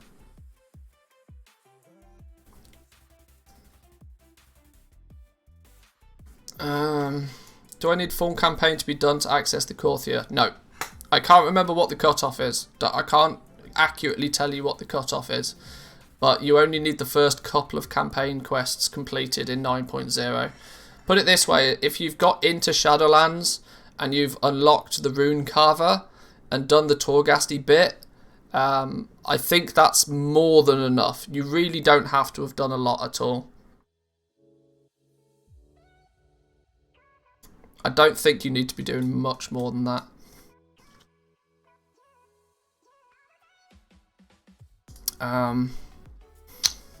Is there anything else I need to do fundamentally on this? Well, let's open these. Let's see what comes out of these for starters. Anything good? Anything good? Nope. Of course not. Of course not. Okay. We can hand in the ammo we've got. I need 500 more ammo on this dude though this week. If we do LFR, we'll get the rest of that though. That's that ticked off nicely. I'm just trying to put a schedule in my head. How did we end up with literally 0 anima? Is that even possible?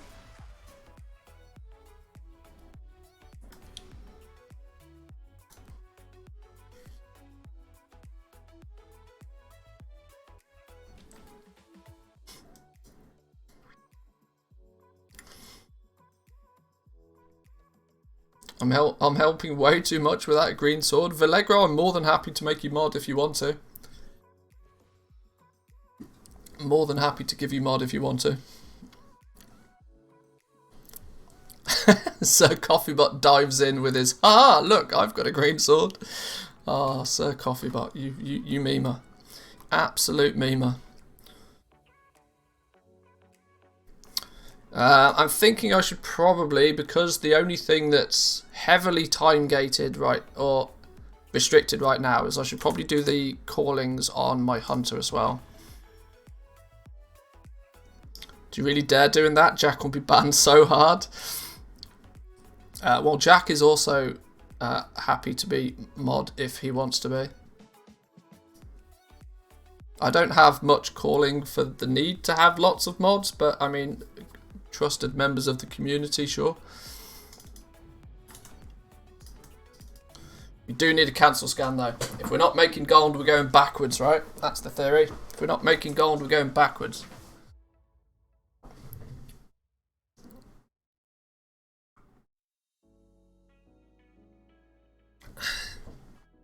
What time is it? Oh, dearie, dearie me.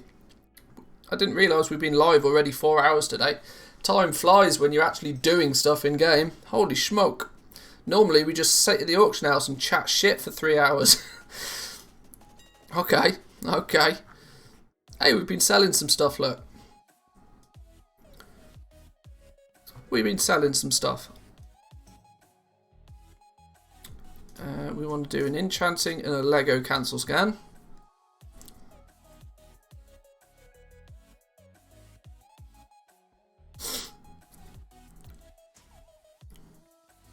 Most of these are, I think most of the uptime and all of those sort of commands, I think they're part of stream elements, aren't they? I use stream labs, I think. Or are they a night mod thing or something? I don't know. Either way, I don't think they work. For reference, we've been live 4 hours and 17 minutes. I tell you what it is, I had lunch, that's why. See, normally by this point my stomach is telling me that it's time to end the stream. That's why. But we had lunch, didn't we?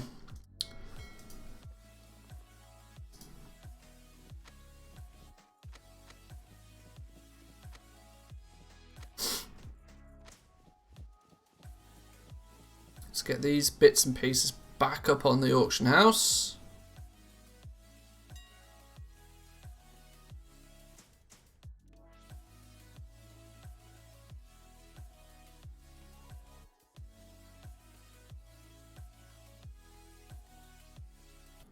Extended stream. Well, it's not going to be extended much. I've got plenty of stuff I need to be doing today. Plus, like I said, technically it is actually my wedding anniversary today, so I probably shouldn't be, you know, living in the world of Warcraft all too much. Plus, there's football. Let's be real. Let's talk about what really matters now. Football's on today, so I need to plan ahead for that and all. Let's not fuck about. So I need to get this little prep list in the hands of people, I think. I think I need to get this in the hands of people today. England game. She doesn't care. Foot what? Yeah. Foot massage? No. No, football, love. Football. Hate football. Low sales whenever there's a big match on. It's yeah. At least you've got a 9.1 announcement to keep the sales topped up nicely.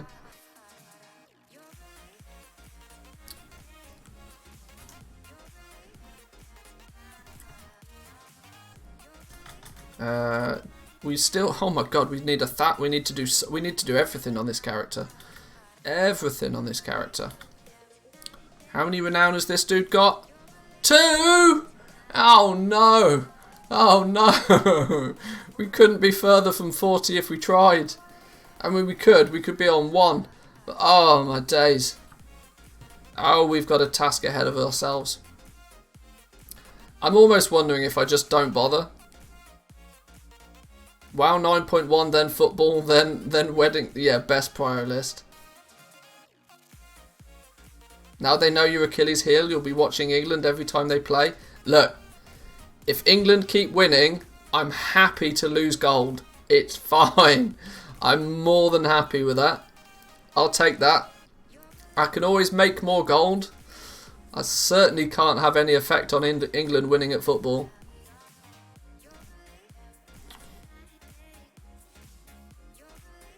I'm starting to wonder if I just open my laptop up and just nudge the mouse every so often, if anybody at work will notice. Smart. I wonder how low the auction house sales are on American servers during the Super Bowl. Probably pretty low. Probably pretty low.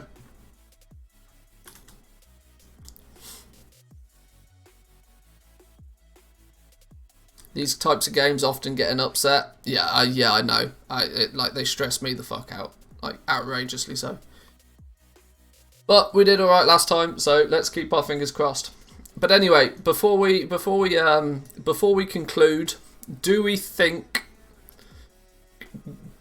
Cast your eyes over our 9.1 prep list. Do we think that there's anything more significant to add to this list? I'm trying to cover, all angles, making assumptions that, goblins be goblins and might not have even got renowned 40 yet. What do you need to do on crafting characters? What do you need to do for Legos? Get your TSM shit in order ASAP. These are all, high priority things. If you've ticked all of these boxes, maybe move on to the sort of medium priority stuff.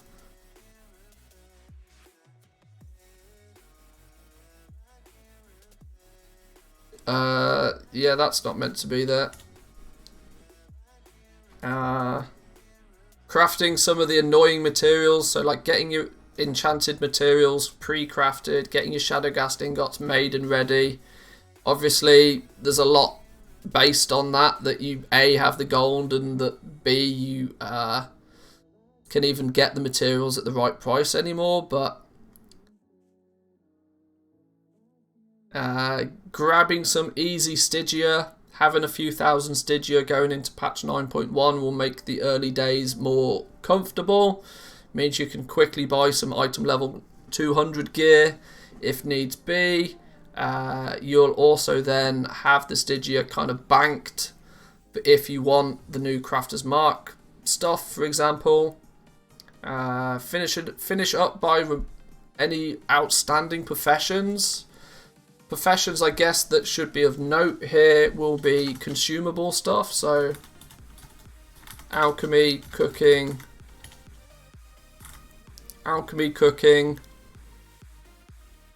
enchanting even. Those sort of things, sort of more consumable based professions. Getting those up and ready now so that you can just, start banging stuff out. Having a little bit of liquid gold kicking about. Don't overspend, don't overinvest. Fishing, I guess fishing kind of comes into that. Although it falls into the category of farming. You don't really level it up per se. You just go and fish. That gets ish.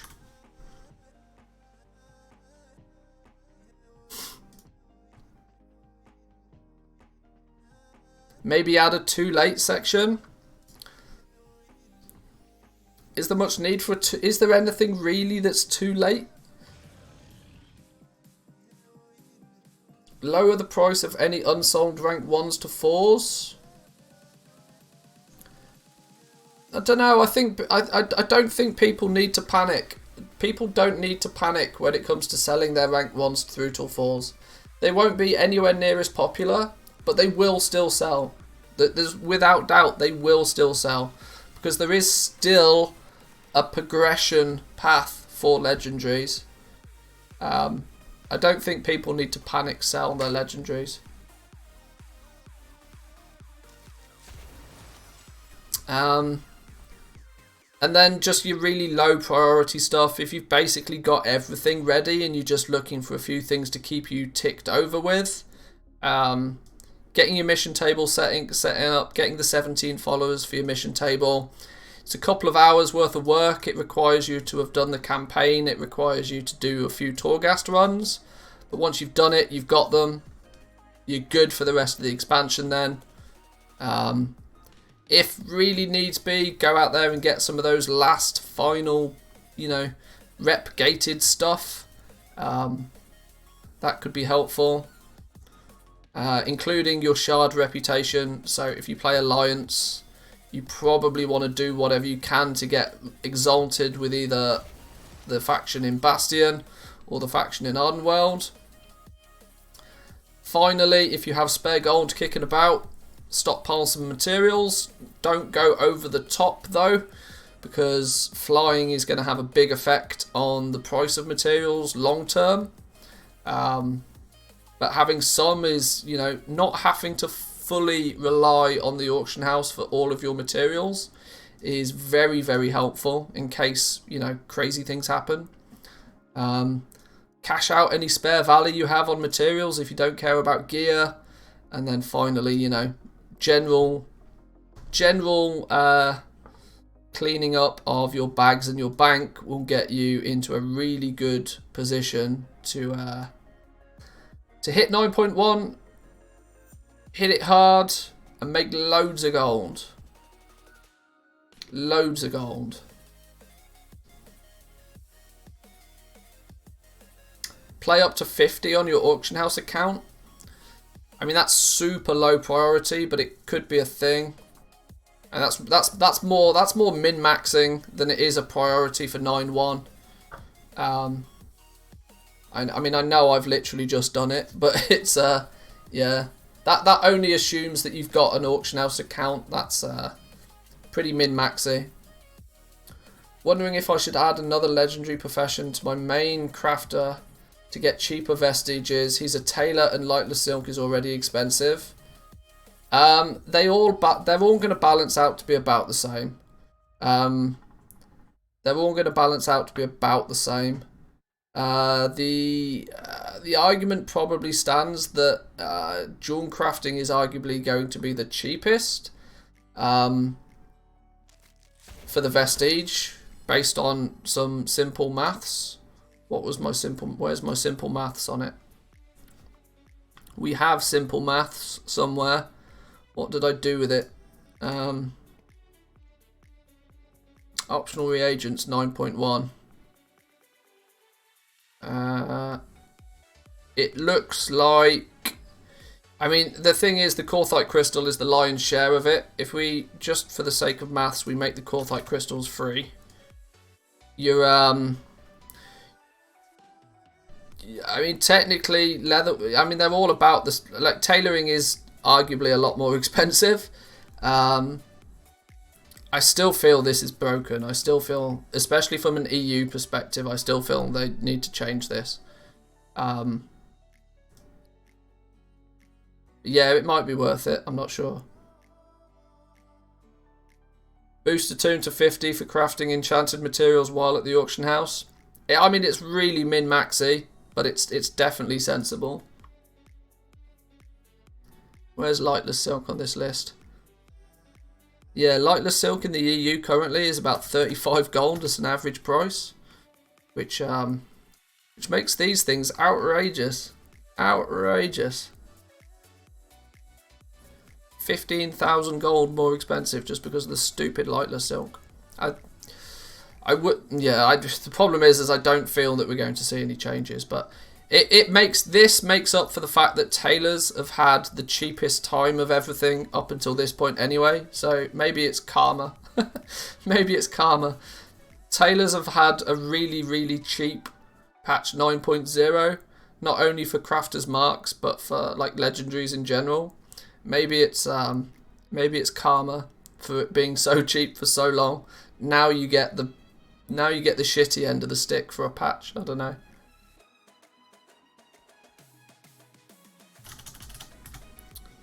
But let's put them back to the 10,000 gold they should be. And see, if you think that the Corthite crystals could be 10k a piece, your 14k for lightless silk all of a sudden stops being an issue, right?